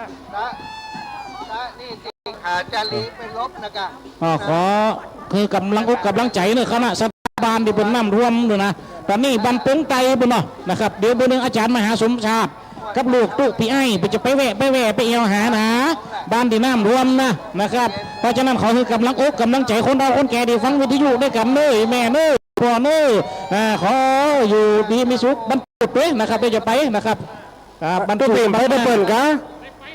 ได้ไปได้เปิ่นเก่ากับ บัญชีอยู่พุทธานะเขาเนี่ยจะดอนเข้าใจมานั่งบัญชีไทย สีบนเก้า เนี่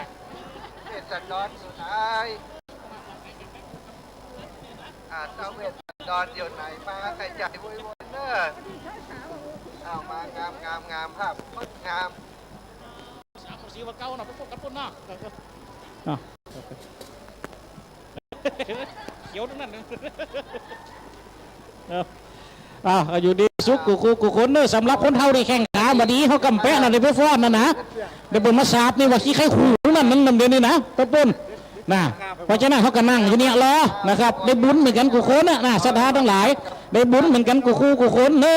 นะครับวันสีหมดเก้าไปจะไปปะไปพบกันที่23กระถินวัดห้วยแหนนะครับวัดตุบิต้อมที่เสาหาเด็กไก่กันฮะนะศรัทธาทั้งหลายนะครับตุปีไอ้พระกระตุลูกไอ้วันที่11ตุลาเนาะ11ตุลาวัดแก่คุยเนาะ23ตุลาวัด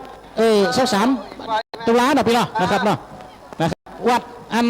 ห้วยแหนนะวัดบันไชนะถ้าคนใดไปวัดห้วยแหนกับวัดบันไชเขาก็จัดง่ายตรงต้องเลยนะจัดไกลกันนะโมนี่นะครับเป็นจุ่มกันอย่างนั้นนะศรัทธาทั้งหลายก็ขอกำลังอกกำลังใจกูคนเนอกว่าจะเดินทางมาถึงท่องกับมาตั้งแต่เจ้านะครับมานั่งด้วยกันมีวันค่ำนะครับ5 ป้อนผูกเพราะฉะนั้นขอบุญแห่งการเนี่ยเขามานั่งฟังธรรมเนี่ยนะศรัทธาทั้งหลายจะฟังในต้นจนจบจะว่าฟังในตึกกึ่งตึกกลางก็ตามเนี่ยขอให้ได้บุญเหมือนกันกูคนสุขร่างกายแข็งแรงมีบ่ามีเฮงต่อเต้ากุมเทาอายุมันยืนยาว120 ขวบเข้าภาษาโจกใจเนี่ยวละดีถีจุงมีแก่กระจิมเจ้าเก่าเงามุนละสถาบรรดาเจ้าป่อนายแม่เจ้าพี่ในน้องปีปัญหาสถาทั้งหลายตึงหญิงตึงใจตึงใหญ่ตึงน้อยให้อยู่ดีมีสุขวูดที่จำเลือนจะไปติสะทั้ง4ติสะทั้ง8หุ่นเหนือหุ่นไตไปกินไปการตามไปธุระอันใดก็ตามขอหือจุงได้การกุ่งหลุ่งเหลืองเสถียงบรรงามเทวบุตรเทวดาหักสมรักษาปลอดภัยจุตีจุเฮงเตียงจุประการจุงจักมีเตียงแต่ดิหลีจิมเตออายุมันยาวคนเนอตัวเนี่ยก็จะตู้ละฟิดละพรใสครับจะตู้ไปว่าอย่าง4 ป้อนก็คือป้อนก็คือการคือป้อนนะเด้อเป้อันที่1เนาะป้อนที่1อันที่ครับแล้วก็บอกเป็นออกอากาศเป็นยุเป็นหูเป็นดิกก่อนเดี๋ยวนี้นะครับตั้งปูนกระเทียมขันดอกขันยังเข้ามาตั้งปออาจารย์เนี่ยเป็นผู้ชำนาญการอยู่แล้วเดี๋ยวนี้นะตู้ละพรใช้เนี่ยพรจะตู้พรอยู่ด้วยกันมีอยู่ด้วยกัน4 อย่างสถาบรรดาผมไม่เป็นน้องนั่นคือสุกอย่างไหนสุกอย่างสุกมันมีกัน3 อย่างสุกกายสุกใจเนี่ยสุกไปไหนสุกไปนอกสุกนั่นมีในเมืองคน1สุกมีในเมืองฟ้าสุกมหาในละปันสุกรุ่งเต่าเป็นว่าเนี่ยสถาทั้งหลายสุกเป็นคอลูกสุกเป็นคอมะขามสุกเป็นหนามบะหนุนเป็นปืนบะผาสุกเป็นตาบะขนัดสุกเป็นฮัดบะนอเน่สุกเป็นแช่สะเลสุกเป็นแพะบัดฮบจี้เองกระเด็กบัดแดงผลึกบลึงทุกปีสุกเป็นกบสุกเป็นกบสุกเป็นกบอันนี้เขาต้มสุกเป็นกันกบด้วยนะสุกผมลมเนาะสุกบะลมป้าผมลังข้าวต้มตะกี้นะกับผมมันไม่ได้เบียจู่มัน สารยังไงเป็นสารอยู่นี่ สุกลม ซุกหยาซุกลมนี่ สุกลมคือสุกแล้วมันสุก อ๋อเขากะกันว่าเขาต้มนั่นอะไรกี้นะกำลังขอขันบอกมาฮักเฮียกะปะนั้น ฮะ สกีมเข้าต้มเดียว พอเราหอดอกนักชุ่มจะลดพุทธ ครับอันนี้ดอกมูนี่สถาทั้งหลาย เป็นดอกแห่งๆสถานะนี่พ่อลูกโตขนาดหามสองหิมแป้เป็นพ่อลูก นั่น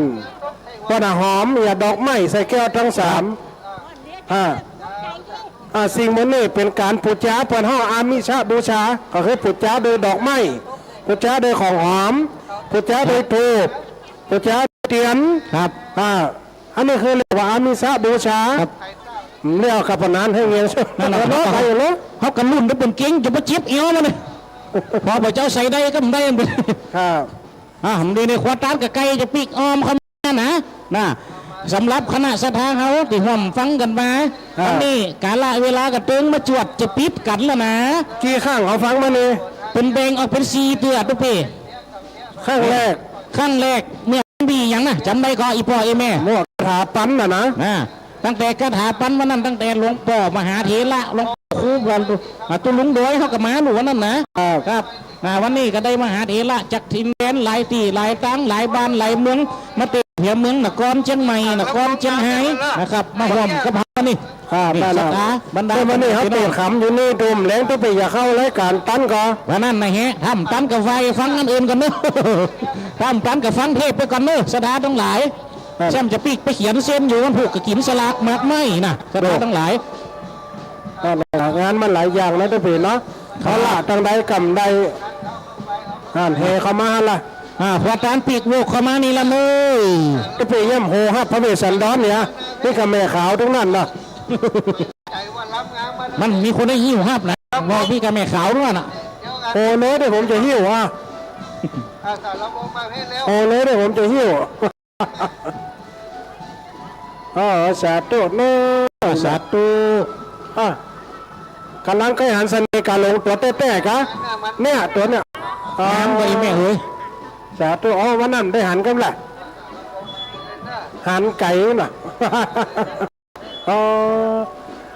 นี่แม่อยู่ไหนก็แม่บัวเขียวเนี่ยก็โทรศัพท์จัดเก่งกันนะวันนี้มาเท่าไหร่สาธุเนอะโยมแม่เนอะหันก่อนเย็บๆนะไปย้ายบัวเขียวคือบ้านนางแหล่นี่ขอความสุขคนเฮาตัวพี่ประดับทุกในเมืองฟ้ามีกับผ้ากับฝนสนุกเมืองคนมีกับฟังธรรมกราบหนุบพระพระเจ้าซึ่งวันนี้เป็นการบรรลุไปถึงพุทธศาสนาถึงจะมีสิ่งที่มากระทบนะตัวพี่เนาะสิ่งที่มากระทบสิ่งที่มาเบียดถ้าศรัทธายังแข็งแกร่งแข็งกาสิ่งวันนี้ศรัทธาหรือศาสนาก็ยังมีต้นทุนมีกำลังที่จะยังอยู่ยืนไปอยู่คนเขาอาจจะมาได้คิดน้อยบางคนก็ทำบุญโดยใจบางคนก็ทำบุญโดยปัจจัยแต่บางคนทำบุญโดยอย่างอนุโมทนายก10 นิ้วก็สามารถทำบุญกับสิ่งอาการที่เขาว่าเป็นบุญใดเพราะการอนุโมทนาแม่นเขาได้เป็นเนาะต้องอุปติกและสถานีเป็นยังอยู่ในการ ครับตอนนี้สถาที่ได้เข้ามาก็มานั่งที่ประจำที่แฮนเนอร์เดี๋ยวเขาก็จะได้เอาป้อนพร้อมกันแล้วนะ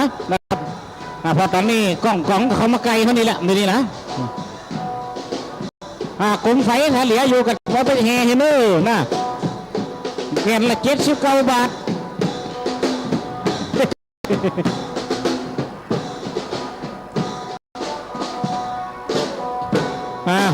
ตอนนี้พระเวสสันดรปีกบ้านปีกเมืองแล้วนะสถาบรรดาพ่อแม่พี่น้องในตามลำดับลำดาทำนี่ตอนนี้พระเวสสันดรในคืนมาเสวยหลักตอนนี้อายุ20 ปีกันนะสถาบรรดาพ่อแม่พี่น้องพระเวสสันดรนี่คนเท่าสะโพกทั้งดอกอย่างคนหนุ่มเลยไปวะล่ะนะครับอายุ20 ปี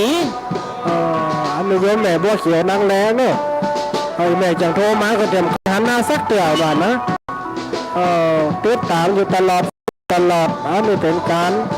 มาปกป้องสังสรรค์กับคนเฒ่าคนแก่โดยคนบางคนได้ยินเสียงโทรในโทรศัพท์ได้ยินเสียงโทรกันในวิทยุบาลามได้หันหน้าหันตากันวันนี้ก็มาพบมาปะได้มาประชบพบเจอกันแลกเปลี่ยนความคิดเห็นสาธุ แม่แลกเปลี่ยนความคิดเห็นแลกเปลี่ยนการให้ความคิดเลยว่าความสุขกันนี่นะความสุขคนเฮาก็โอเหลืองฟ้าเหลืองเจ้าเหลืองน้ำเหลืองธรรมครูบาอาจารย์ตนได้เตดจะได้จำมาแล้วมาดูกันมาเล่าด้วยกันฟังซึ่งมันน่ะเป็นการอยู่ในวงผู้สูงอายุเขาจะไปโอเรื่องการบ้านการเมืองจะไปโอเรื่องที่บ่เข้ากับไว้สังหารกับบ่เปิ้งเนาะเฮาโอกันเรื่องน้ำเรื่องฟังโอกันเรื่องกินเรื่องตานนี่คือการดำรงไว้เนาะดำรงไว้เลยว่าการเสือไว้ใครได้ยินจ้อยสักบทสองบทให้มามันเสียงมันดังดอกอยู่แหละทั้งนั้นนี่เสียงมันนะใครเป็นกำเวลาโมยเข้ามาก่อน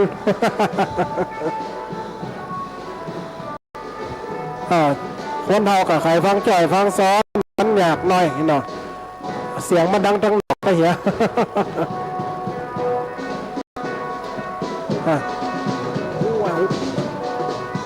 เนี่ยหันเข้ามาหันติ๊กๆล่ะเนาะไกลเข้ามาล่ะ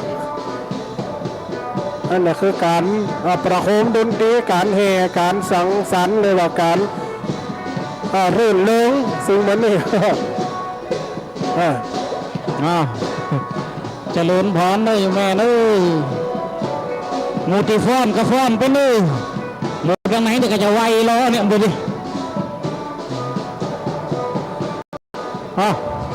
หายืนฟ้อนได้ก็นั่งฟ้อนก็ได้เลยมือท่วงได้เป็นสักน้อยก็เป็นหัวฟ้อนก็ว่าเดี๋ยวนี้ฟังมันเคยเป็นกำเสียงแห่ดังนะครับเสียงแห่เป็นดังเลยนะ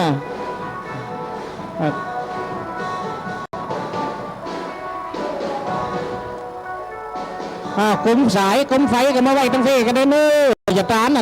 ะครับสูดซอยแล้วเนยไปแม่เนยกระบุญคอนโกนวันนี้นะเขามาหับป้อนในกันเนื้อเรียบร้อยแล้วเนอะจะทางเดี๋ยวนี้เสียงมันสู้นี่มันได้คนนักบอกเสียงโทรกันมาไล่แต่มันประดังมันเป็นวอห้อนแล้วก็เสียงมันจะท็อปไปเนาะ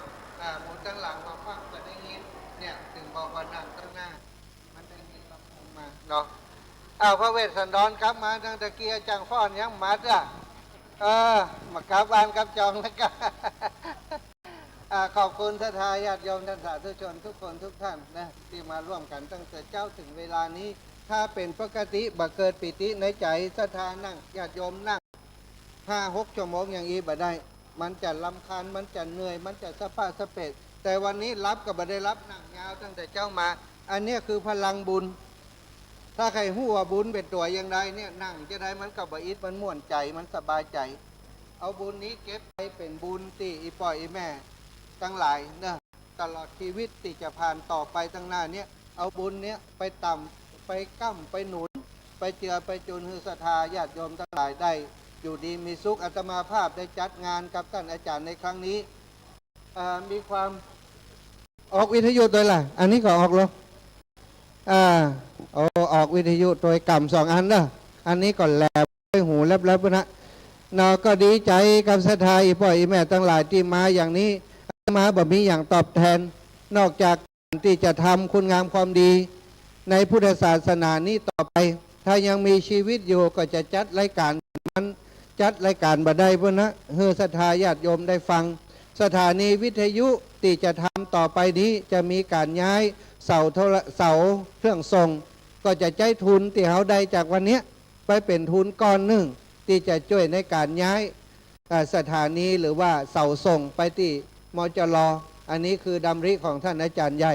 แล้วเขาทำมาถึงวันนี้สตังค์จะได้ตะฮือบาทสำคัญแต่สำคัญที่ว่าณวันนี้ได้เริ่มต้นและได้ทำบุญเต็มที่สตังค์ที่เอาใส่กันเทศครูบาอาจารย์นี่อาตมาบ่ได้จกสักบาทเป็นสตังค์ของอีแม่อีปอดทั้งหมดที่เขาช่วยกันทุกกันละ3 ปันเปิ้นเอาคืนมาเหี่ยไปนัก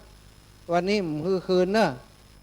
อาจารย์เสน่ห์การลงต้องคืนเนอะทุกปีเก๋วันนี้เอาเนอะวันนี้ขอเฮืออีปอยอีแม่ได้ตานอย่างเต็มใจเนาะเอาละทุกอย่างเขาได้ทำกันมาถึงวันนี้เวลานี้ถือว่าเป็น เลิกงามยามดี ปีต่อไปจะเอาแหมกอ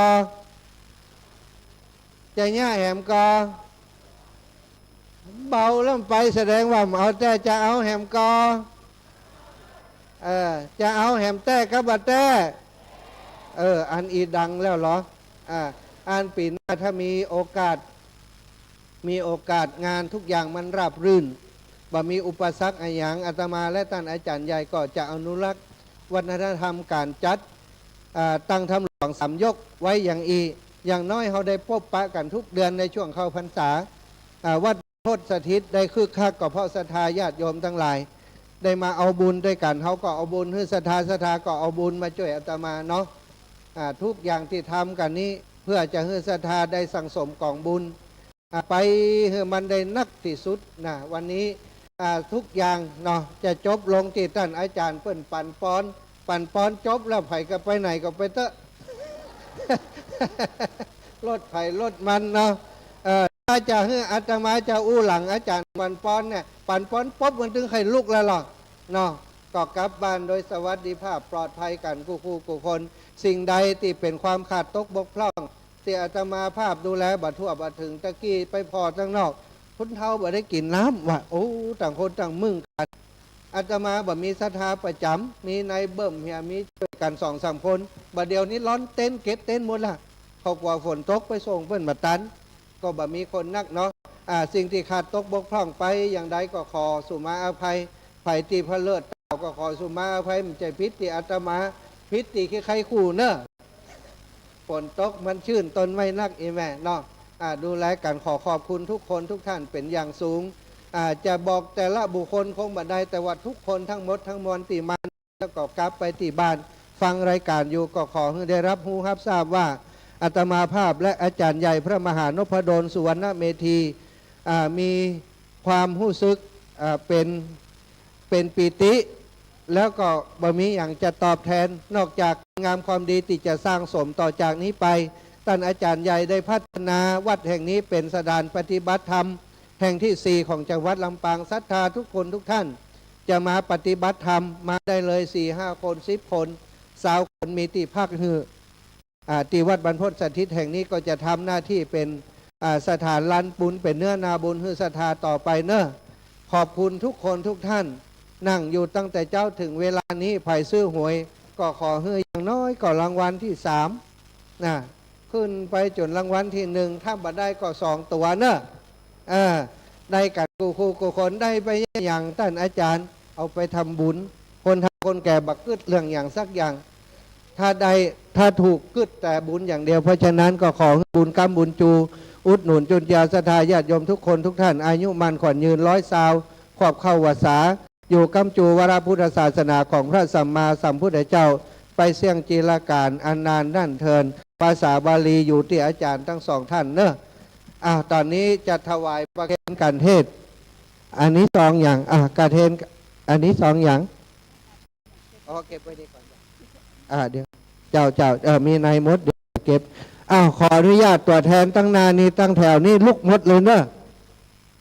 ประเคนแตนปีน้องเฮาเพื่อเวลาอันรวดเร็วแถวนี้ก็เหมือนกันลุกมดเลยมาประเคนตั้งเพะเรียนเจิญแม่เรียนเจิญเนอะเป็นตัวแทนทั้งหมดทั้งมวลเนอะเท่ากับว่าเขาได้ประเคนด้วยกันเมื่อเอาอยู่ตั้งนาที่เป็นใกล้ๆเรียนเจิญเจริญพรมาเป็นตัวแทนเอาสปะขวดตาลเป็นงานอาจารย์สุวรรณก็บันีไปไหนเต้อนะ ก็เดี๋ยวจะโหมลงตอนจบม่วนแห่มกำหนึ่งถ้าโหมลงอย่างอาจารย์สุวรรณนี่เข้ามาอยู่ตั้งหน้าตั้งไหนนี่เลยเนอะได้เลยไผ่จะเต็มที่ก็เอากันนี่เลยพ่องจะเพี้ยวก็เพี้ยวไปเอาละขอบคุณอีแมนเนอร์เอาละเรียบร้อยเรียบร้อยแล้วบอลเหลี่ยมมวลแล้วกราบนิมนต์ครูบาอาจารย์ครับแล้วแม่บัวเย็นจันทบมาถวายมาปฏิฆากับพระอาจารย์แม่บัวเย็นแม่บัวเย็นจันทบเป็นตัวแทนพระอาจารย์นั่งลงพระพุทธเหรออาจารย์ใหญ่กราบถวายความเคารพอาจารย์ใหญ่ถวายพระพุทธผมครับประเคนพระพุทธผมครับนี่อาจารย์ ยี่แม่เพิ่นว่ามันได้ยินจ้อยสักบทคนใดกับมาทวงเด้อผมจะจ้อยเลยทุกปีขึ้นยะถาเด้อผมจะจ้อยโวหารนะเปิ้นว่ามันมาน่ะเขาบอกมึงน้ำมึงคนนะทุกปีเนาะครับทุกปีจ้อยผมจะว่าญาติหลานเด้อเดี๋ยวผมลอยลงกับปีขึ้นยะถาเด้อเอาจ้อยปั่นป้อนน่ะครับทุกปีจ้อยเหี้ยเริ่ม1 2 3มาเขกันจะเป็นชัยล่องหัวหรือว่าเต็กหล่นอย่างเดียวเอาเลยอีนาตานาบุญยังเก่าไว้ขอ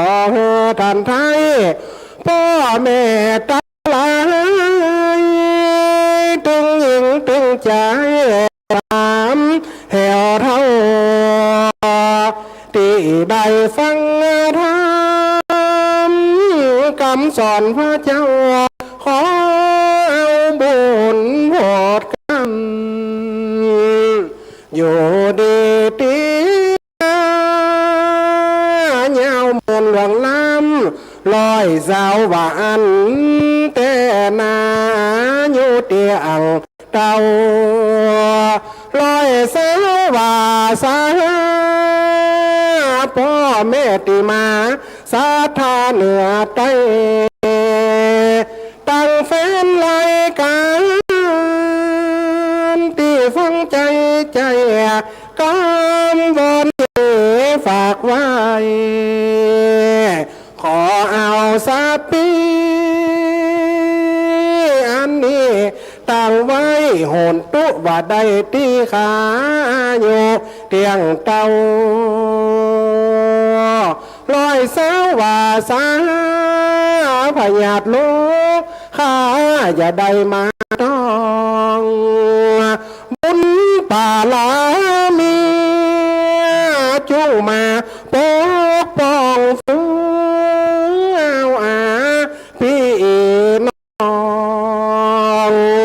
คนฟังตั้งหลายมาใหญ่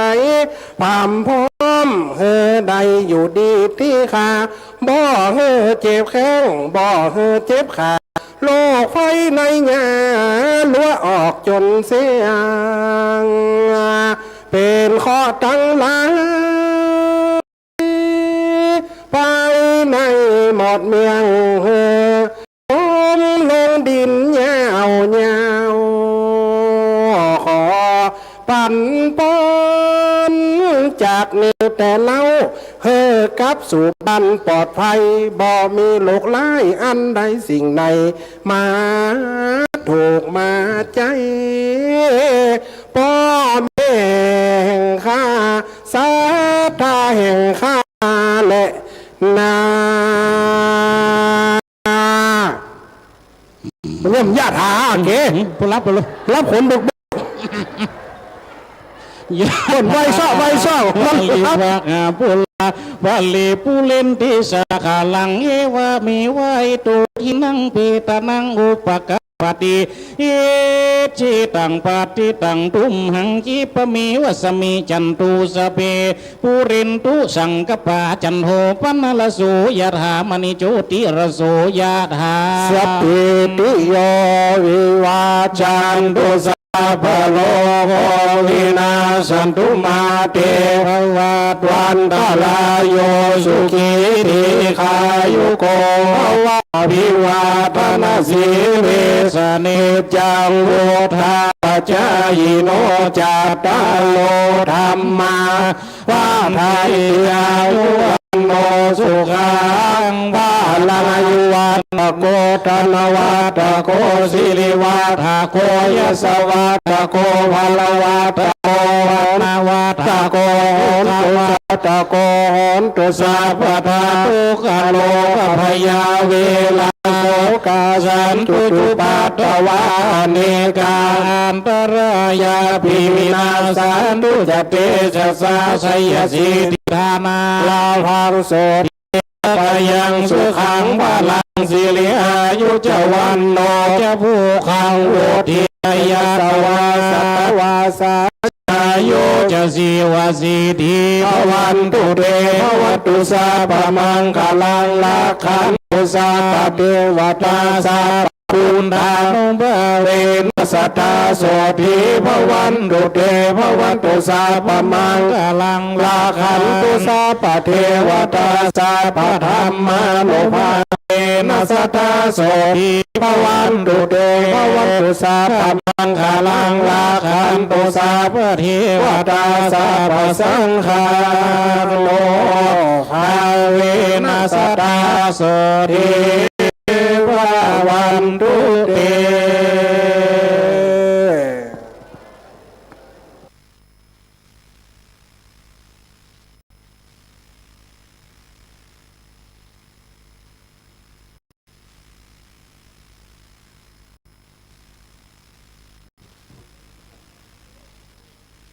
ต่อไปก็จะเป็นการสุมาควาตานเว้นตานหาน้อยเว้นตานของพญาเวสสันตละนะครับ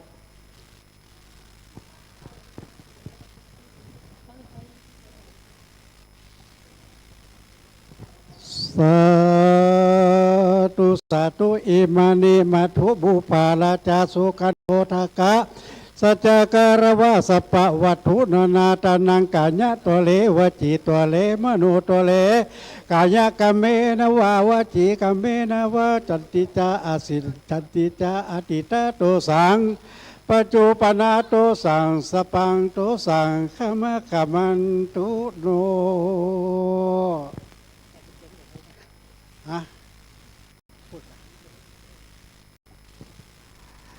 สาธุสาธุสาธุโอกาสามะยังพันเตมาทุบุปาลาจาสัตตานังเปสันตาลาจาตะกังสัพวัตถุนานาตานังสัพปริวรังสังฆาสาโอโนชยามะตุติยามปิตติยามปิมะยังพันเตตุปาบุทภาลาสัจจกาตานังเวสันตาลาจักตานังสัพพวัตถุตานาตานังสัพพริวารังสปังตุสังขมะขมันตุโน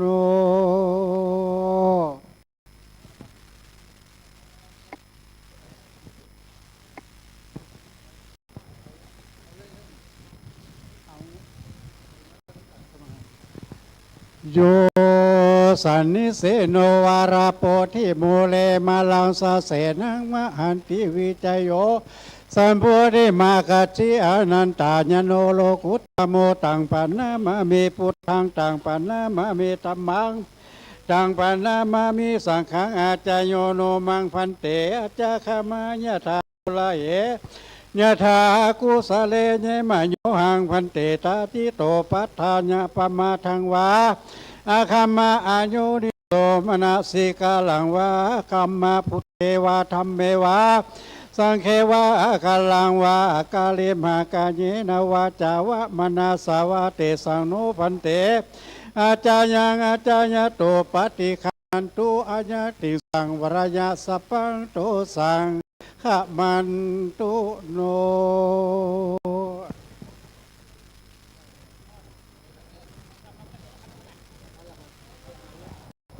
กับพระพร้อมกันเลยนะครับ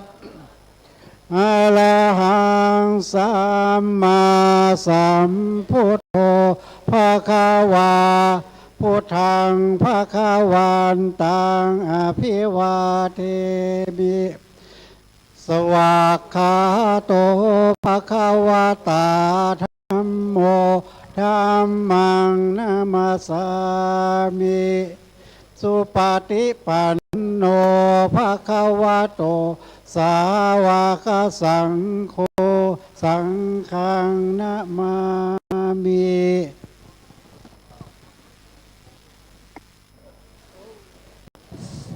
หันท่านทานี้หันท่าทานี้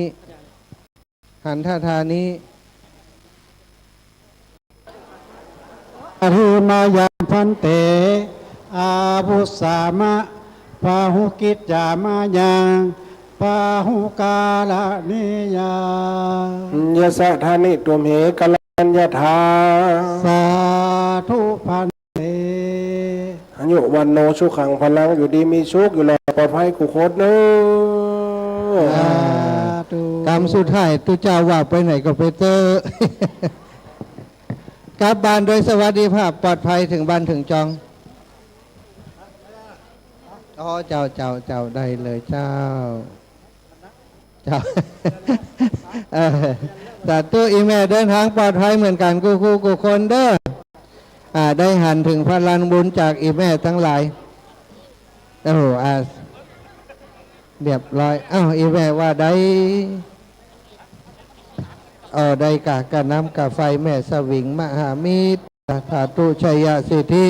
แม่สวิงมหามิตรได้ถวายกะน้ำกะไฟขออนุโมทนาแม่เจ้าพร้อมกับครัวอยู่ดีมีสุขจัตตารโอธรรมาวทันติอายุวันโนสุขังพระลาตุสาตุไม่อยากจะกลับแล้วกันกลับก็นอน